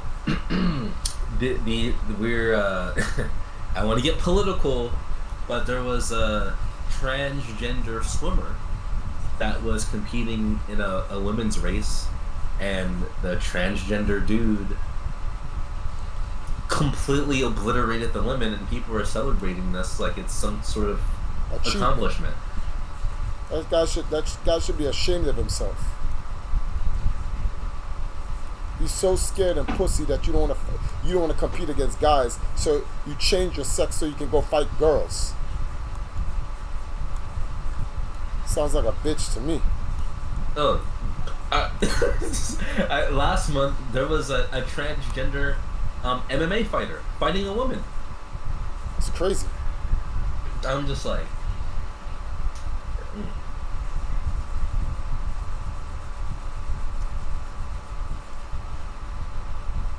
How about if a smaller, scrawny dude punched a 6'8", 300-pound guy? Shouldn't that big guy be able to sue? Yes, but see, the thing with that is, when it comes to men, there's the understanding that if you do certain things, it could lead to violence, right? So. He could sue, but that 6'8", 300-pound guy is probably gonna lay you out. So is that something you even want to deal with in the first place?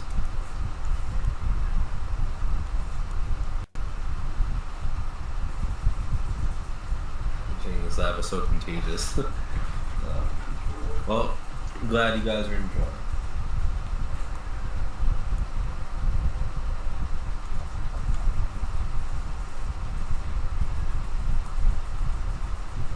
I mean, sure, he can sue, but I wouldn't rely on the law and certain, I think people are just too, suing people, logistically, you can't even sue people for a lot a lot of this stuff. I mean, you can, but like, is it worth it to go through the time, the lawyers? Like, for example, I had something at a previous employer that got appealed, right? Last year. The paperwork took so long for them to appeal. I'm one, not at that employer anymore. Two, the situation they appealed is not even active. And it happened damn near in 2020. So, system moves so slow. She only attacked Sotomayor because she knew she was going to get held back. Well, of course. A lot of people get rowdy when they know there's a bunch of people. Like, anyone who's going to actually do physical damage, they're just going to do it. They're just going to go. There's no talking. There's no, like, people think it's the movies where, you've all seen this before, two guys holding a gun to each other and they don't pull the trigger. Like, this is movie stuff.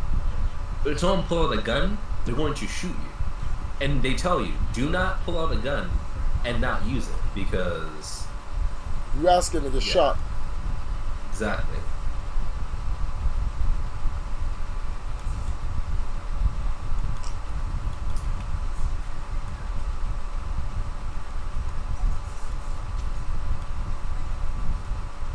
Well, the easy way to solve that is, for that situation is, unless you're defending yourself, don't put your hands on anyone. Yeah, how about that? You just save a lot of drama. And the biggest, toughest dudes aren't trying to fight. They don't like violence. Because they what's a saying that I heard, which is crazy. They're like, there was a guy, he kept going to prison because he was just smashing on fools, right? And then he called his mom. And his mom said, I know you can hurt people. You've proven it. Idiot, you keep going to prison. Can you prove that you can't? That's more impressive. The person who can show restraint is more impressive than the person that just acts out on their emotion. I'll be right back.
Wait for Jigging to come back, guys. This is clearly a space shooter. It is. I think some of y'all saw this last night.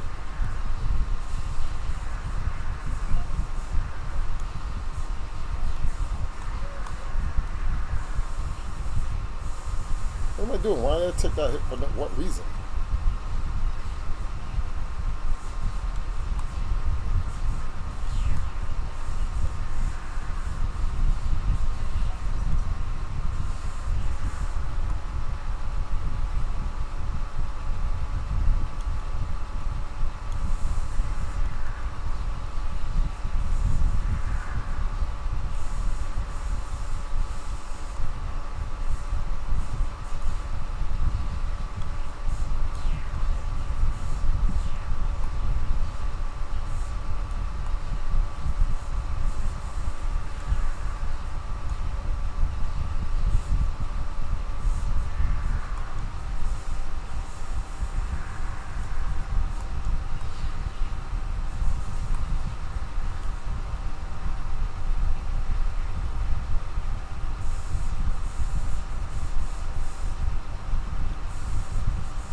How much did that game cost?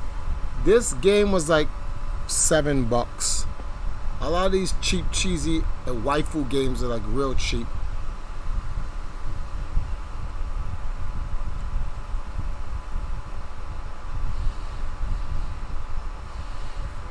I can imagine OnlyFans chicks doing something like this. What do you mean? I have a great idea for this.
You gotta be kidding me.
What the hell? Why that stood there?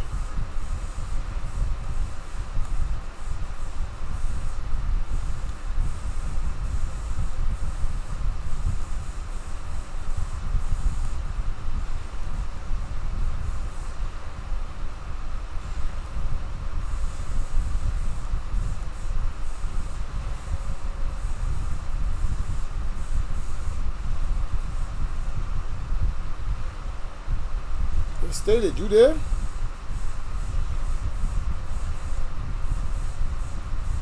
Yeah, been the whole time.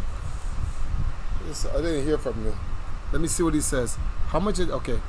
Empire. I mean the waifu game. I can imagine some OnlyFans chicks have pictures that will be more revealing when you do well in a level. What do you? Yeah, actually, if our OnlyFans chick was smart enough, she'd pass the level. Every time somebody donated a certain amount of money to her, she'd give up. She'd compete. Her versus the anime character, real wife, 2D versus 3D. Whatever pose these girls do in the game, she pose in real life and reveal and see what have the fans think which one is better.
Whoa.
Come on, I didn't have to take that hit.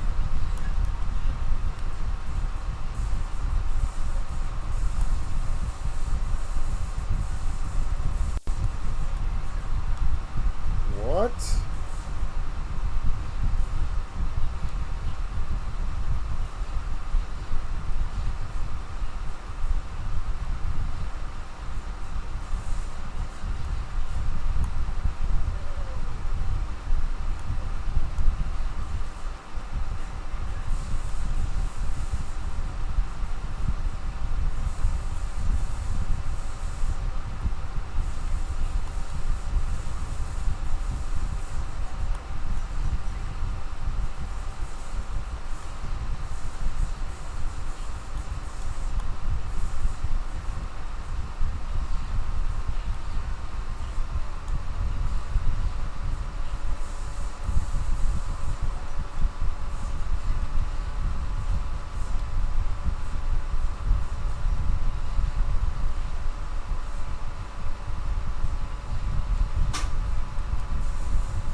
How is the stream? Is the stream ended? No, the stream's still going. It says I'm playing. Oh, no. Nobody. Well, Jaden stepped away for a second. I'm over here. I'm rocking it. I'm rocking it. So nobody really talking unless I'm talking to them. But no one's wrote in anything in the chat. So.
What you said?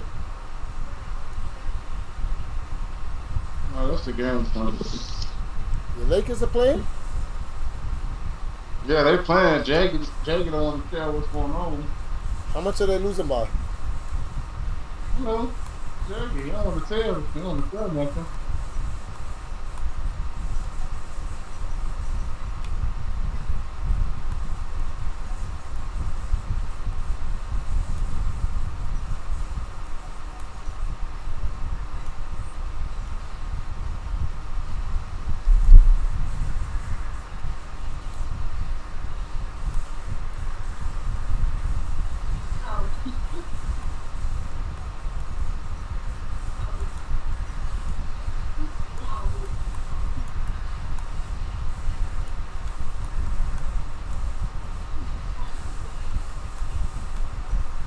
I'm done watching the NBA. How much are the Lakers losing by? This is crazy. They lost to the Clippers. It took 20 minutes for the game to play 4 seconds.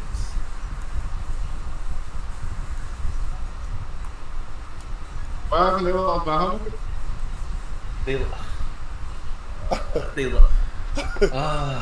Man. Was it a close loss or what was it?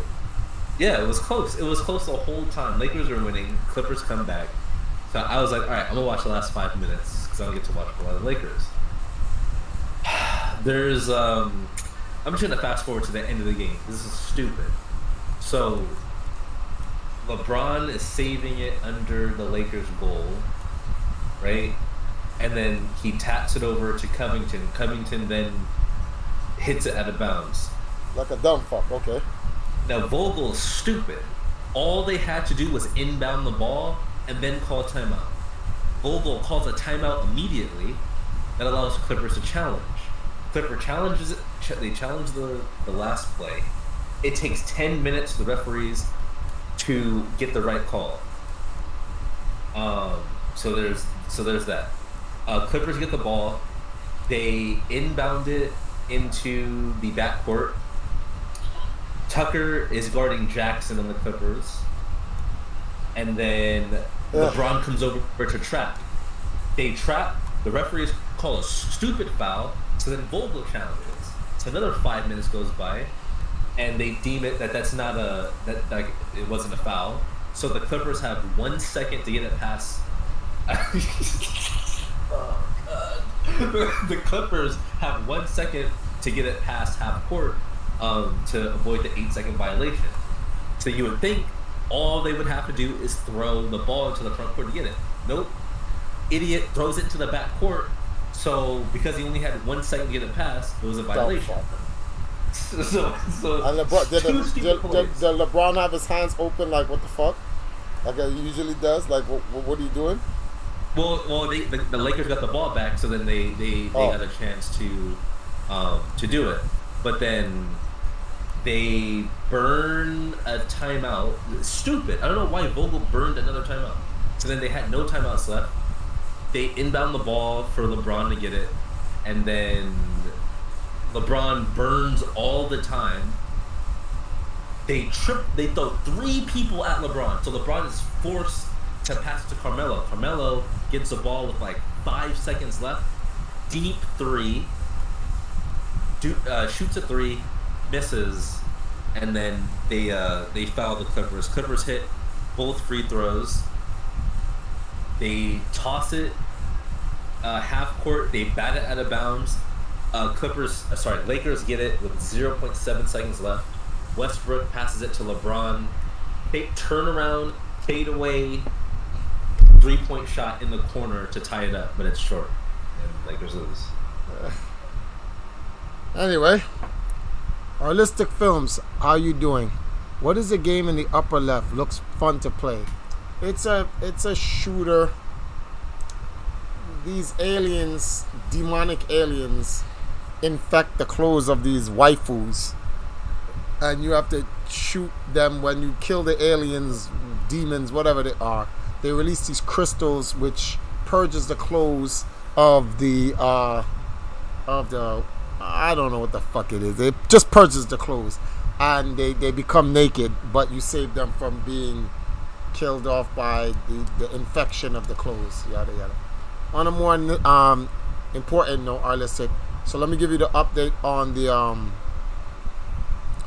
the Black History, the African History Month project. Remember how we was trying to raise the 1,500? We only raised 1,000, but then we did the project, and then we came back and it was like we owe $500 more. We are literally what was it? It can't be. Hold on. Come on, let me take a look. 5, 10, 15, 15 and 1 is a 16, 21, 24, 29. So we are $71 off from making our actual goal and completely being able to pay everything. They're still editing the video and stuff like that, so that's good. So I'm just streaming here, hanging out. We were talking about what separates the Valkyries from the other girls on YouTube and Twitch that are ethos. Not saying that every other girl on Twitch or YouTube is ethos, but clearly we know what an ethot is. And they're not here for the games. They're like, yo, look, I'm going to show you some titties and ass, give me money. That's pretty much what an ethot is.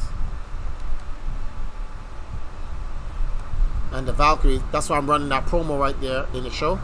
That shows you like what the Valkyries actually do. That's a reality, well, I wouldn't call it a reality TV series, but it's more like a, oh bro, 1 second. Well, it has reality TV show vibes.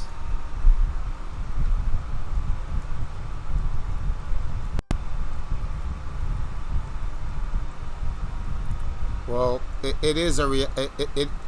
was a reality TV show for 1 day episode, but there's some things in the works, man. I got some things in the works, Jake. And like I said, this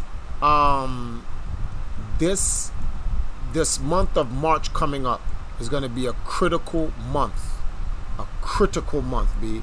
And I'm going to take all the time in this month just to focus on building up the Valkyries. We got the store in phase 2. 2 more phases before the store gets its real shit together.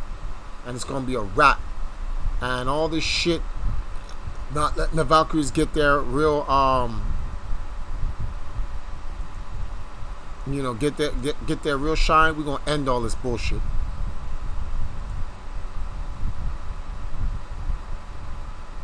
Yeah, well, I need this stuff to start popping so I can make my move and make my job reporting, because America's on some other stuff that I just don't agree with. Does anyone ever agree with what America's on? I think not. Let me give you guys this. For those who are in the chat, please just click this link, right? Head on over to the video. Drop a like. I appreciate it if you guys can drop this like. I want to get that video up to like 250 views minimum, at least. Help a brother out. If you have a good following or some other people, please share. Yes, and like I said, we're down to I think 71. If you guys can help, I have to pay the full payment by Monday, so we do have the rest of tonight, and we have Sunday. I don't work on Saturday. So if we can either try to knock out the last 70 tonight, or at least get it to 50, and then on Sunday we have the last 50 to go. If everybody chips in a little, nobody has to chip in a lot. And for people who say, look at this motherfucker Triforce begging, I'd rather beg my own people to help do the shit that we do, the content that we make, at the professional level that we get it done at, via the Sage from the Live Video Game TV, because he's a fucking 20-year TV producer. So guess what? I'd rather beg than fucking become a shill for some corporate bullshit ass organization that does not give a fuck about the scene or the culture or what we're really about. They just have their profit margins to make. And I understand, companies gotta look out for their profit margin. But if you can't compromise the context and the quality the same way you can't compromise the money and the business, you gotta balance them all. And I can't fuck with those companies that don't want to balance. They just want to balance their checkbook.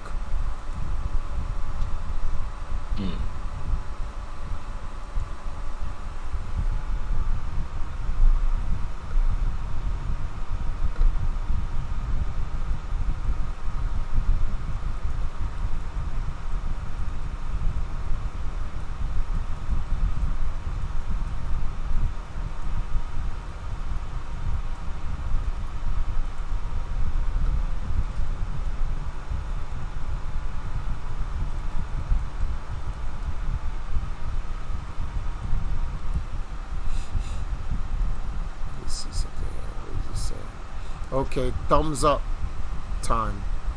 You don't have to beg to me. Love to help. I appreciate that. Well, some people you don't understand. There are people who attack me, man. But like, I'm begging for my sisters, so I don't give a shit. You have these coons out here. They'll beg for validation, but they won't beg for their own. That's real talk, because my talk is fucking real. Well, what the thing is real is there's things that money can't buy in relation to health and other situations. So a lot of the criticism regarding money, Steve Jobs is one of the richest people, but when disease came, shit didn't mean nothing. You got clapped. That's it. Yeah, so disease came and said, "Yo, it's time to go, bro." And he's like, "I don't want to go." He's like, "It's time to go, bro." So yeah, people just Prioritize what's important. It's not money. Like I understand we all need it. I get it. But yeah. Especially your health. Don't trade your health for money. That's a silly trade. You don't lose. I mean, you don't win that trade. Ain't no max damage combo. Ends in death.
Damn, I just had to just take it to the chin.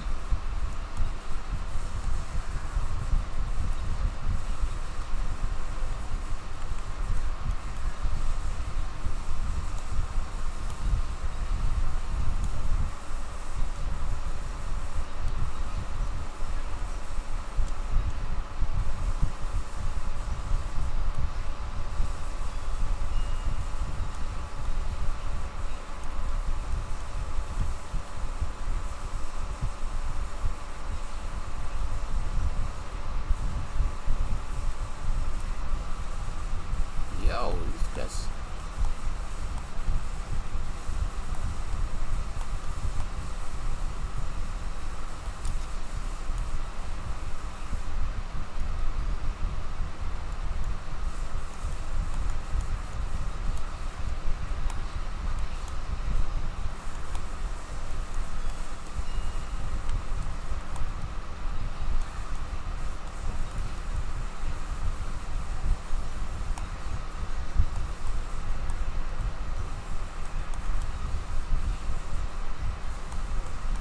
look how much enemies is on the screen, B.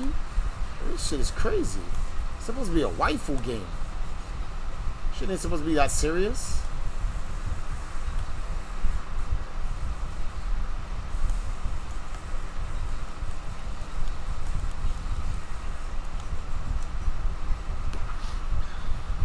I think it's time I start putting the workout shoes on after 2 years and bring out the bench and start putting on again. I've been weak for 3 whole years. evildragon.com/fitness. If you need help, hit me up. Oh yeah, let them know. Holistic. The Valkyries are stage 2 of their store.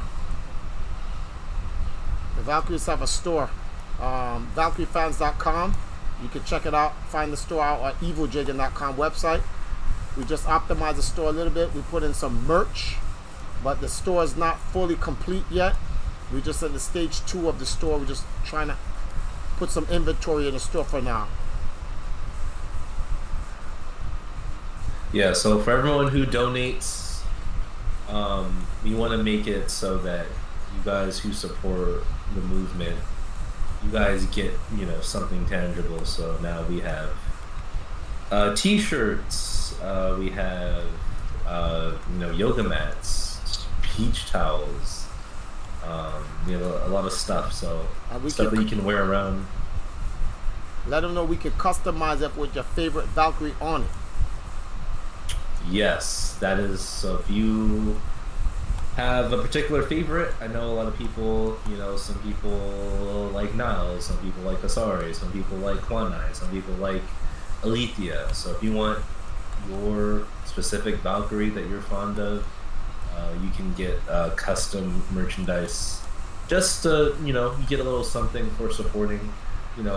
Donations are nice and they're welcome, appreciated, but want to give a tangible product that you can have.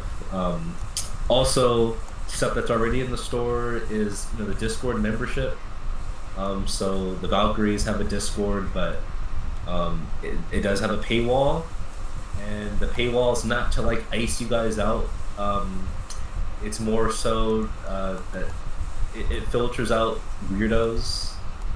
We've had our fair share of people who pay, and they're still, strange characters. No, you don't get banned unless you break the rules.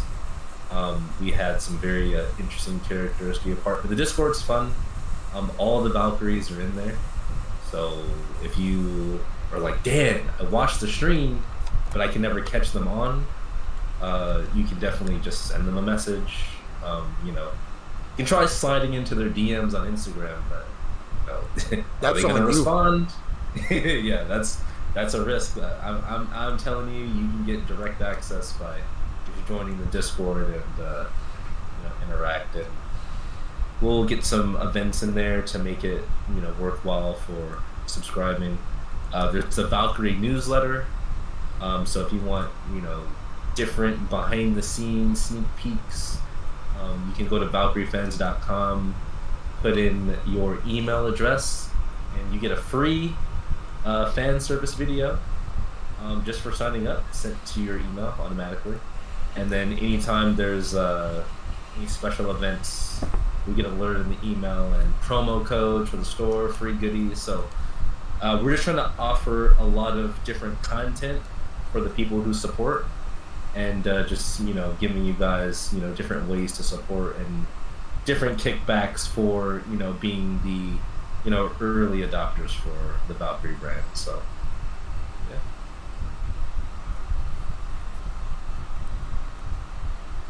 It is crucial, guys. It is crucial. At one point later on, you guys are gonna be like, when the Valkyries blow up, and it's not an if, it's a when. You're gonna be like, I know those girls when they didn't have shit. And you guys won't be the thirst buckets or the quote-unquote simps. It will be the new guys coming in, acting like they're friends with the girls. I'll get the Valkyrie t-shirt. Did you put the store in there? I think it's about time I start putting the workout shoes on. Oh, yes, sir. I'll get the Valkyrie t-shirt, yeah. We even got the Valkyrie pillows, socks, photos, fan service, videos, clips, and pics. And then we got some other shit, things that we're working on.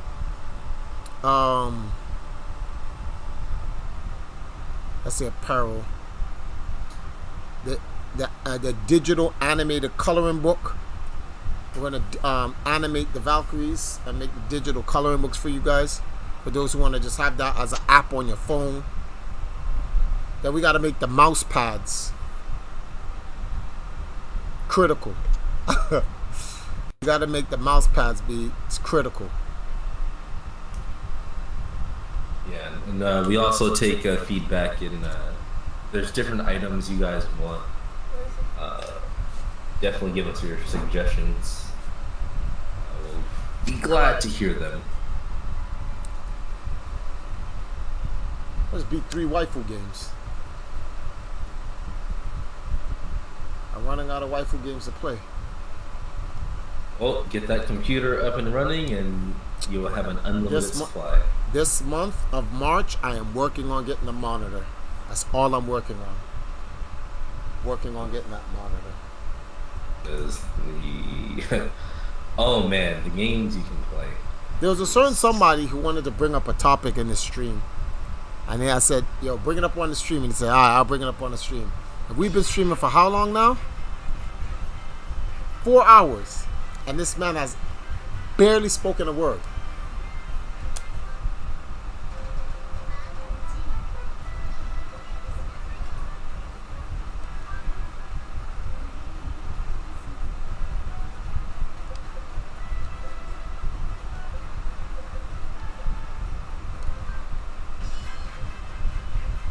Pretty Girls Panic.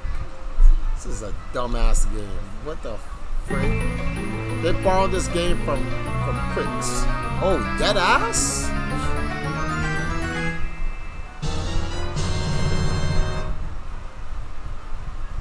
ARTILISTICFILMS has donated $50. Alright, that's what I'm talking about. We ain't on no bitch shit. So we down to $20 more. We gonna make it, everybody. We gonna make it. Sick. Thank you. Big shout outs to Arlistic Films. Thanks, man. I appreciate that. Bang, bang, bang. Bang, bang. Arlistic, you see the video up there? Oh, let me put that video in here because it's. I think I put it in there already. Hold on, let me scroll up. Is this the film? Uh-oh, I don't think I was supposed to do that. Oh yes, that is the film. Okay. I did put it in there. I'm trying to get that to I'm really trying to get this to 250 something views. Let me copy that this link here. This link that I'm throwing in the channel. Oh shit, I gotta check Twitch. Okay, nobody said anything on Twitch. This video here, if you guys actually want to listen to it and hear what the girls are actually saying, click it. We're doing our best to work with these girls, and there's going to be new Valkyries, man. The Valkyries don't stop just with those girls that you see there, although we could just rock with what we got. Because we got some bad sisters out here, but, you know, we need a full team. We need a full team. We need a bench. We need a starting 5. We need a 96 Bulls team. Real talk. Cause my talk is real.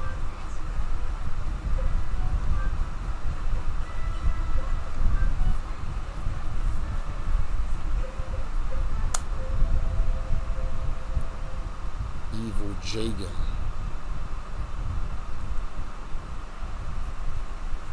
Uh-oh. Now, what is that, honey? No money in the song. Oh, you made it? Oh, thank you. What you know that the song? I don't know. Oh, you motherfucker. So there's a game, guys. It's called Quicks. I don't know if you remember it back in the NES days. That's what this game is.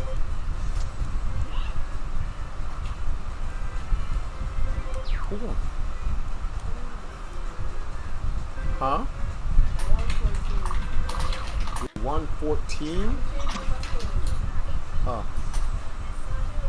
Oh no, you don't. I'm gonna just stream.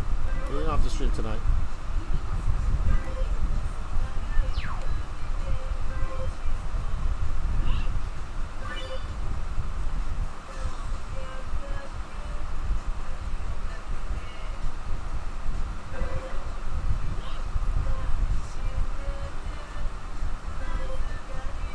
See, they took the old school concept from the game Quicks for the NES, and just look what they made with it.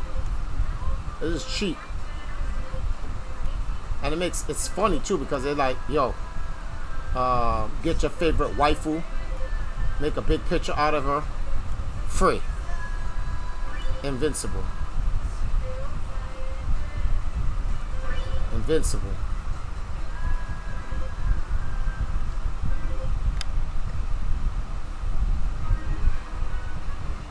You can just hang out with me on the stream, you know that, huh? You don't have to really go on your stream, you can just come on my stream. We hang out tonight till about like 2, 3.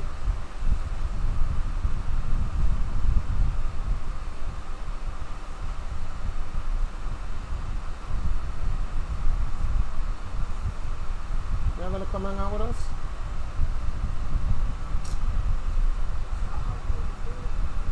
If I'm gonna turn on the camera. That's what I was stopping you from doing.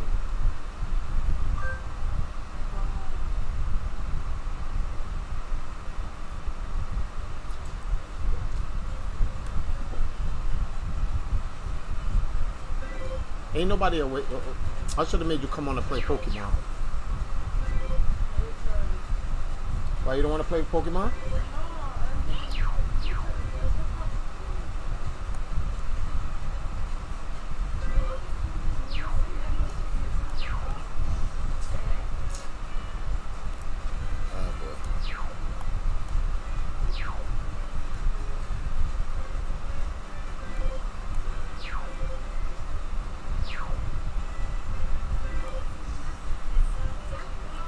He says, I'll be back. All right.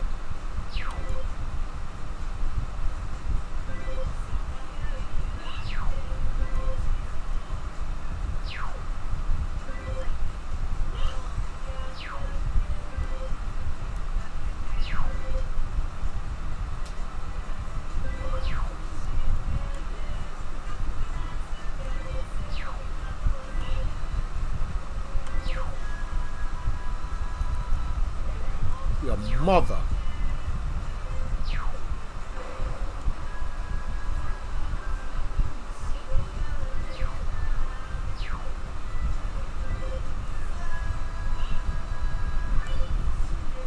I'm invincible now. Bitch. Bitch.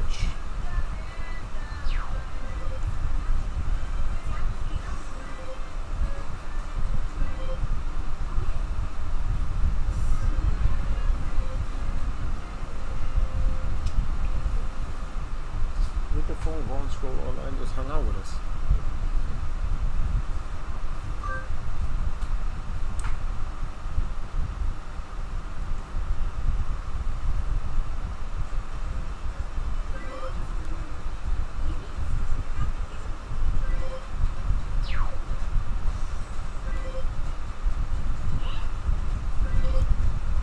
You see how stupid this game is? But there's actual skill involved in the game.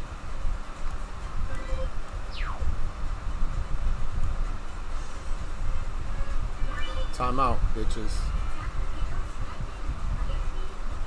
Y'all two are mad annoying. Get clapped.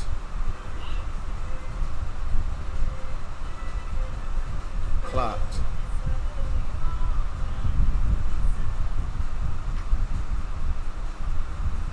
Clapped.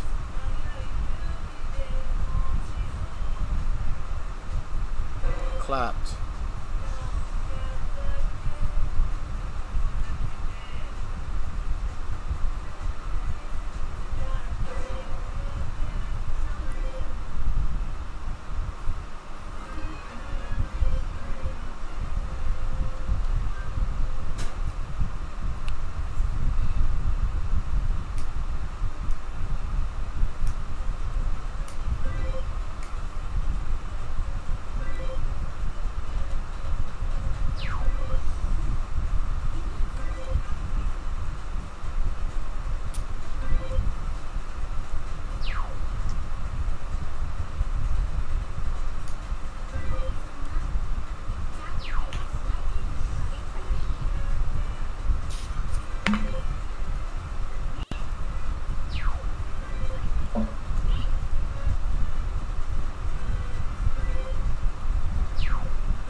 Shit.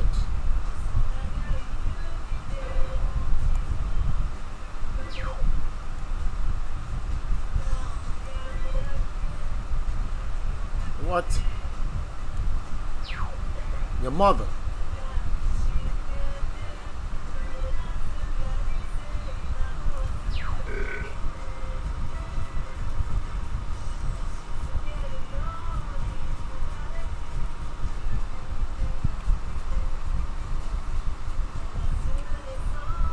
Testing, testing. Sorry about that, guys. That's literally like the third drop of the night.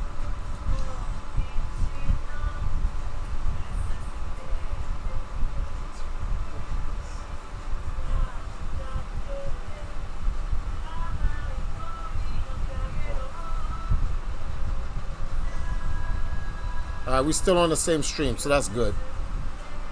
The real Pyro, what's going on, man?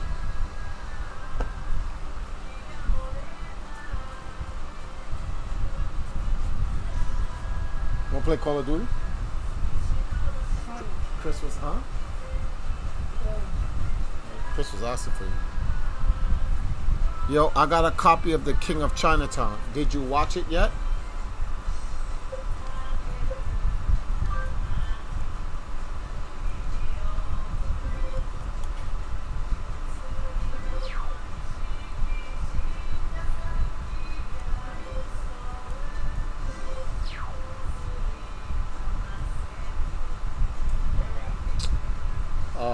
so just fugazi, dude. Enough shooting. You're annoying.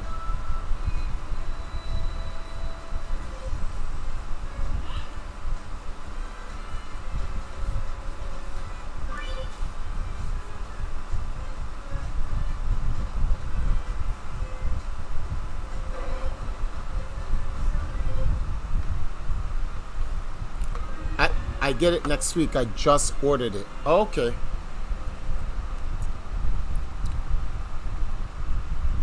We good. We just in here chilling.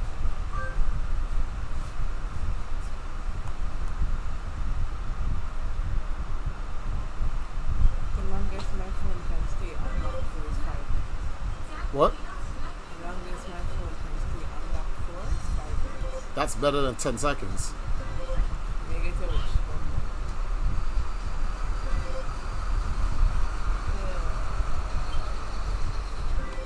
Hold on. Want me to turn on the We just realized If you don't have to play, you can just read your phone. That's why I want to turn this on. we play Call of Duty for a bit. Not in the mind. Hold on, Chris. Get some Call of Duty games running here.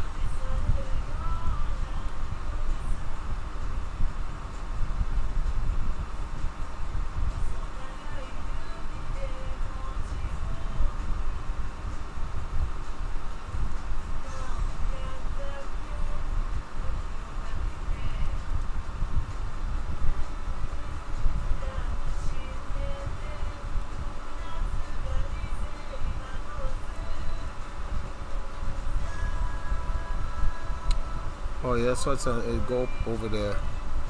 Can't come any further. Turn into there.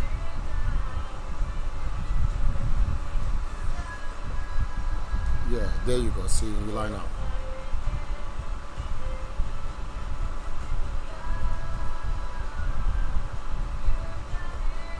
Wait, what he said? Hey, I'm new to the FGC trying to learn Street Fighter 5. Stop. Just stop right there. 6 is coming out, so just stop.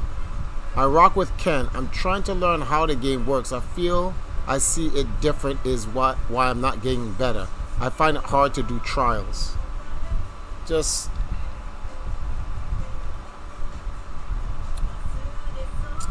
The meta for Street Fighter 5 is more like understanding your opponent, who you're fighting.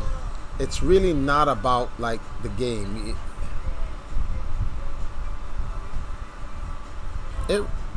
Street Fighter is one of those games, man. If you haven't been rocking with it since when it first came out, you're just wasting your time. Who that? Stated or Jiggin? Sorry, my bad. No, that's okay. Yeah, I agree. You're gonna have to spend a lot of time. Like the execution of the game is easy, and that's what a lot of beginners they focus on. Like, damn, getting other combos down, but it's all neutral. It's like Smash Brothers. Like, execution is easy. There's like some advanced things, but it's all neutral. So they broke. Yeah, but good luck if you're trying to do Street Fighter. There ain't no Monday. Oh, they don't. They're not even fucking open on Sunday. Remote? Yeah, we are. That's not the point. The point I'm trying to say is that's why I'm saying this is dog shit.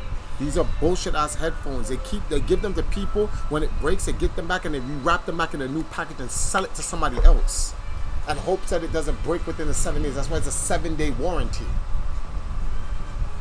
She just bought a new pair of headsets a couple of days ago. Them shits is broke already. Out of here.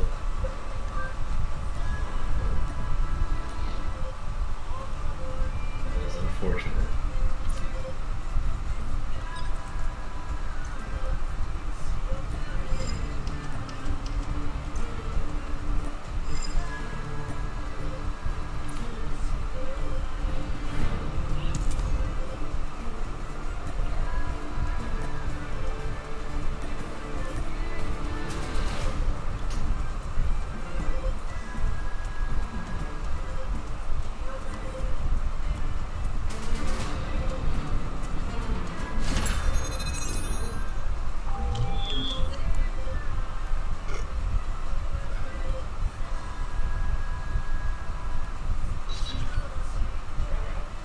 damn it.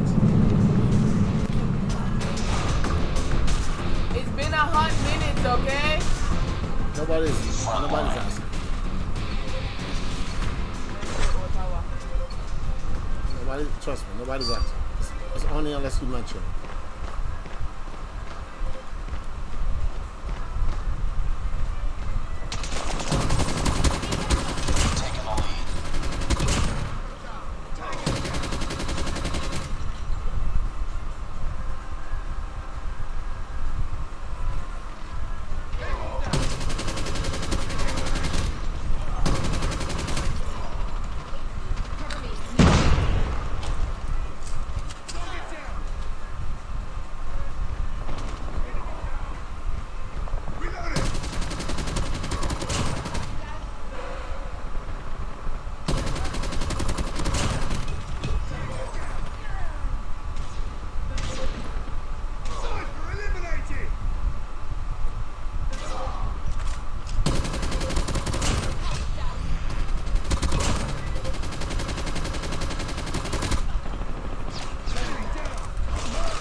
They do get people out here.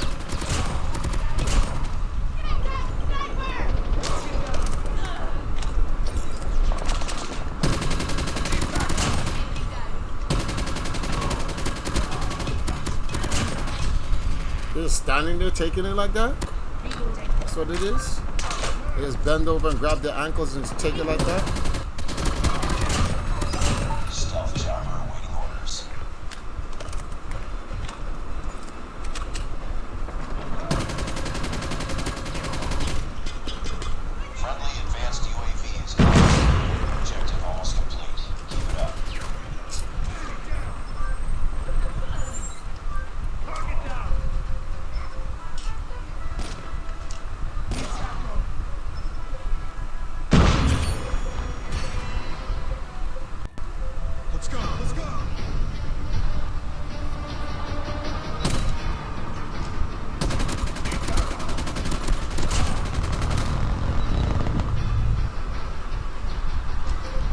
That was free fall?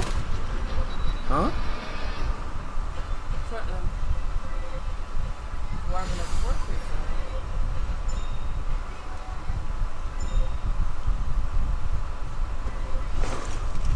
Mission accomplished. Good work.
See,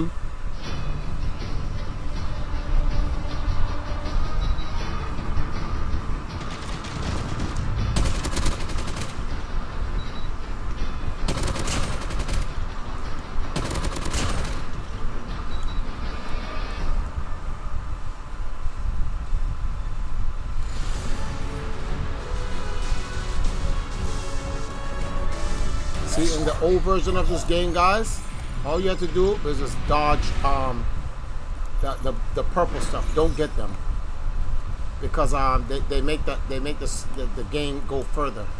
So you just dodge them and kill as much enemies as you can. This is the first real waifu.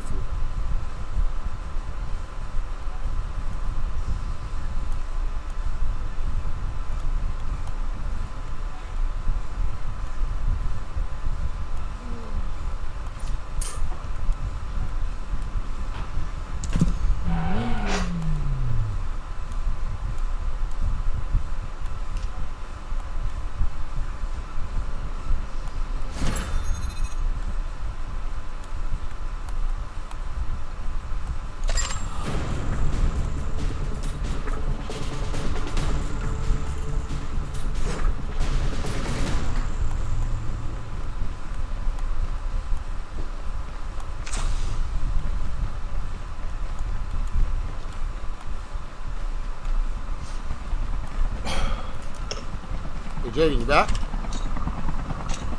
Yeah, I'm here. Now I was playing Call of Duty and I'm up to the original waifu. Okay. Yeah, this great reset nonsense is crazy. Well, here's the thing about the Great Reset.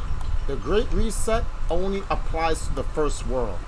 Small third worlds won't have the Great Reset because these prime ministers or whatever out here, they will get clapped. The people are not playing these little stupid games with them, especially black people.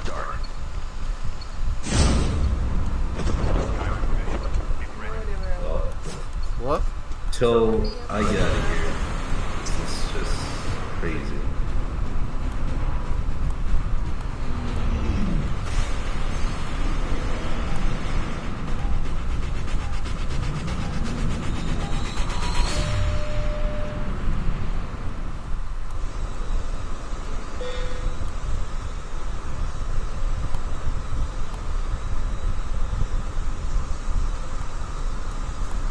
See, when these red guys start coming out, that's when you got to start getting this stuff.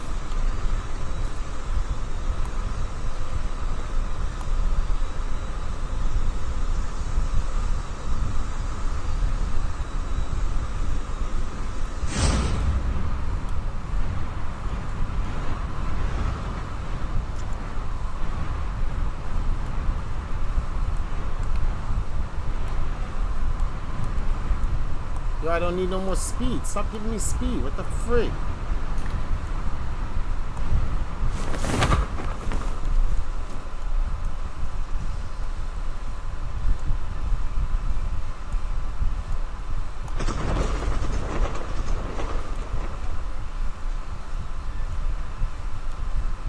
Hey.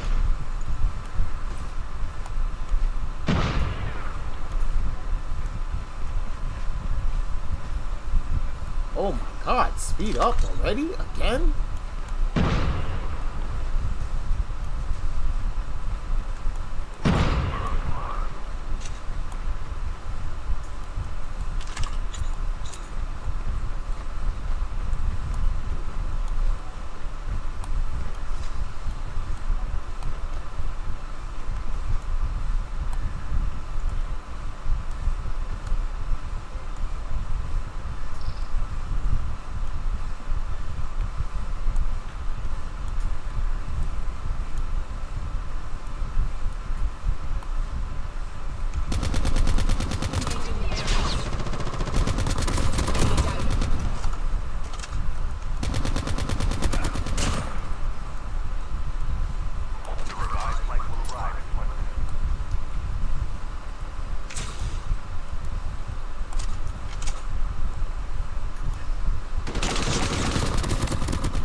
joining right now.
Sorry, I was on the update screen, Empress. I'm going to join right now. Okay, what's your gamer tag for COD Mobile? Empress now with the 3. EMPR3SS9.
Rather. No, none of them go and look a box full of things.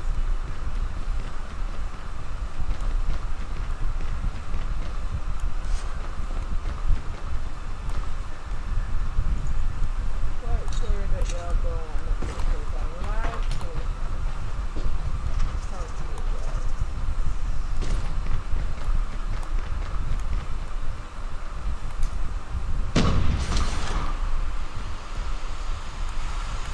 Half of the teams are eliminated.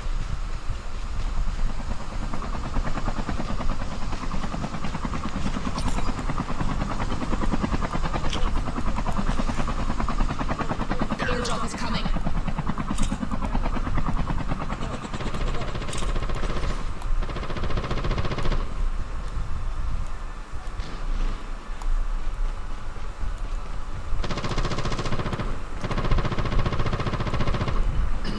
The revived flight will arrive in 1 minute. Airdrop is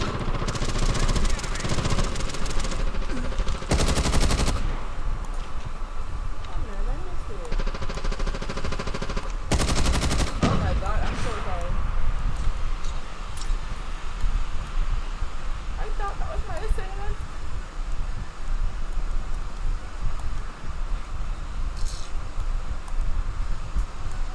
supply box here.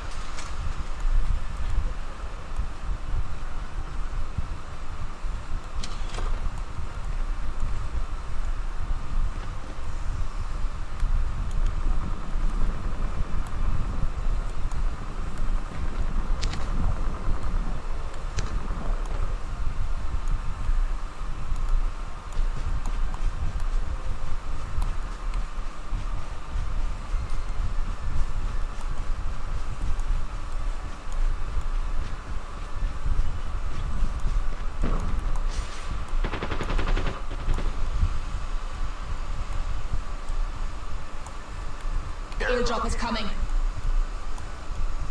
Enemy is near. Engaging the enemy. Enemy down. Void water activated. Airdrop has been delivered. This is the box wall.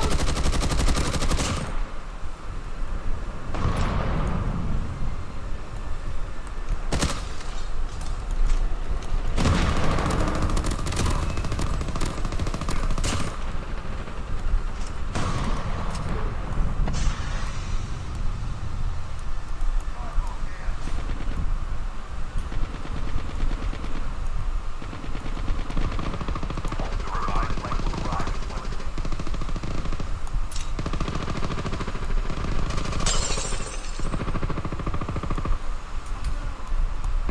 Your teammate has been killed. Get the dog tags and have them returned to battle.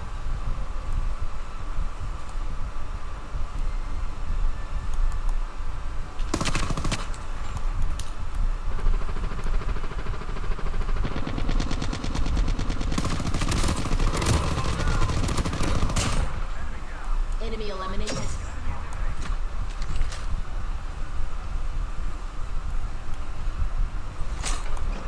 Chip terminal is almost ready.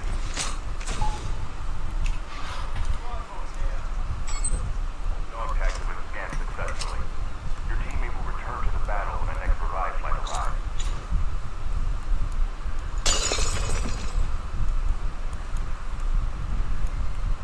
Your teammate is on the revived flight. The airdrop is coming. That's a lot of stuff.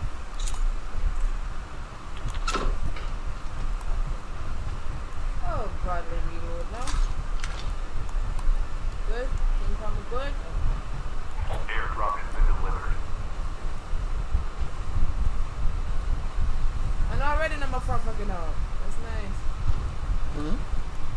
We just revived this guy. This guy land all the way away from the team. The last revived flight will arrive in Come 1 wait minute. for that.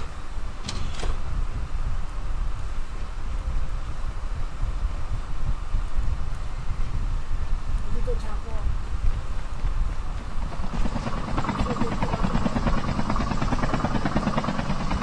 Oh, wait. Okay. Y'all left one. Y'all left it.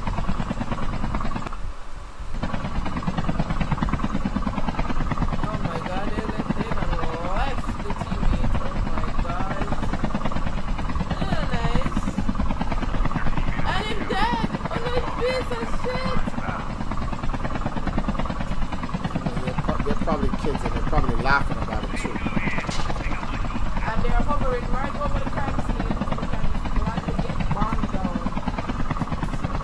That's funny. And they're going back to the town. And they're going,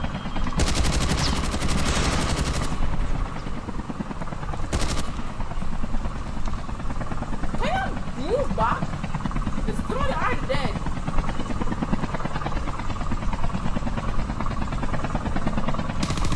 Yeah, Naren, we still alive. Yeah, Minnie. Why are you doing this? Why are you doing this? Why are you doing this there? Where the bomb out there? Let me fight another. I have more chance on another. How do I work? Got your shields up?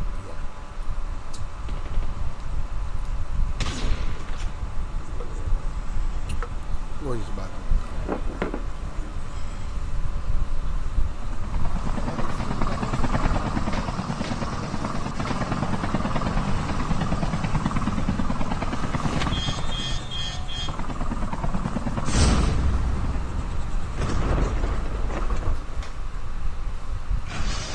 Airdrop is coming. Did this guy not see the thing? Chip terminal is almost ready. Airdrop has been delivered. Void walker activated.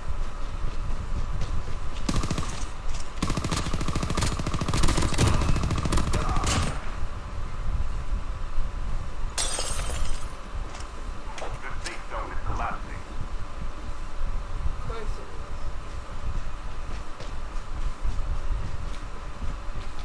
Come here, fucking idiot.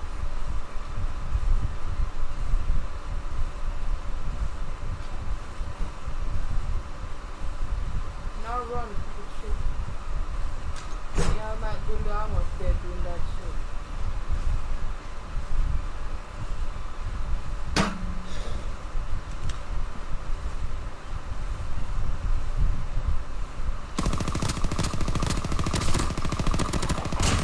Left. Getting close to Please get the last one. Please.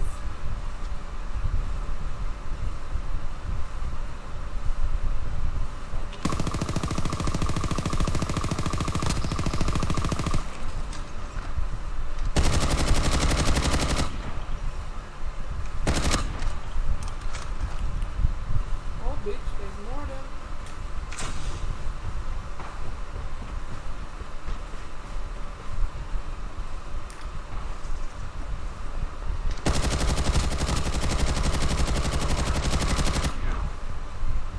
Bomba.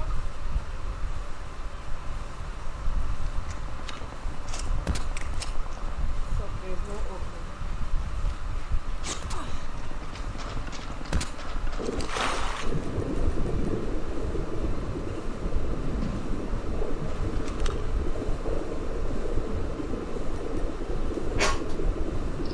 chip terminal is almost ready.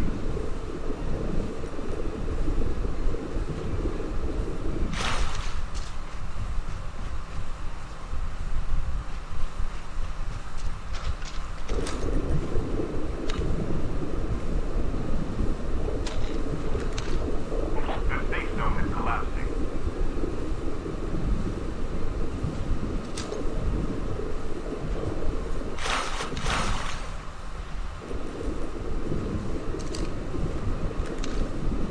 Be careful. Poltergeist is active. Bomba. Y'all won? No. The ship and land is in the water. I'm not gonna hide from tree man in the water. Who landed in the fucking idiots?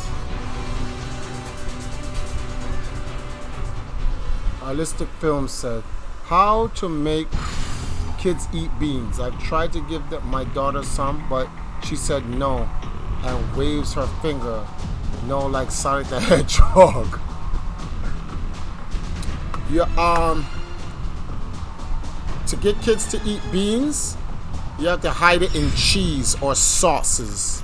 So like macaroni and cheese with beans. First you have to starve her.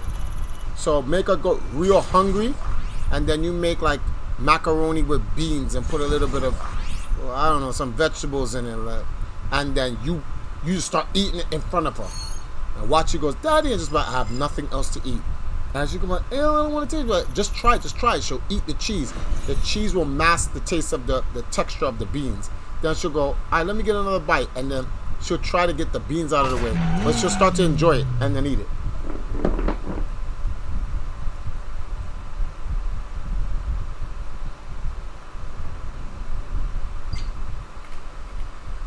Who that just send me friend request? Was that one of you guys? Did I mistakenly deny a friend request? I'm sorry. Who is Chris Raiden?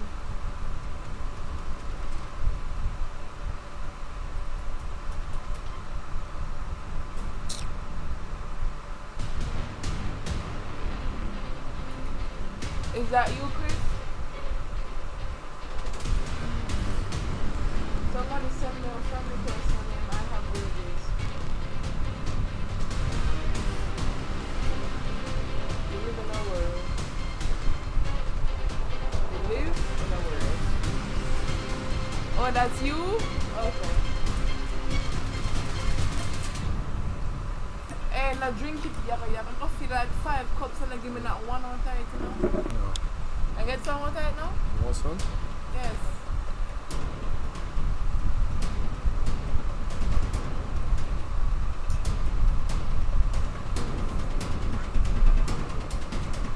Like India, the whole life. Like give it down. Jagan. Where the fuck is Jagan? Hey, what's up? Hello? You doing real waifu hours? Where's Dana, by the way? Waifu hours. Dana's asleep. I have not talked to Dana all day. That's not good. I mean, that's I don't know much. that's just the situation. And I'm out here looking at how I'm gonna survive with this nonsense going on. It's I'm just frustrated with the state of the world right now.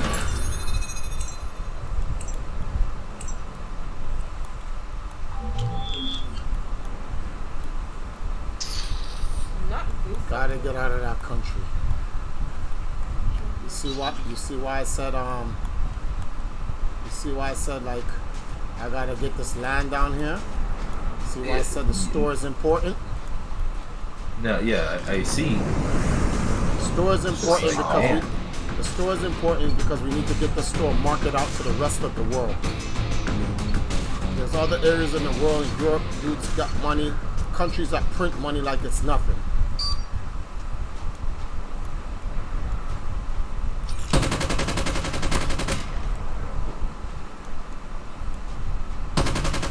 I'm so confused. Jagan, is there a way to get like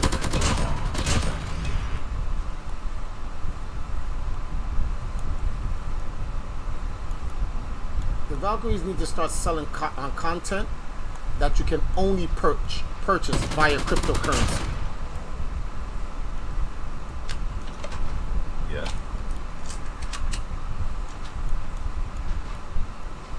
You just gotta put it on a blockchain, put it on OpenSea. I don't even know what the fuck. What you just said sounds like you were talking German to me. I don't even know what that means. No, the Valkyries have an NFT on OpenSea, which is like the biggest NFT project. So you can just sell stuff like that, and you only take crypto.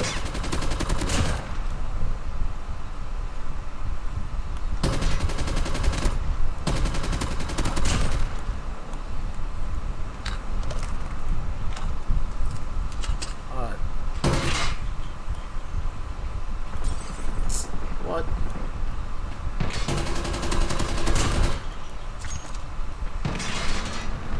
I need land and a freaking natural water system. Maroon Kingdom. Nothing else means anything. Maroon Kingdom. This shit is nuts what they're trying to do. Like these guys are trying to kill off everybody. For real. I already talked to somebody in the Maroon Kingdom. They said there's families that will adopt people in.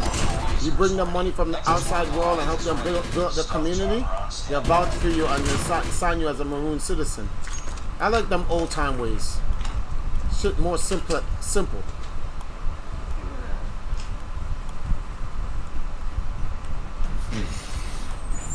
Stealth chopper inbound. Yeah, because This guy just walk past me. This guy just keep on killing himself.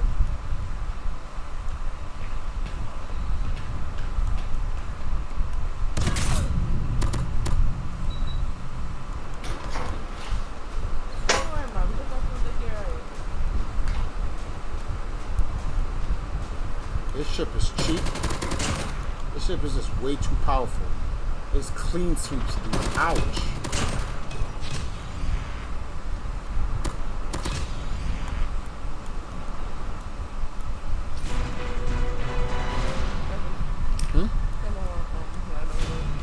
Whenever you wanna, you're done. You wanna end on that?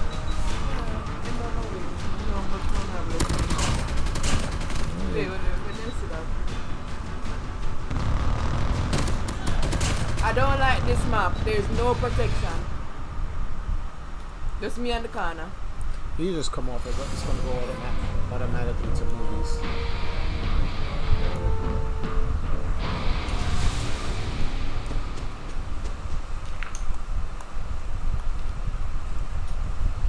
I'm in trouble. Just another day. Good job.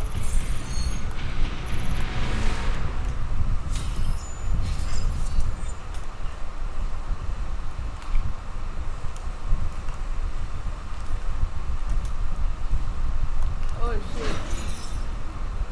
Where's Chris? Is this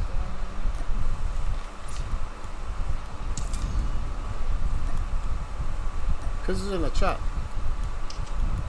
Oh, you still playing with him? No, I wasn't. I was just gonna play. I'm not sure. Yeah. What?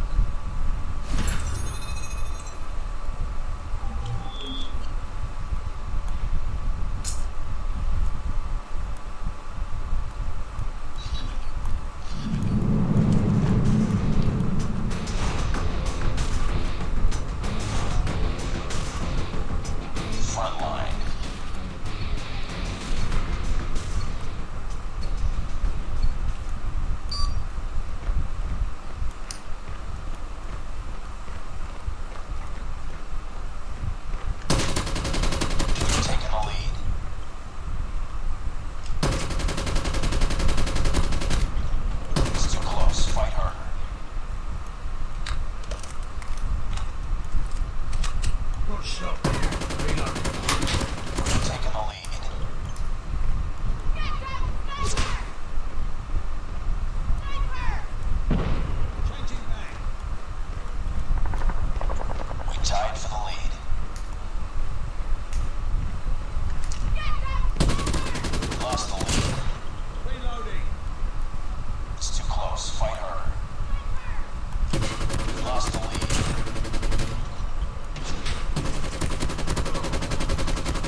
depend on the win.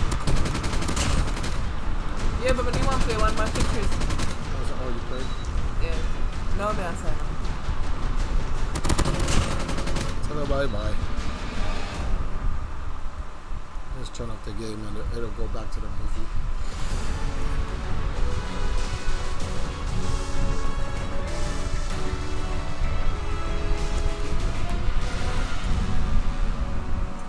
When I'm done with Rifle Hours, I think I'm just going to down there. I'm going to go back to watching World News.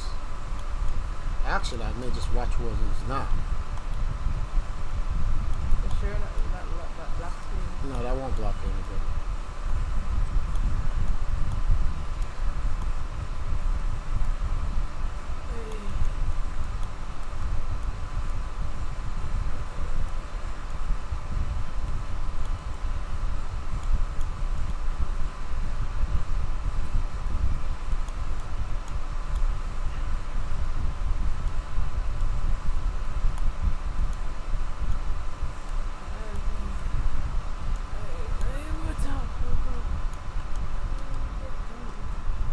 Gotta turn off your thing.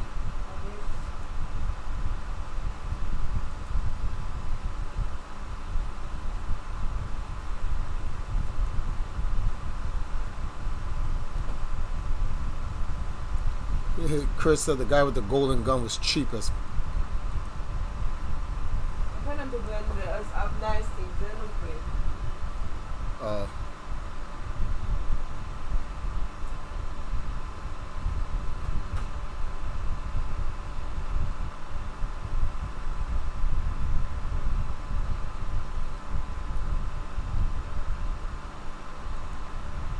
The news coming in just as we come on the air tonight. Ukraine's president addressing the people of his country just a short time ago, warning that Russian troops are moving in on the capital, closing in on Kyiv, saying they could storm the capital tonight.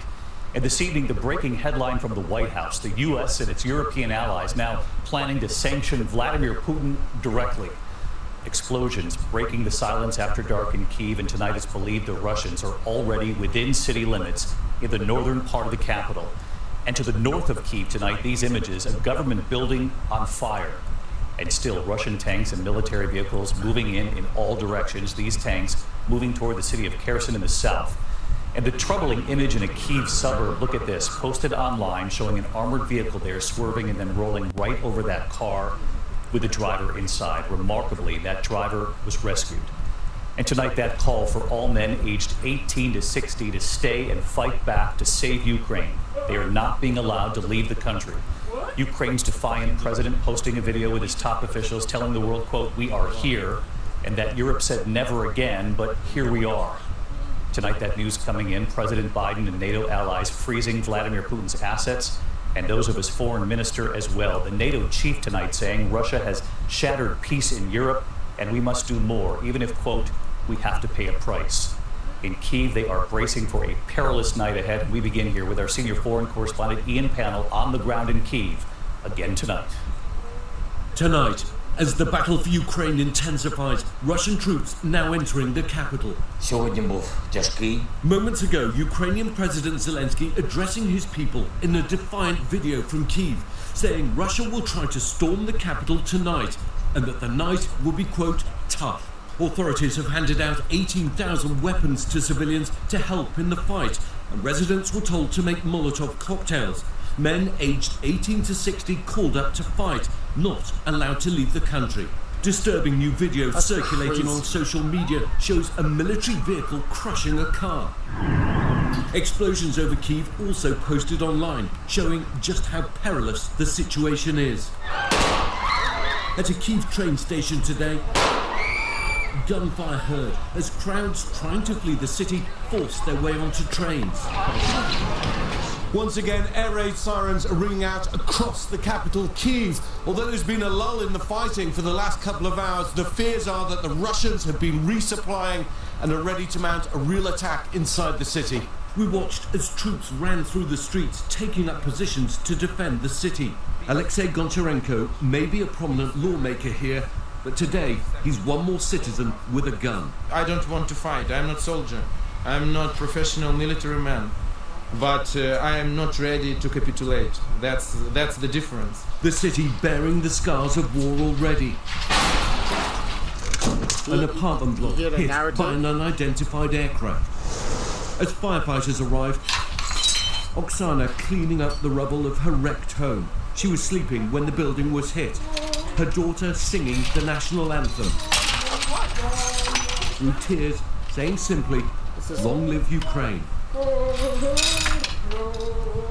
Intense battles are raging across the country tonight as Ukrainian fighters offer stiff resistance to the more powerful Russian forces. In southern Ukraine, around the city of Kherson, Russian fighter jets could be seen coming in low on their bombing runs. Also in the south, video posted on social media from Sumy showing fierce clashes. In Kharkiv, the country's second largest city today, the Ukrainian army digging in to defend as missiles hit and Russian forces advance. And this incredible video of a driver swerving to avoid exploding rounds falling around the vehicle. Casualties are rising, among them 13 Ukrainian defenders on a Black Sea island. They refused to surrender to a Russian warship and reportedly responded with an expletive when the Russians told them to surrender. Tonight, Zelensky says they'll receive the honor of Ukraine. The NATO alliance is activating its rapid response force for the first time in a defensive role in Europe. Up to 40,000 troops will bolster allied countries close to Russia and Ukraine. And 7,000 American troops ordered to Europe yesterday could soon make up part of this NATO force Europe. But none of these troops will be helping Ukraine. As some flee the cities, others seek shelter in Kiev's sub. So, I want you guys to understand why he said all of those troops are getting ready, but none of those troops will be able to help Ukraine. Ukraine is not a NATO ally. And if America or any of those guys get involved in that conflict and kill one Russian soldier, they start World War III. Because they harmed someone that it's pretty much declaring war on Russia. And you can't declare war on Russia. Notice, you guys got to read between the lines. If the Russians are bigger, badder, more powerful than Ukraine's citizens, because, well, the part they won't tell you is that the Ukraine army surrendered. They surrendered for a reason. They were giving amnesty, and they're in Russia right now, chilling. Zelensky, not Zelensky, whatever this guy's name. Him declaring martial law, not allowing any men 16 to 60 to leave, is wicked. That's just wickedness. What do you mean you're not going to allow them to leave? A man's only looking about taking care of himself. This guy thinks the West is going to come, but the West cannot come. Legally, by law, the West can't come. All those troops that you're seeing that's being galvanized is to go and protect Poland and NATO allies. Just in case after Putin takes Ukraine, Putin doesn't try to expand outward to Ukraine, which is what I was explaining to everyone early. All Putin's going to do is get rid of, what's his name? God, I keep saying Yelensky, or whatever his friggin' name is, the president of Ukraine. Once he gets rid of him, he's dipping. He's just going to dip. Putin's just going to be, I'm like, you just leaving? And Putin's going to be like, we don't want Ukraine. We just wanted to get rid of their crooked government who's allowing these racist, what's the name of these people here? Terrorists who's dealing business with the West, being sold guns from the West and all that other stuff to do all the murder and the genocide to the people in Ukraine that they don't talk about on the news. And that's it. Ukraine's gonna fall. Well, I won't say Ukraine's gonna fall. Ukraine's current government is gonna fall.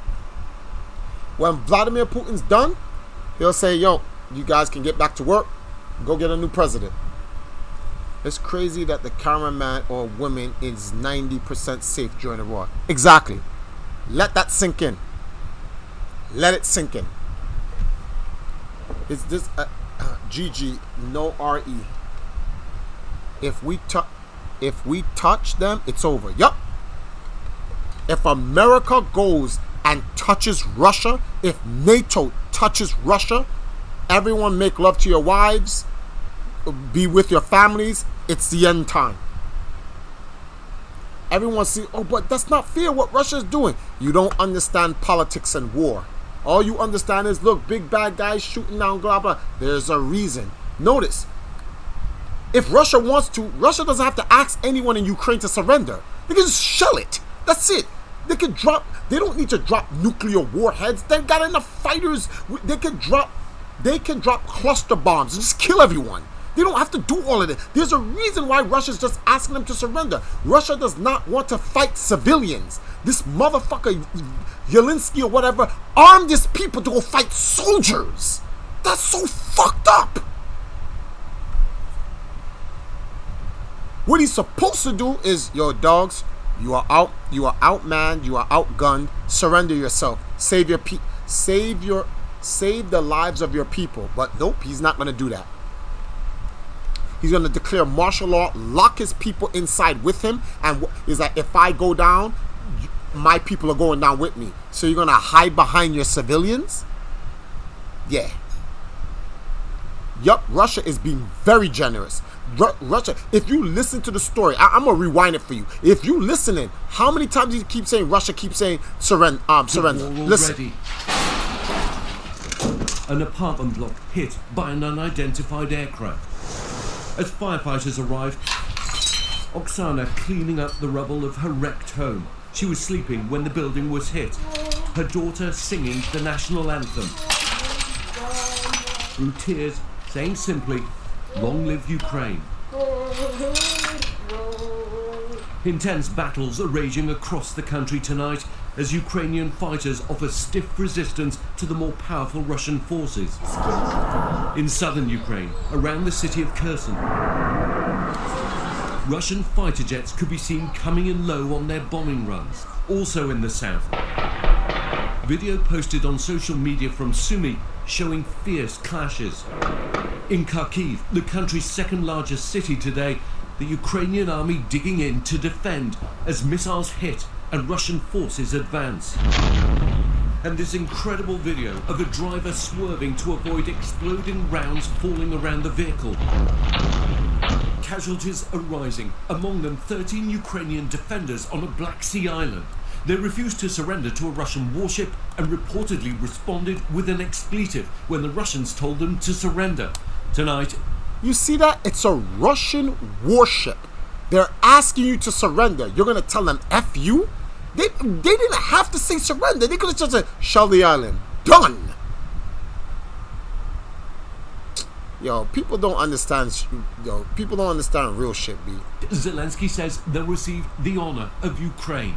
The NATO alliance is activating its rapid response force for the first time in a defensive role in Europe.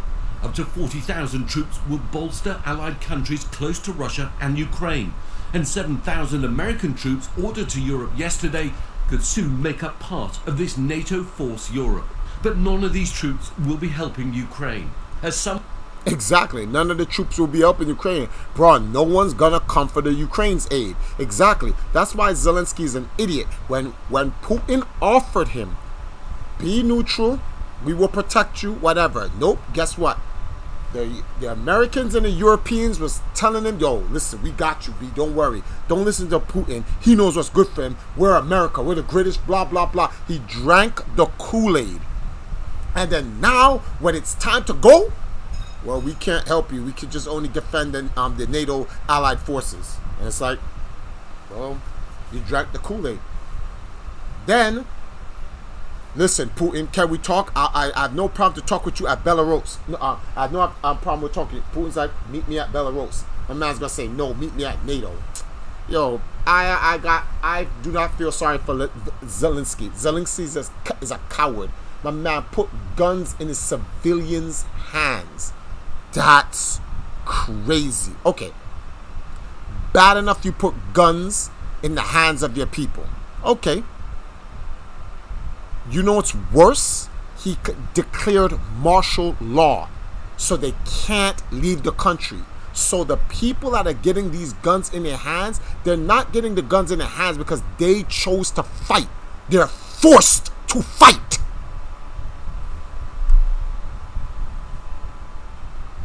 Biden should just said Ukraine will never be a part of NATO, and see if Putin was doing it about NATO or something else. Nah, it's too late for that. That Russia tried talking to Biden about it.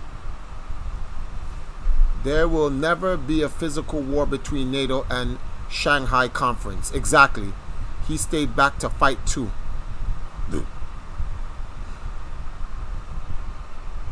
Zelensky didn't stay back to fight. Zelensky can't leave. If you got, guys, you gotta think about this as strategy, man. If Zelensky leaves and then tells his people to fight, Ukraine is over in 1 hour. Everyone's gonna be like, wait, you dipping, but you want us to fight? You're just gonna dip. Zelensky has to stay. He can't leave. If he leaves, it destroys the entire narrative of the news that they're trying to paint Russia as this evil blah blah. Nah, he has to stay and fight and die on top of that. NATO versus Shanghai Conference will be global destruction. Exactly. All they can do is protect their NATO allies. You know what Putin's doing? All Putin's doing is making sure this Ukraine will be the border. The buck stops here. It stops here. Y'all not doing this to me. That's exactly what Putin is saying. Y'all not going to do this to me.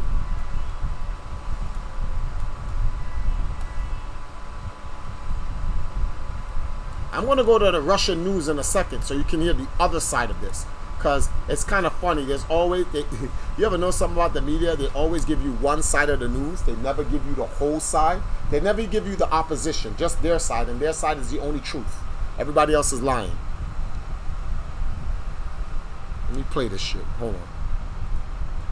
Some flee the cities. Others seek shelter in Kyiv subways. We have a little food and toys. And I hope one day, one night, but if so, we can stay there a long time. And these guys, some are seeking safety. These guys have the audacity to compare Putin to Hitler. Hitler would have just genocided all those people. That's it. You want to be talking. You'd be like, round them up, kill them. That's it. My man is literally saving them. So like, yo, dudes is full of shit.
All right, let's see here. In houses of worship, Rabbi Jonathan Markovich and his wife Ina have thrown open the doors of their synagogue. With US visas, they could have fled. But Ina made a promise to a 104-year-old Holocaust survivor. Will you stay here with me? I fought the Nazis, and I don't know what's coming. Oh, wow. She's 104 years old. So she's lived through the Nazis, Yes. and now she's afraid of the Russians. And tonight, a long and bloody battle looks unavoidable. And Ian Pannell joins us live from Kyiv again tonight. Ian, we know the president of Ukraine issuing that grim warning just a short time ago that the Russians could very well try to storm the capital tonight. That other detail that you reported, men 18 to 60 not allowed to leave the country. Families told to take action to make Molotov cocktails to protect themselves. And tonight it would appear that in many parts of the country, the Russians are facing a stiffer resistance from Ukrainian fighters than they expected. No, you see how they try to, Jagan, you hear that shit? You see how they try to play it? They're not Russia is not getting stiff resistance from the Ukrainian fighters. Russia does not want to kill Ukrainian citizens. If it was just regular Ukrainian fighters, they'd be like, yo, they're soldiers, you know what it is. That's the life of a soldier. Let's get up there and let's go kill them people. Zelensky is hiding behind his citizens. That's wild. He could really... Everyone's scared to death that they're going to die. But like, if Zelensky just surrenders, it's over. This is what hanging on to power looks like. You're willing to sacrifice that's like a bunch of gangsters outside and it's like, yo, look, they have enough firepower to shred your house to pieces, and they're out there telling you, yo, your mans them stole my shit. We're not trying to bomb your house, B. Just send him out alone. We gonna take him and we be about our business. And a nigga sits in there and says, we're gonna fight to the death. You're condemning your family. Go outside and go face the music. You robbed him. Sorry. Close the door. I know. Just go out and go face the music and save your family's lives. But he ain't gonna do it. I'm here, just muted. I saw a video of a Ukraine father hugging their children and crying because they have to stay while their family goes. Yeah.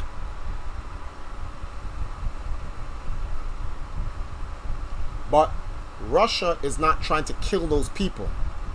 That's why Vladimir Putin said before he went in, he said the West will have blood on their hands because it's the West that did this.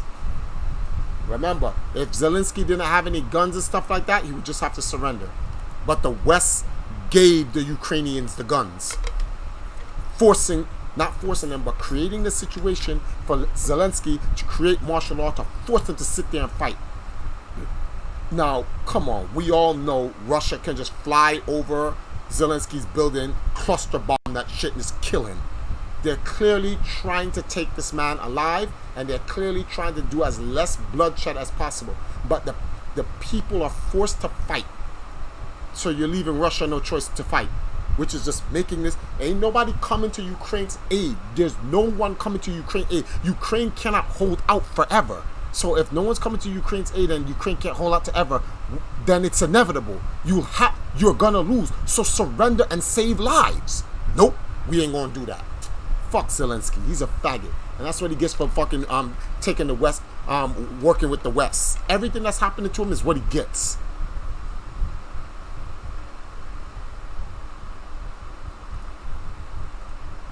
Yeah, I think that's very right. I mean, a senior official telling ABC News that the first 2 days have not gone as well as the Russians expected, though it is now believed that they could try to take Kiev for the final push tomorrow. Again, Zelensky thinking that it could happen tonight, and we have been hearing the distinct sound of battles taking place inside the city. Meanwhile, I think we're seeing early signs of potential talks between the Ukrainians and Russians, but it's likely not talking that's going to dominate the coming hours, but fighting. David? Ian Panel leading us off again tonight, Ian. My only hope for the people of Ukraine, that in these final hours before they storm the building, this bitch-made nigga says he surrenders, and Putin, and he makes a deal with Putin, and Putin goes, I'll take you alive, surrender, and let's get them and get the fuck out of Ukraine. So, and you know why Putin is gonna leave Ukraine? Just to shit on the West. Like, wait a minute, so they got Zelensky? Yes. Where did the Russians go? They're leaving. I thought they was going to invade and take Ukraine. And then Putin could come on and say, we told you, we're not interested in occupying Ukraine like some other Western forces. Just to shit on them. And I'm like, Zelensky got some answering to do. And they need to get a new government. Then watch when they get the new government. America's going to try to install a new Western puppet who's going to try to force the country into going into NATO. And then that will be the end. So Zelensky only has one shot. Make a deal with Vladimir Putin. Stay neutral, so he can stay in power. But that's the deal he has with Putin. You have to stay neutral. You cannot join NATO. If you join NATO, we put a bullet in your head. It's just that simple.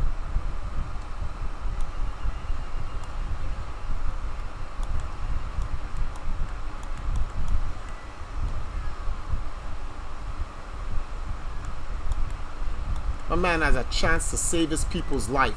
And my man over here with all this bluster talking about Ukraine will stand. My man, Ukraine's not trying to stand. You put that shit in their head. You telling them they can't leave. They can send their kids on a boat to go to Poland or Russia, but the adults can't leave. You see how wicked war is? You see how wicked war is? Two idiots arguing, right? And if the people that have to suffer. I put any money to you, Vladimir Putin, are like, yo, we ain't got to do all this soldier shit. Yo, me and Zelensky can go in a ring. And I'll just solve it. But Zelensky ain't about that. He ain't about that life. He don't want Putin's hands. Putin's hands is E for everyone. He don't want those things. He knows that too. He know what it is.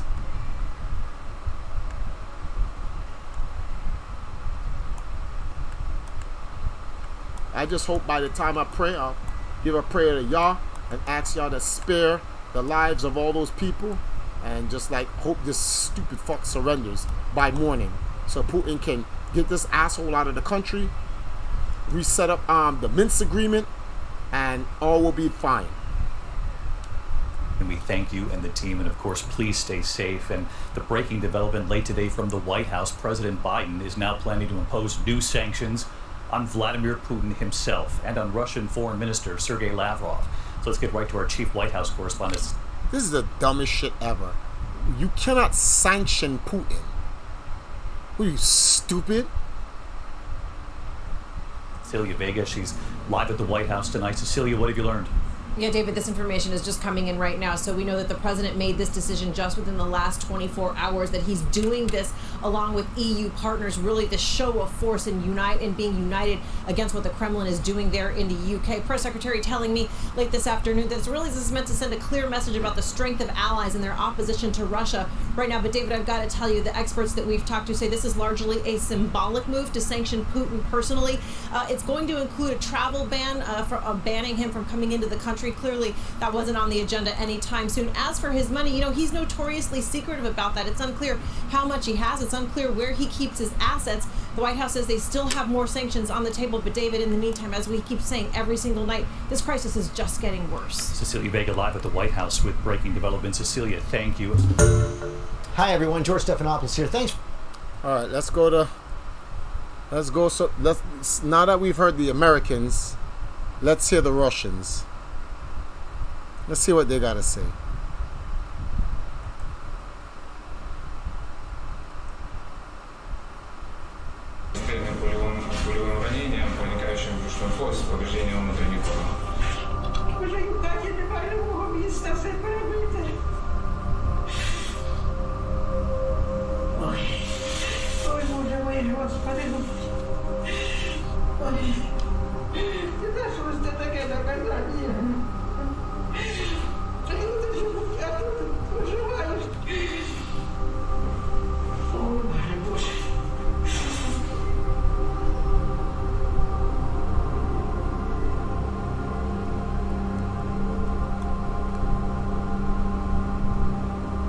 Oh, this is an old video.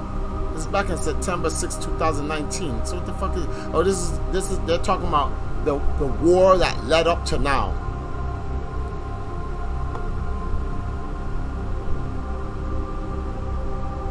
All right, let's go back here. Let the lower court ruling stand and decline the case, and I'm sure that probably came as no. An attack on one is an attack on all. Of course, Ukraine is not a member of NATO, but many of the states, close to Russia's borders are. I think that would be the only situation in which the United States would have a legal obligation to take military action. There's a question that continues to confound me and a lot of people, and we have maybe about 2 minutes left. So I'd like to pose this question to you. Russia, as you know, it's a westernized, capitalist, and predominantly Christian country.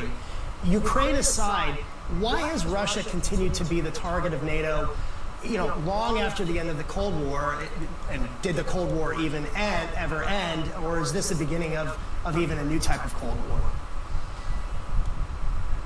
Well, I think we do have this odd context, namely with the demise of the Soviet Union, you did have pockets of Russian population winding up in neighboring states and feeling discriminated against.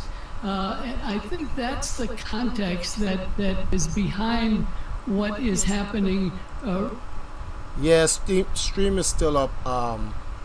The stream is still up, Noah. Over here trying to... I'll probably keep it running for about another hour. Tops. Listening to the world news now. Right now, and which provides something of a rationale for Russia to be taking action. Frankly, the Western countries should have been more attentive to this, more attentive to the concerns of the Russian population in these neighboring countries, and that had they, so we might not have gotten to now where Russia would have a rationale, at least for the decree, the ukaz that was issued by Mr. Putin. Professor, we have about probably a minute, a little less than a minute left. Where do you see this going? Do you see Russia, do you see President Putin trying to perhaps even push further beyond even Ukraine? Obviously, this is a distressing situation, and as we're sitting here talking, people are dying, and we all need to realize that. But what's your concern about this? Do you think this could escalate even further? I'm reluctant to make predictions because usually when I make a prediction, it turns out to be wrong. But I would not expect this to be going beyond Ukraine into other countries. That would, of course, bring into play NATO obligations under Article 5 of the NATO treaty. And from what I've seen so far, it would seem that the Russian government is focusing on Ukraine and on Ukraine alone. Well, Professor Quigley, we appreciate your insight. Thanks for your time. Thanks so much for coming on. Thanks again for coming on The Big Picture.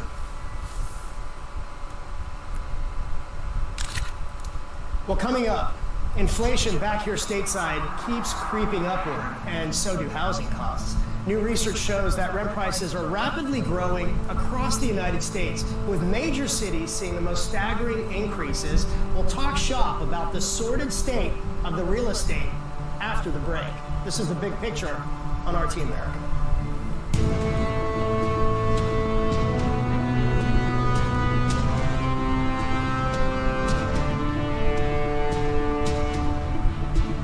Hold on, guys, I'm coming. Let me finish this race.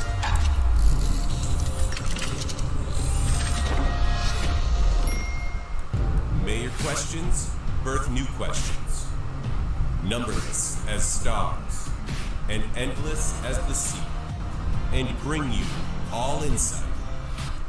But nobody wants to do that. It seems like everybody wants to live in a priority. Should it happen at all? Well, yeah, I think it should. Again, I have to admit that I'm not the person to ask because I have a dog in the fight. But yes, I think it should because it has not grown with inflation. It's sat stagnant for years and years and years, and you need to upgrade it. If you're going to have it, you need to make it as viable as you possibly can. Are based on imprecise text, disputed history, and they're not bound by their own cases. So they have total discretion. And one more thing about that. The psychological difference between saying you have power that's going to be reviewed by somebody and you have power that's not going to be reviewed at all is a very big difference. Now, do you think the Supreme Court is changing the law as it sees fit in reversing course on prior decisions? Wouldn't that amount to contradiction? It's contradicting itself. And how often does that happen? Governor, in every litigated area of constitutional law, First Amendment, Second Amendment, Fourth, Fifth, Sixth, Eighth Amendments, 14th Amendment, equal protection, due process, freedom of speech, freedom of religion, all of it, they change their minds all the time and have done so consistently. Just one real quick example. Until 2008, there was no right to own a gun. Now there is. Until 1973, there was no right to have an abortion. Now there is. Soon there won't be. The court goes back and forth all the time, and especially in less sexy areas like separation of powers and federalism issues, they change their minds all the time because they're not bound by their prior cases. There's not. Now, over the course of American history, we've had as few as 5. The answer to who's going to blend your green juice smoothie and glare at you for not exhibiting the proper upwards of 70% correct. But the first 3 are real browsers that will help you end your abusive relationship with Google Chrome. Sure, Google sounds friendly. It does. It seems friendly. It's rainbow colors. You know, you've been with them since 2001 when you were just a young, naive internet surfer, completely unaware of the sheer number of hamster videos in the world. Sure, Google is a silly word that sounds like it couldn't possibly be filled with evil, like nipple, or fluffernutter, or Benedict Cumberbatch. But Google is abuseling you! It's violating your online life without consent. You don't need him anymore. You're strong enough to move on, sister, and take his cat with you because it loves you more. If one of those other The web fuck is this browsers I guy mentioned- talking about? Hours. These sorts of financial sanctions against the little country of Cuba, 90 miles from our shores, for over 60 years. And the Castro regime survived, and the current followers of Fidel Castro who remain in power look at that and don't be misled by grandiose political grandstand. Yeah, it wouldn't be political theater without it being as dramatic as possible. Now, let's also bring China into all of this. Christie, Chinese President Xi held a call with Russian President Putin on Friday, with the Chinese president calling for the situation to be resolved through dialogue. Now, while Putin said he is open to high-level negotiations, how important is the relationship between these two countries as the situation progresses? The relationship between China... You see what I'm saying? Xi Jinping is telling Putin, get high-level dialogues with Zelensky. Zelensky can save his people by simply sitting down and talk with Putin. But Zelensky's being a bitch. Oh, come here, come here.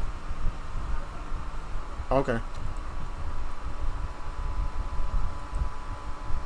China and Russia is extremely important, as China is relying on Russia for increasing energy consumption as well as agricultural needs. So China is walking a very thin line right now, trying to remain neutral and de-escalate the situation, and they have repeatedly called for the crisis to be resolved through dialogue and negotiation. So it's a very delicate geopolitical balancing act on China's part.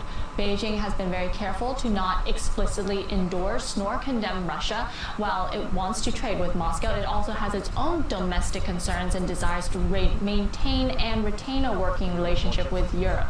And 2 of China's largest state-owned banks are now restricting financing for the purchases of Russian commodities, which kind of underscores the limits of Beijing's pledge to maintain economic ties with Russia. So it may suggest some backpedaling from recent assertive posturing alongside Russia, because China also has very close ties with Ukraine, as trade between the two amounted to about $15.4 billion in 2020 for raw materials like ore, slag, and ash used in construction. So with all of these strategic factors at play, China's in an awkward position as to not jeopardize any potential relationships or opportunities. Boom Bust, Christy I, and Professor Richard Wolff, thank you both for your analysis today. Thank you.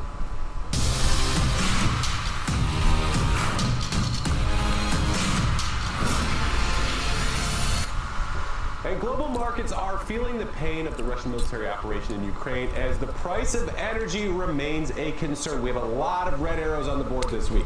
We start in Russia, where the MOEX is down by more than 28% for the week, as the MOEX lost more than 33% on Thursday as sanctions were announced throughout the day.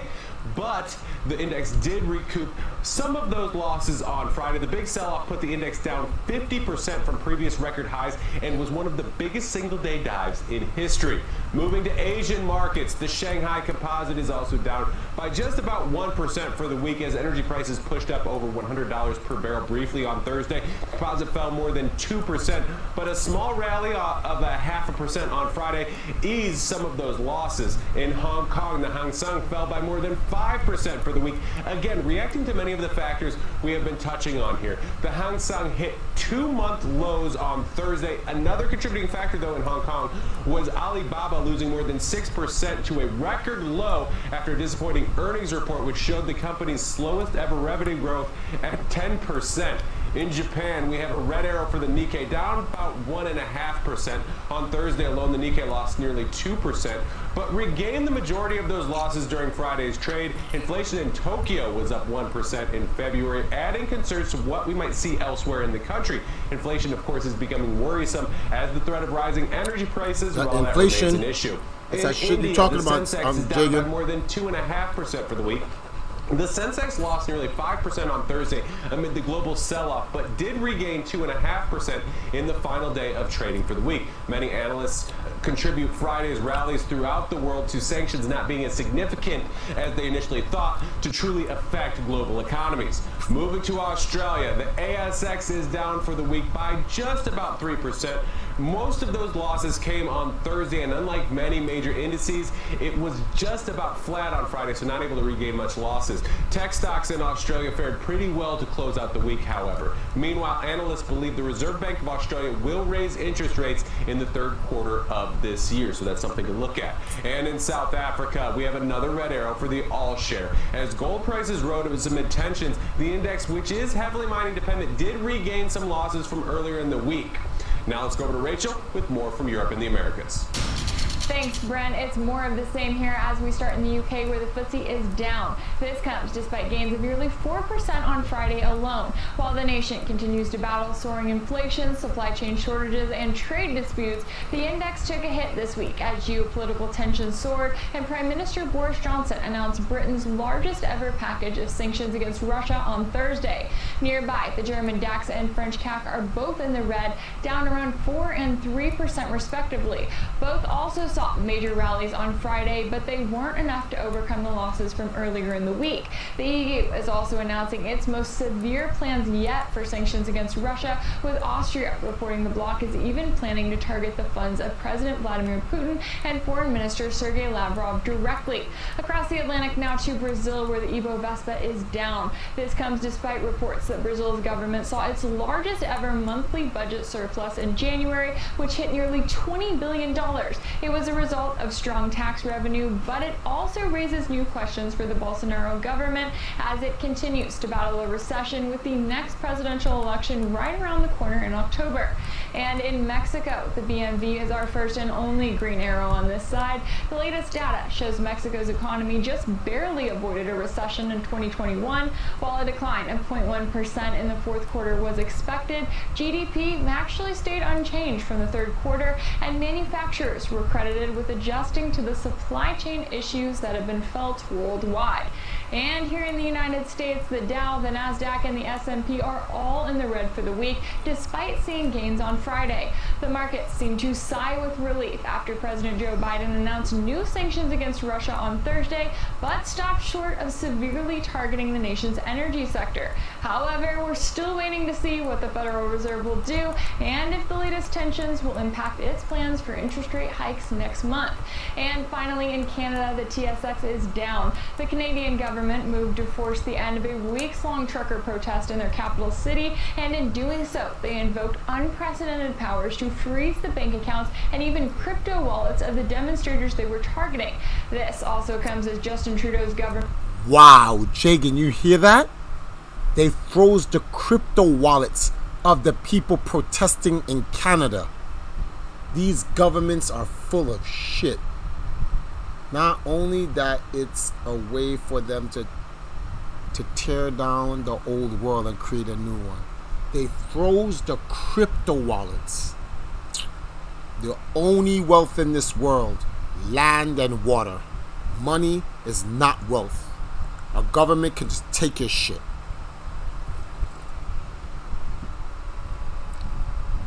A government can just take your shit. On some gangster shit. Run your shit. That right there just goes to show you black people are millionaires. No, we're not. We're poor. We're allowed to spend their money. We don't have money. Yes, or buy gold. Actually, gold and silver, you know, in the old days, you know what they call gold and silver? God's currency.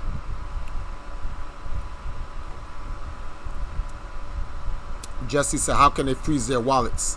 Well, let me go back so you can hear it one more time for yourself, Jesse. See elsewhere in the country.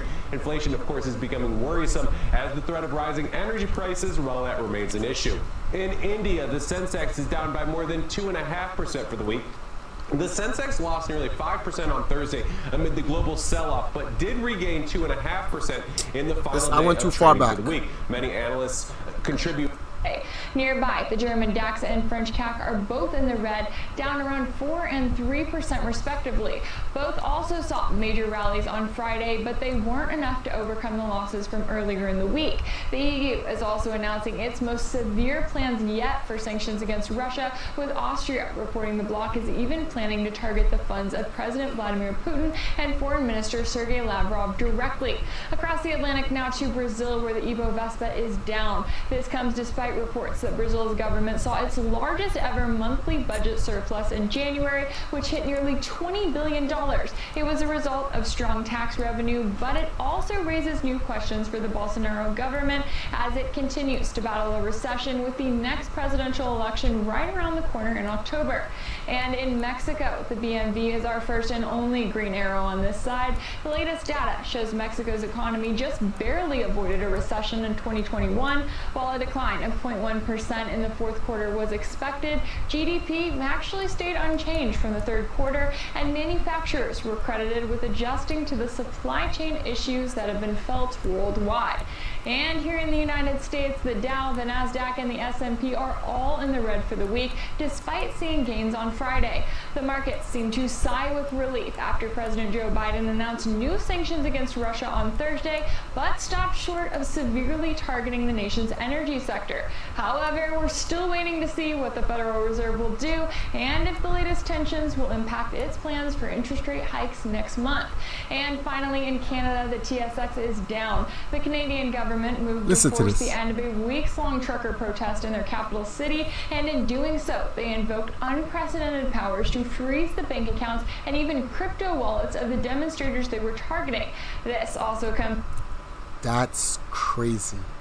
They froze the wallets of the crypto. They froze the crypto wallets of the demonstrators who were protesting.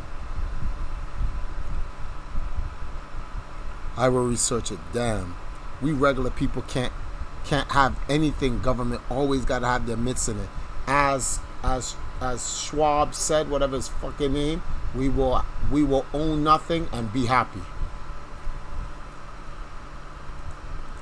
As Justin Trudeau's government moved to implement sanctions of its own against Russia and to cancel all export permits to the country, which received $500 million in goods from Canada in 2019. Now moving into next week, we will continue to keep an eye on the latest geopolitical tensions and how they are impacting markets around the world. And time now for a quick break, but when we come back, we're going to take another look at the landscape of crypto regulation with former CFTC Chair J. Christopher Giancarlo. And as we go to break, here are the numbers at the close.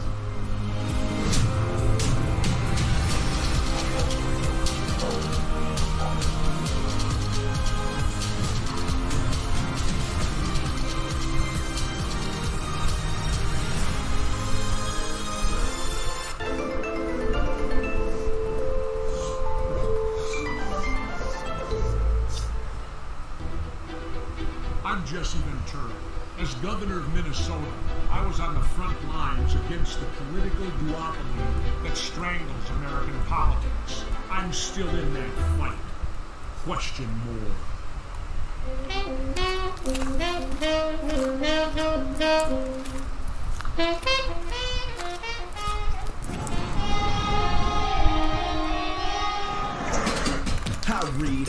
I turn on the TV, learning about the world and what's happening around me. I see shills on the screen spitting lies every day because of fake news narratives is how they stay paid. Seeing too many goons who are building up prisons with bomb after bomb, brick by brick globalism, making mile-high money off that endless war. But I found a network that'll question more. Science breakthroughs, outer space, civil strife, climate change, cyber warfare, coups, and violence. All that mainstream wants to do is keep us quiet.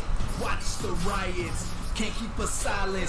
Critical voices, bold perspective. Question more, who's our directive? We don't take sides, we walk the walk. RT America means real talk.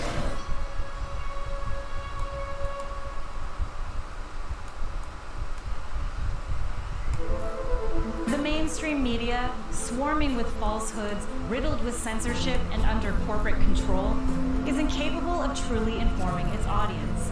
It can't rise above the corrupt motives of those calling the shots. When you awaken to this fact, turn to RT America, where we dare to question more. 30 years has changed everything we know about retail shopping, everything we know about transportation, everything we know about social networking and communications. And yet, up to now, the legacy financial system has been... This morning, Zelensky first asked to move... Thanks for joining us. You know, Russia continues to urge Ukrainian soldiers to surrender. And with Foreign Minister Sergei Lavrov telling reporters on Friday, Russia is, quote, ready for talks at any moment, as soon as the Ukrainian armed forces stop their resistance and just put down their arms. He reiterated the objectives of Russia's military operation in Ukraine are, quote, freeing Ukraine from militarism and neo-Nazism, and accused the government in Kiev of being controlled by the West. Now, for his part, Ukrainian President Zelensky has been pleading for a faster and tougher response from European leaders, who have prepared a third sanctions package to punish Russia for their actions in Ukraine. Now, these are all aimed at curbing Russia's access to technology and hindering its access to financial markets. Now, they're reportedly taking the unprecedented step of personally targeting President Putin himself, despite vowing to make him a pariah on the international stage. Now, the U.S. seems to follow EU's path to personally sanction him. So I want to welcome in RT senior writer Neb Malik to share his analysis of these and other developments in the conflict, as obviously every 24 hours something comes new down the path. Let's start off with question one on this. President Zelensky surrenders if, and he accepts the conditions of demilitarization and neutrality. What exactly would this look like for Ukraine? Would his government remain intact, or would it look like the regime change that we saw in Kiev a few years ago? Because at this point, we've not seen President Putin saying that Zelensky's going to have to step down. He's never said that. I believe that what Moscow articulated was basically they have a list of people they are accusing of war crimes. That list has been shared with the West. I'm assuming that list has been shared with Zelensky as well in the package of terms that was presented last night. And last night, Zelensky lamented that Ukraine has been left by itself and that NATO basically promised all this help and never delivered on anything and is not willing to take them in or give them security guarantees. So he's willing to talk, but he's also willing to fight. Well, this morning, Zelensky first asked to move the talks to Warsaw from Minsk, and then, according to the Russian Foreign Ministry, ghosted them and cut off all contact. Meanwhile, the Ukrainian military has been distributing weapons to civilians and lifted the minimum age to join the territorial defense, the militia. So there's thousands of guns out there among God knows who. And meanwhile, Russia is accusing Ukraine of putting artillery systems, multiple rocket launchers in civilian areas, trying to attract strikes and then claim that Russia's targeting civilians, which Moscow says so far they've been trying to avoid. The latest news is that the UK actually did publish sanctions against President Putin personally, as well as targeting Foreign Minister Lavrov. There is an unconfirmed report from CNN that that Biden is planning to do the same thing within the next couple of hours. I think they were trying to get the Justice Jackson nomination first. And the Russian terms for Ukraine are very, very clear, but it's not clear that Zelensky can actually accept them and stay in power internally. Now, it's true that Putin didn't specifically say Zelensky must go, but he did call the Ukrainian military to mutiny and basically refuse allegiance to what he called the drug-addled neo-Nazis in Kiev. And again, that goes in with Lavrov's statement that the troops are supposed to lay down their arms and everything will be fine. There's a whole lot of disinformation floating around. There was a story about some sort of ace Ukrainian pilot that was shooting down Russian planes left and right, the ghost of Kiev. Well, Snopes, of all people, has it confirmed that it's a fake and all the footage related to it was from a video game. The famous story about 13 Ukrainian defenders of Snake I saw Island. that was a huge one yesterday going around talking about how they were targeted by Russian soldiers and they were massacred, basically. So according to Zelensky and according to official Ukrainian pronouncements, they told Russians to go F themselves and were all killed. Right. According to the Russian Ministry of Defense, 82 Ukrainian service members who were on that island peacefully surrendered. So who do you want to believe? I don't know. I guess until we get to the island, we won't know for sure. But by the same token, last night Ukrainians were saying that they had retaken the airport near Kiev and had killed like 200 Russian paratroopers and the airport was safe and secure. And then this morning they're saying there's Russian troops in Kiev that came in through the airport. So you kind of know which is which by seeing where the fighting is taking place. So is there a clear person who is winning this argument? Yo, they be now? just making up Is stories, Zelensky B. actually also advocating for peace at this stage? He looked like he was advocating for peace last night by his behavior today, this afternoon, between asking for more help from the Europeans, ghosting Moscow on the talks, trying to move them to Warsaw when Poland closed its airspace to Russia, and now with Lavrov being banned from the EU under these sanctions, reportedly, it's very clear that no such talks will take place in Poland. I don't think, personal assessment here, I don't think Kiev is prepared to sue for peace. I think they're trying to get last-ditch effort for a Western military intervention. Which makes me think that the West is behind the scenes still doing the talks and they're going to back them up. And we're not seeing it yet as the U.S. soldiers, even though more have been deployed, they're still on the outskirts. They're still not joining into the ground fight, which You see how, you guys hearing this shit? You see how they setting it up? You see how they setting this shit up?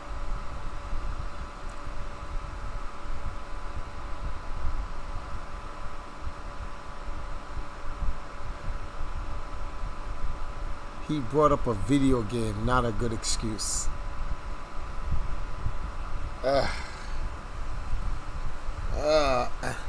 Putin is giving this man a chance to talk. This man don't want to talk.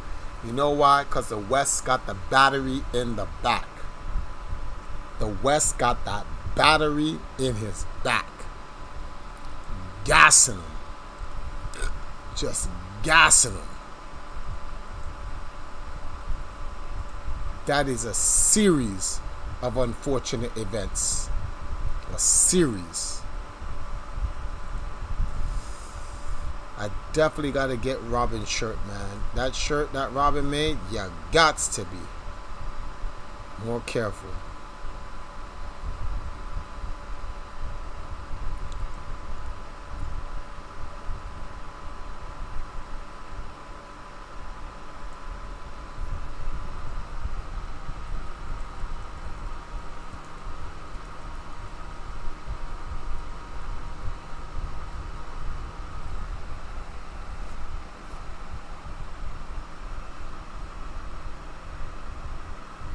That's just, oh man, this hurts. They're gassing this man up. And like Zelensky really believes like America's gonna come and save his ass. He's a fucking idiot. This guy legitimately believes like America gives a rat's ass about him. So stupid. I can't believe this man can't see that he's just a pawn.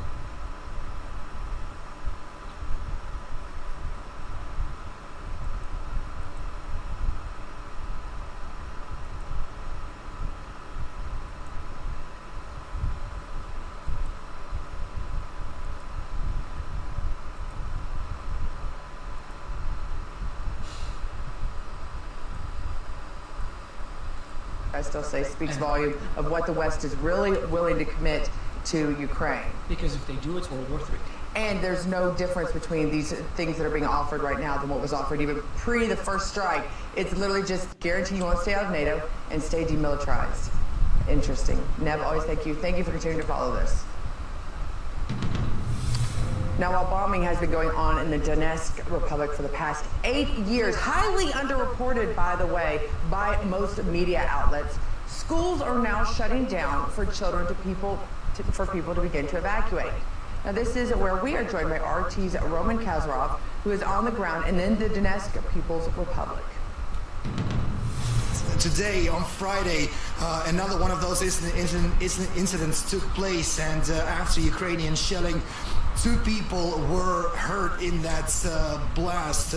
Very graphic footage that we received from there, and this has been confirmed to us by the mayor of Gorlovka, Ivan Prihodko.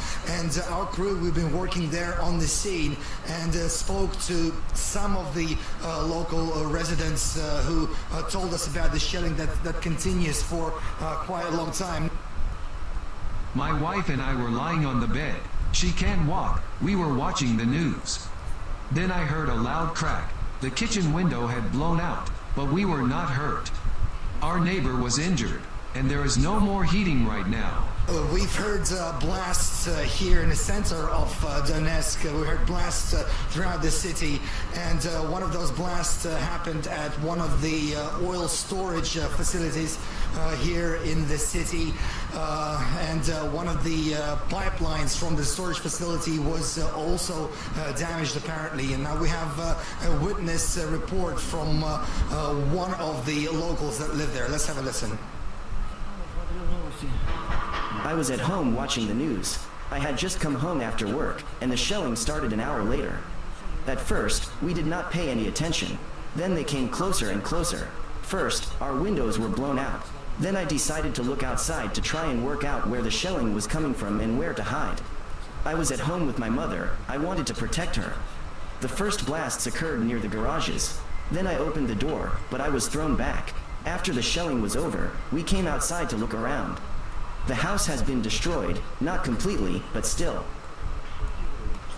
We haven't seen anything like this since the war started. In 2014, a shell landed in the yard of the neighboring house, but it didn't go off. Since the very beginning of the war, there have been no blasts here. And now, right at the end of the war, this tragedy has struck. Right at the start of the war, I decided to stay in Donetsk, and I will not leave it. I will stay here and protect my territory.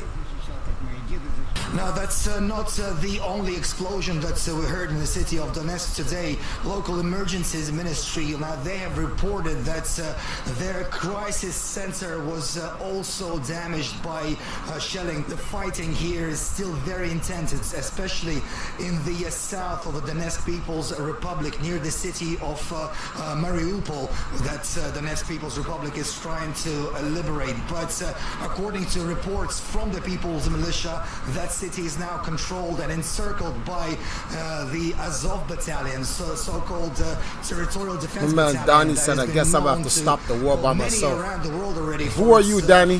Donnie, I mean? Neo-Nazi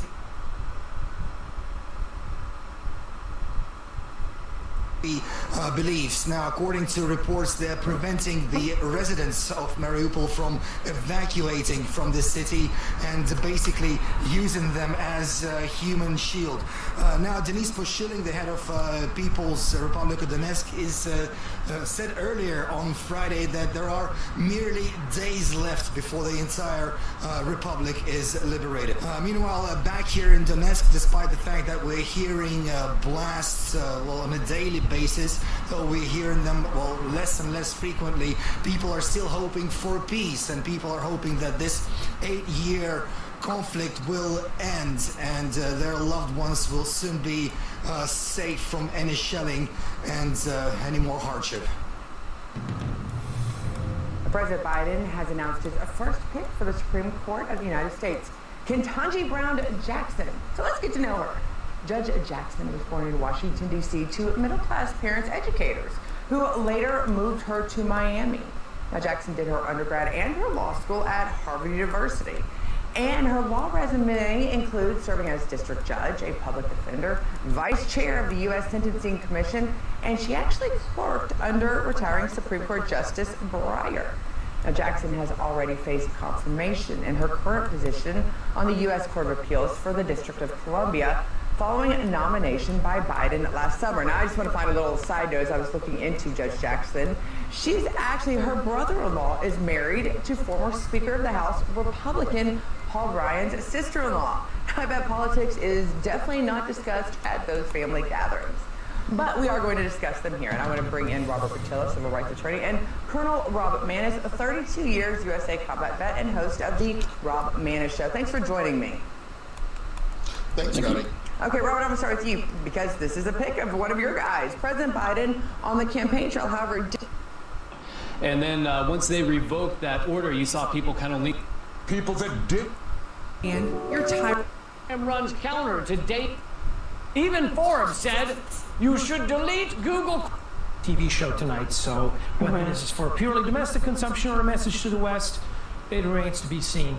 Militarily, situation is in flux as always. Fog of war is in effect. But there's been reports that President Zelensky has asked Israeli Prime Minister Mateo 7867 has just donated $10. Discussing the place and time of a meeting. Those are Valkyrie fans. The Russian media have basically said that Zelensky's punting the down issue. to $10 now. $10 more dollars and we make everything. They had offered him talks in Minsk, and he said, "Oh, we'd rather go to Warsaw instead." And then Poland closed its airspace for Russian flights, and then Lavrov was sanctioned.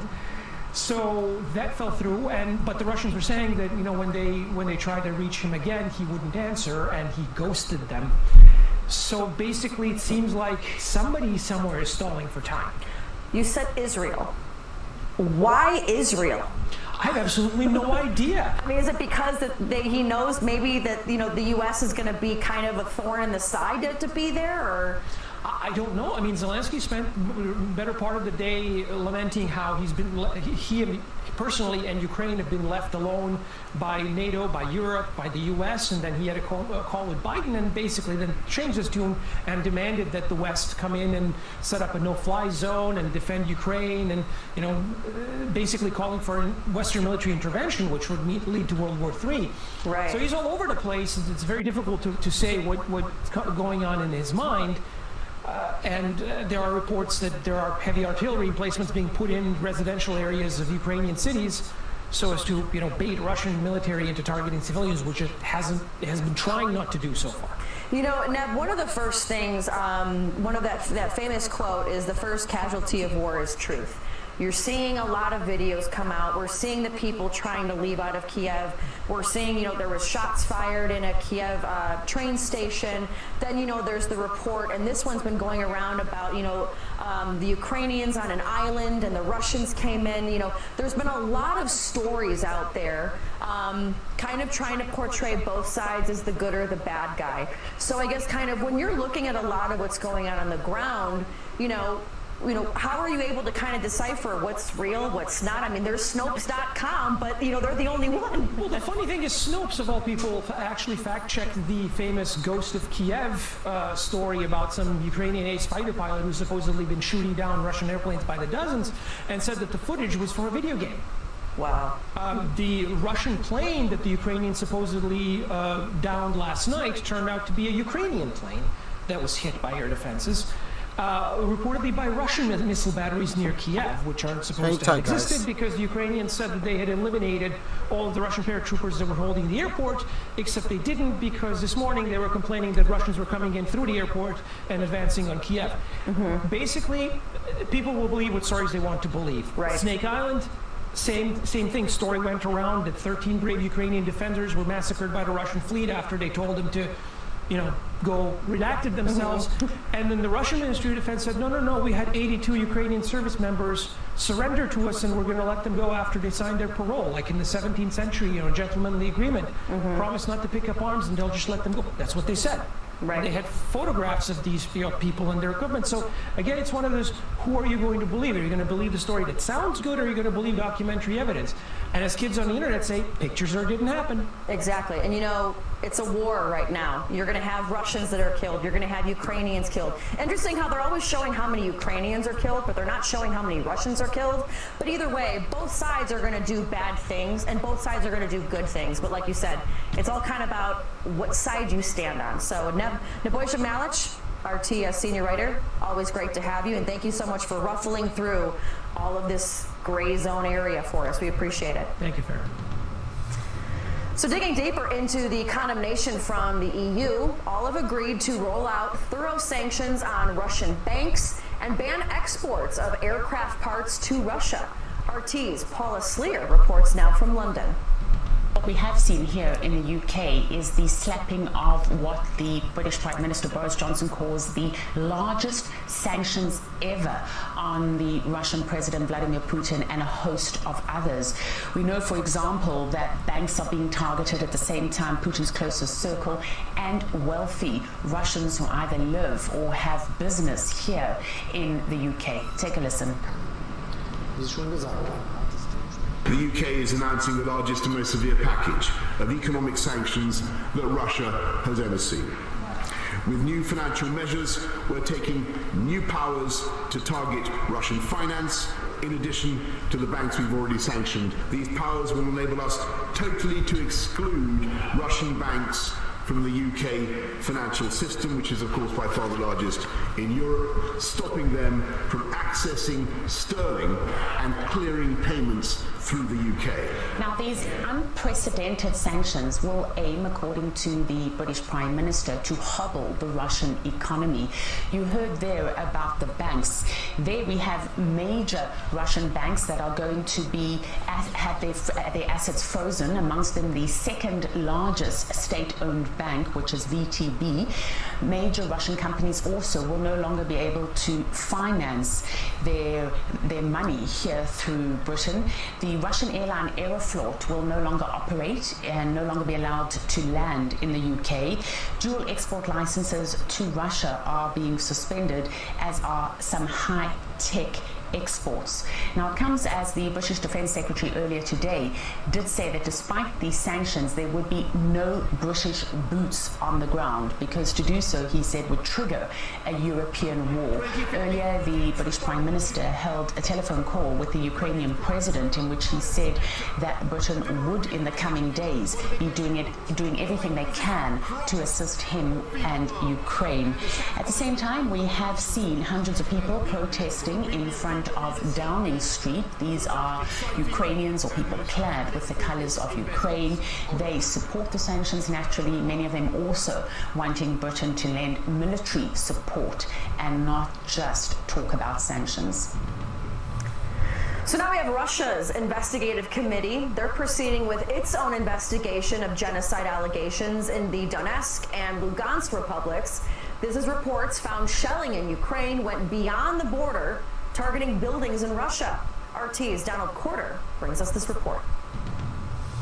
Right here in Russia's Rostov region in the town of Taganrog, but we actually have here on Russian territory heard that that there have been artillery strikes, a number of them. I mean, just last night there were over 14, at least 14 artillery strikes on the territory of Russia's Rostov region. And just yesterday, when the military offensive began, there were other reports as well. In Belgorod, there were a number of artillery strikes that hit there and damaged people's homes. We have indeed seen shelling on Russian territory, and this has caused the Russian authorities, the regional authorities that border Donbass and Ukraine, to take measures. They've closed down the airspace of Russia's southern region. All the flights are basically canceled from, at least from Rostov's 12 airports, Rostov region's 12 airports, until March 2nd. That's just at minimum. That can be extended depending on how the situation unfolds. Another measure they've taken is that they've closed schools that are near the border that could potentially come under shelling, as we've seen has already happened in border areas. So they want to make sure that kids there can be safe. And like you said, the Russian government has now opened a criminal investigation into these instances, but not just these instances, also into the 8 years of artillery bombing of civilian villages, towns in Donbass. 8 years of that. And the Russian government is going to investigate specifically the main perpetrators, the leaders and affiliates of neo-fascist armed organizations like Azov Battalion and Right Sector that have been the most ferociously anti-Russian in this situation. So let's take a listen to what the head of the investigative committee had to say. We've named the perpetrators of all the crimes that were committed in Donetsk and Lugansk. Shelling, destruction, murder, and so on. Genocide. We have enough evidence. The killing of people on the basis of nationality. Now, it's important to mention that what we just heard, these acts of genocide, the artillery strikes at Donbass, and that have been going on for 8 years, this has created a crisis. I mean, ever since the Donbass ARTILISTICFILMS donated $10. I wish I can do Hokuto Shinken to protect everyone, but this is the real world. Hokuto Shinken. Nah, well, unfortunately, you won't be able to hit him with the fist of the North Star. You just won't. But thank you. You've actually made our goal. I want to give a round of applause to the entire community. We've raised $1,500. Ding, ding, ding.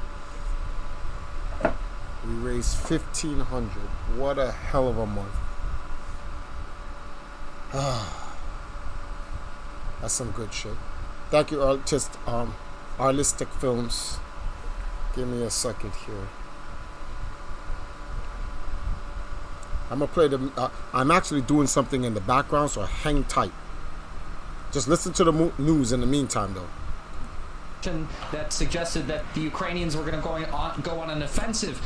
Over 100,000 evacuees have left the Donbass area to Russia since then, and they've been temporarily being housed at temporary housing facilities in the border regions of Rostov and others that I mentioned before. It's there that they were given food and water, stipends of around 10,000 rubles, or around $140, $150, and a warm place to stay at night. This is where they've taken their children. This is where those who were not of military age or not strong enough to fight have gone with little more than the shirts on their backs and whatever they could carry, leaving everything behind. And now many of them have either gone to live with relatives in Russia if they have them, or if they don't, then to other areas deeper within the Russian Federation that are outside harm's way. But we did actually hear yesterday that the Donetsk People's Republic and the Lugansk People's Republic have declared a suspension of this evacuation. It seems like they see that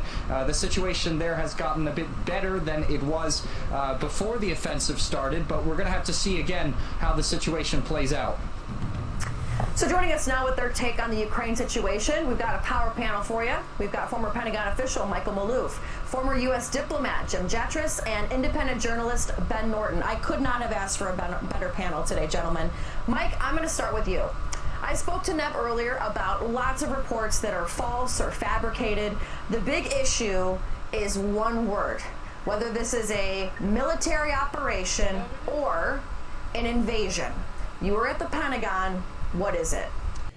It's a military operation. All right, so I'm going to stop you there because I want you to explain this, because we are RT America. Let's just call it the elephant in the room here. People are saying by calling it a military operation, that is going along with Russia propaganda. So explain why it's an operation versus an invasion. I just want to make this clear. Go ahead. Well, I was going to explain that it's a military operation until it's not.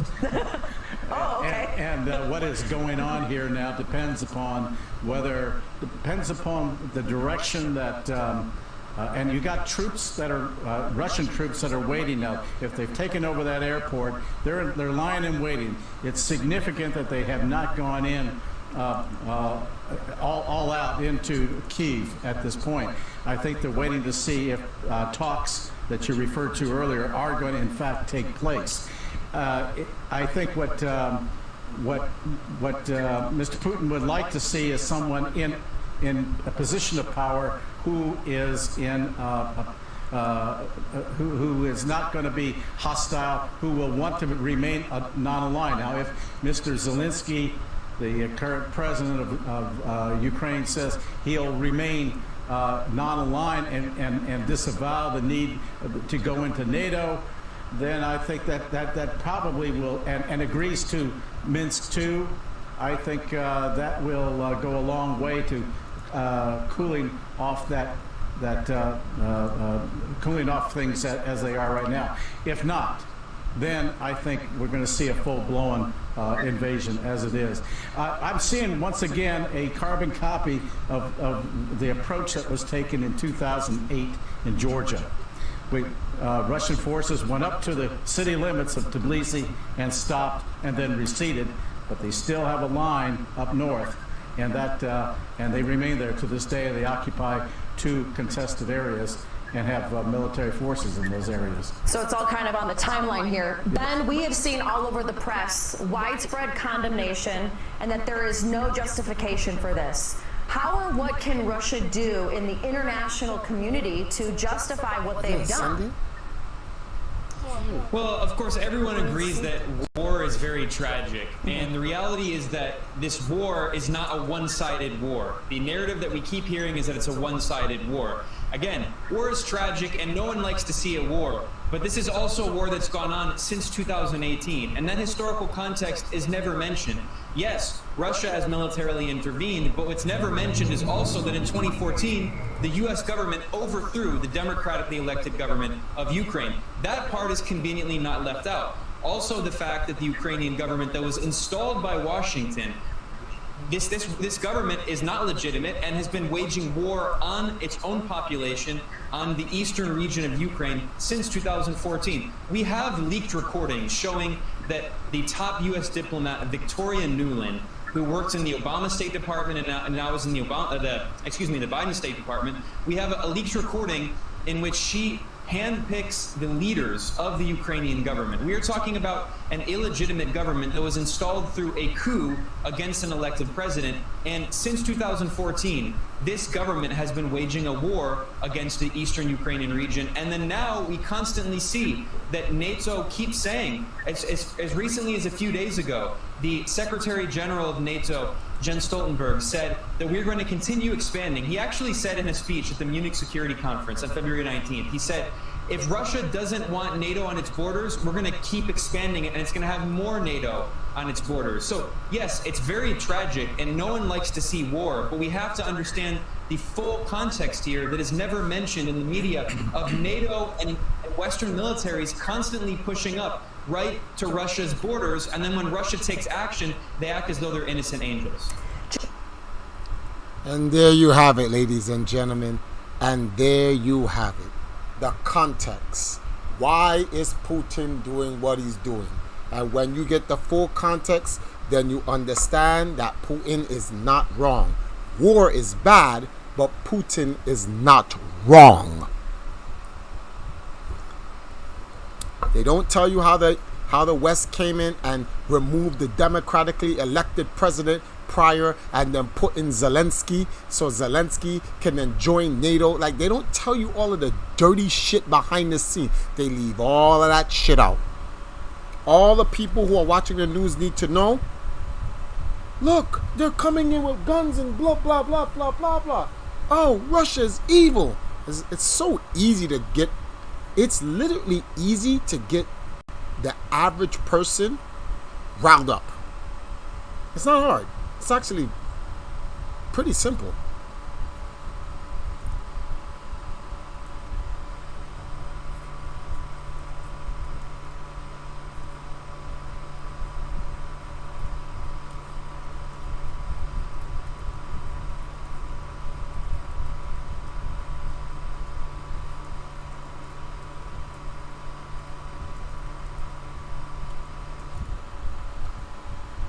Let me get back to the news. Jim, as a former U.S. diplomat yourself, especially during the Cold War, the U.S. won the Cold War, but here we are today on the brink of a new Cold War with not just, a nuclear power Russia. There's nuclear power China. You have nuclear power France. You have nuclear U.S.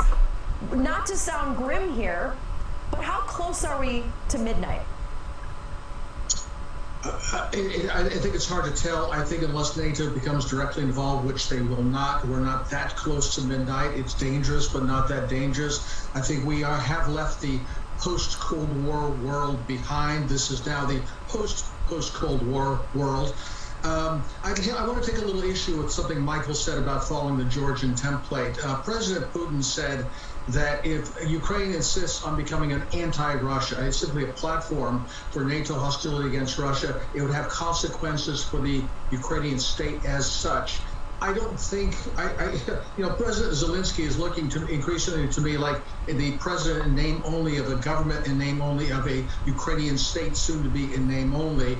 And that what we will see is essentially a dismantlement of the current Ukrainian state, and it's reassembling, not just with the Donetsk and Lugansk republics, but probably also with the Odessa, Kharkov, and other republics, and then maybe a rump Ukrainian state that will be neutralized and demilitarized. I think I think Europe and the world has changed fundamentally in the past few days. That this is not just a limited incursion of the kind we saw in Georgia, that this is in a sense for all the marbles. Mr. Maloof, I'll give you a good 40 seconds to respond. He took issue with what you said. Well, that's fine.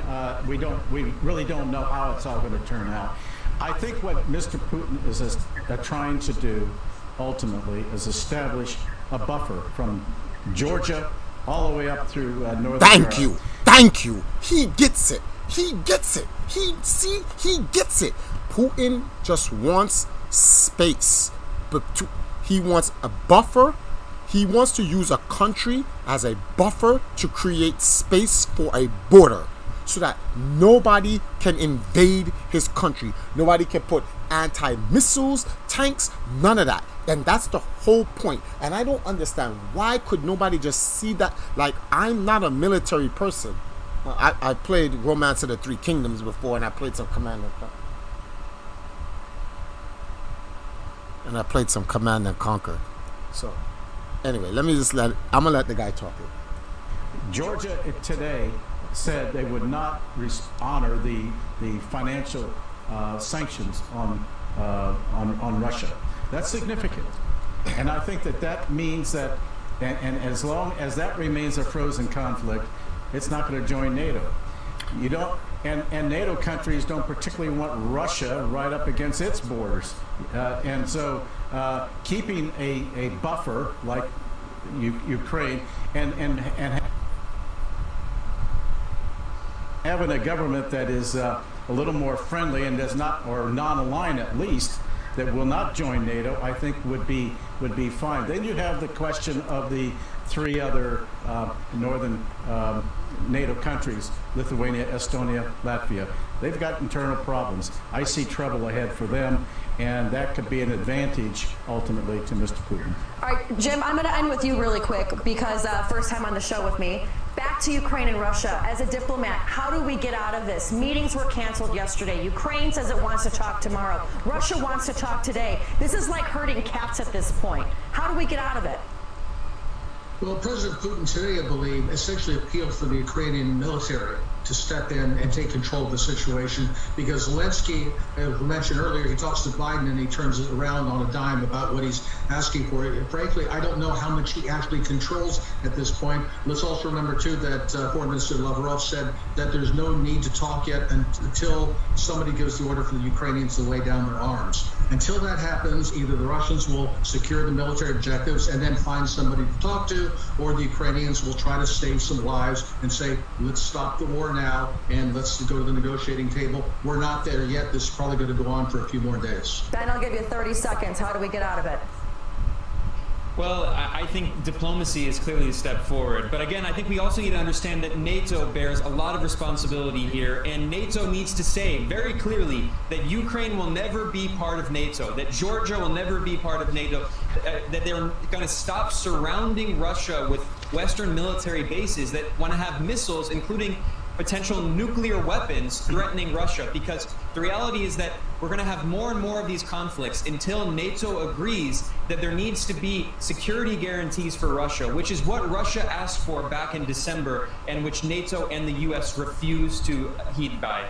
Ben Norton, Michael Maloof, Jim Jetras. I couldn't think of a better panel for this. Thank you, gentlemen, all three of you. Have a great weekend. It's crazy. It's really crazy because if you don't watch world news, the average person will just see this as, oh, Putin's invading Ukraine. Remember what the guy said? It is a military operation until it is no longer a military operation. People keep saying, Triforce, Russia is invading Ukraine. No, it's not. When they capture Zelensky, after they capture Zelensky, we will see what Russia does. If Russia occupies Ukraine, then he invaded it. Until then, Russia sent Zelensky the war criminals files. Zelensky's seen it, the West seen it, everybody's ignoring it, and Russia's like, so we're not gonna arrest these guys. We're not gonna arrest these terrorists who are bombing and who's been bombing and shelling eastern Ukraine for 8 years. We're just gonna sit here and ignore this while you guys are a potential risk and threat to my country. We're just gonna sit here and ignore this. I'll tell you what we're gonna do. We are gonna create a military operation. Zelensky, we're gonna talk, and if not, I'm gonna kill you. And then we're going to install some measures to make sure Ukraine never becomes a part of NATO and it becomes a buffer. That's it. And the gangster has spoken. You see how everyone's talking about we're going to sanction and sanction. Do you see Putin sanctioning shit? This nigga's a gangster. Guns is on the floor like, my nigga, I'm not trying to talk to y'all niggas. Let me know when y'all niggas is ready. I got them ICBMs. I got those. Let me know. Let me know. Still ahead, we get the latest on those trucker protests coming to D.C. as we speak, plus Steve Christakos. He's going to not join us for Jack Talk, but in the meantime, make sure you download our portable TV app where you can catch everything from this show, along with Sports with Steve Christakos, live 24/7 on the palm of your hand, because it's TV as it should be. We'll be right back.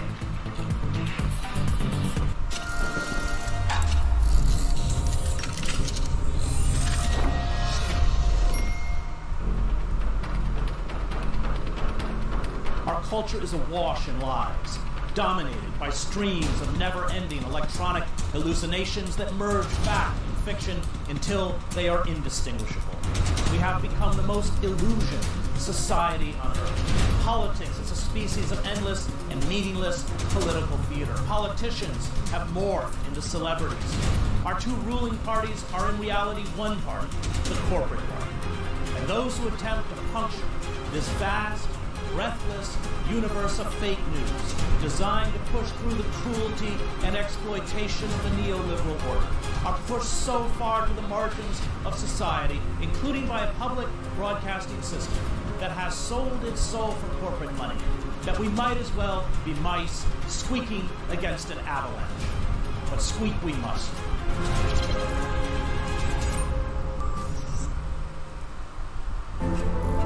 RT America brings you stories of worldwide significance, news the corporate media refuses to show you. From social movements to civil wars to tech breakthroughs to epidemics, because our journalists and audience alike dare to question more.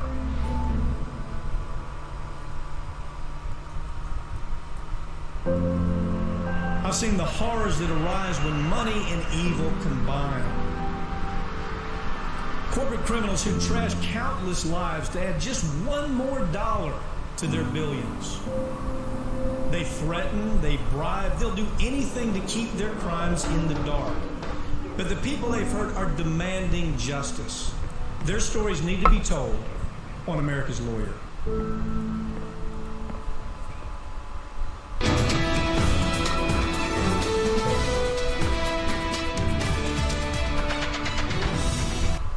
And East Side. So the majority of the violence that people are used to seeing when they turn on MSNBC. Our goal is to stop the bloodshed. Russia will have to talk to us. of Ukraine. This means, and the Russian government has already started an investigation into this. This means holding the neo-fascist armed organizations accountable to potential war crimes that they've committed. And this is what we're talking about here. Hold on, the you got fact some that context. they've been indiscriminately. In the entire region. Day 3. Hold on. It says day 3 of Russian military operations in Ukraine. Fighting is ongoing. Let's listen to this. Residents were baffled by the absence of the Ukrainian army while they were witnessing the presence of Russian troops. Now, the city of Melitopol in Ukraine is also reportedly already under Russia's control. I'm talking about the military bases, of course. And earlier, there was a large fire in the city of Kharkov in the east of Ukraine, home to at least 1.5 million people. The video, if you're looking at it right now, shows a blaze at the local army fuel depot. Now, Russian troops are conducting operations against the Ukrainian army positions outside of the city limits, and we have also seen the work of air defense systems in the city of Odessa, also getting reports that Ukrainian army are blowing up bridges where they can see the presence of Russian forces in order to prevent them from advancing. So certainly a lot of things going on in Ukraine right now. We're getting a lot of conflicting reports, a lot of footage, a lot of footage of firing and air defense systems work and things along those lines. So rapid escalations in Ukraine. How about where you are right now in Donetsk? What's the situation like there? Well, it has been a relatively calm night, but I can't say that for the last 48 hours. It has been really loud. Civilian casualties are mounting here as well. For example, the city of Gorlovka, which is about an hour away from here, we saw at least 4 civilians who died on Friday. 2 teachers were blown up at a local school. Thankfully, the schools are closed at the moment, so no children were hurt, but the teachers were there. They were working on distance learning with their students, and unfortunately they lost their lives. Also, at least 12 people had been injured in Gorlovka as the result of shelling. Well, that city is no stranger to shelling, as it has been under artillery fire for the last 8 years. Also, another person died in Donetsk on Friday as the result of shelling, and a local oil depot was shelled as well. Pipeline was damaged. Also, a lot of civilian infrastructure has been damaged. Thousands of people are without water, without electricity, and that is being repaired at the moment. And people are hoping that very soon those necessities will be returned to them. Meanwhile, in terms of the military situation in Donetsk People's Republic, their army is advancing. They've gone already at least in certain places at least 15 kilometers into the defense lines of Ukraine. We saw footage of local militia soldiers switching Ukrainian flags for those of the Donetsk People's Republic, and the head of the republic said that the operation will soon end, but it will only end when the rest of the territory of the Donetsk People's Republic will be liberated. Meanwhile, heavy fighting continues in the south of the republic, near the city of Mariupol, and that place is controlled by the Azov battalion, and the Azov battalion is affiliated with neo-Nazis. Even UN have accused them of war crimes, and reportedly they are preventing residents of Mariupol from leaving the city, making them into a virtual human shield, if you will. But so heavy fighting continues there. We witnessed multiple rocket launch systems, so the situation is very, very alarming. But here in Donetsk, it's been more quiet than usual, but still the situation is very alarming. Indeed, Roman, thank you excuse me, so much for that update, and stay with us throughout day 3 to see what comes out of this the next few hours. That's RT's Roman Kozarov speaking to us live from Donetsk there. Well, the Russian Defense Ministry says that Russian forces have entered the cities of Sumy and Konotop in northeast Ukraine. According to its report, troops were not met with any resistance there. Earlier, the ministry also said troops from the Donetsk and Lugansk are advancing with the support of Russian forces. They've moved 25 kilometers west beyond the former contact line into territory that was, until now, held by Kiev. Well, numerous Ukrainian soldiers have reportedly surrendered and laid down their weapons. Russian forces now control the city of Chernigov in North Ukraine and Gostomel airfield in the suburbs of Kiev. Meanwhile, the Russian President Vladimir Putin is alleging Ukrainian radical nationalists who are in charge of the army are using civilians as human shields by deploying heavy weapons in densely populated areas, claiming also that it's happening at the direct instructions of US advisors. Ukrainian radical nationalists are deploying heavy weapons, including multiple launch rocket systems, right in the central areas of large cities, including Kiev and Kharkov. They plan to provoke a response from Russian strike systems on residential areas. In fact, they act in the same way as terrorists do. They hide the truth in the hope of blaming Russia. It is reliably known that this is happening under the direction of foreign consultants, primarily Americans. Several unverified images have emerged of the Ukrainian army taking heavy weaponry into residential areas. A Russian Defense Ministry spokesman says the Russian military will not be drawn into provocations and will not attack heavy weaponry inside cities. He also noted that similar tactics were used by CIA-backed militants in the Middle East. Despite the ongoing battles, there's still a glimmer of hope for a diplomatic solution, though Kiev... Okay, guys, we've been running for, it's going on 7 hours, so I'm gonna have to end this stream. I don't even know if I'm gonna even leave this thumbnail up, B. I don't think I can leave this thumbnail up. I think I'm gonna have to change this shit because we talked more about Ukraine and the war and everything than we did about the girls. The girls were like a side note and all this other stuff. So I'll find something. I'll find a new thumbnail for this later on and then whatnot. But thanks, guys, for coming through. Thank you guys for spending an entire week to help me raise that last 500. I want to give props to everybody that helped, from Megatroll to Jagan to Stated to Trent, Mateo to Nirin to Asafox to Ninja to Woods to Nomanex to Noah, everybody, Ike, Perry, all you guys, and anybody I forgot. Can't say everybody. It was a lot of people, but you guys helped and made it happen. Arlistic, you as well. You were the last one to make sure the donations.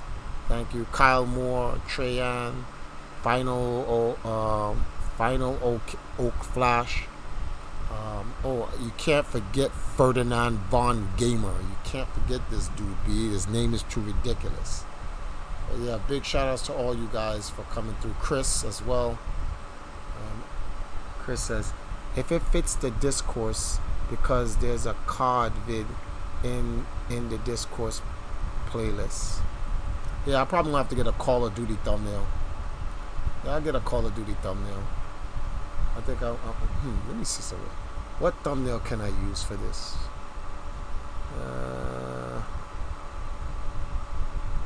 I'll probably use one of Empress Now's old thumbnails. Let me see something here. I got a Call of Duty thumbnail that I could use of hers, since we talked about war, but then we also talked about girls. So let me check here. Let's see what we got. Let's see what we got, guys. Hey, guys. You dirty guys.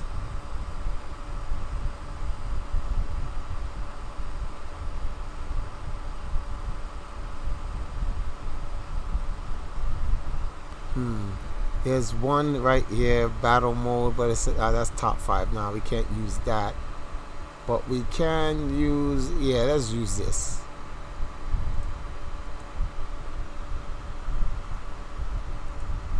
We're gonna use this. Yeah, that's what we're gonna use. How about that, guys? We'll use it. I'll change the thumbnail on the actual video so that, yeah. I'll save that picture and then reuse that for another time on something that's more geared towards that, because yeah, let me see something here. Damn, 7 hours of talking.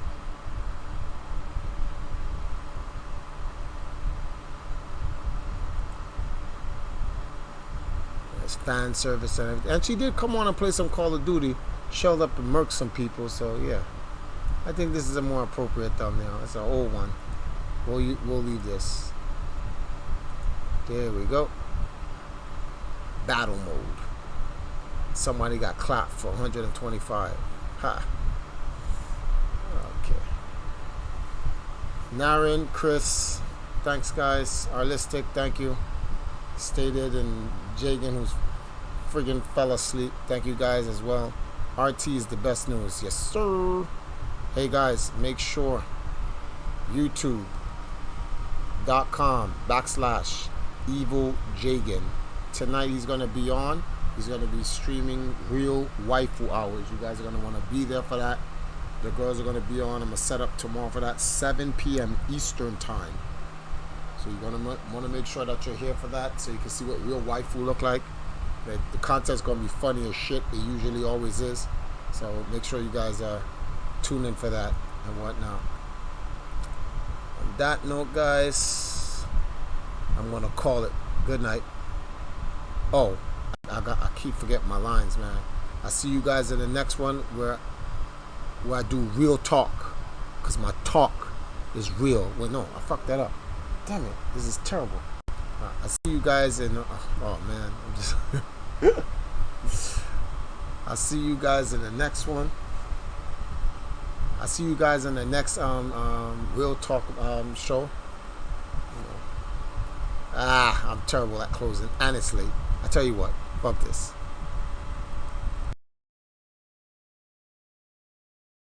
This shit just got rigged. What you gonna do, bitch?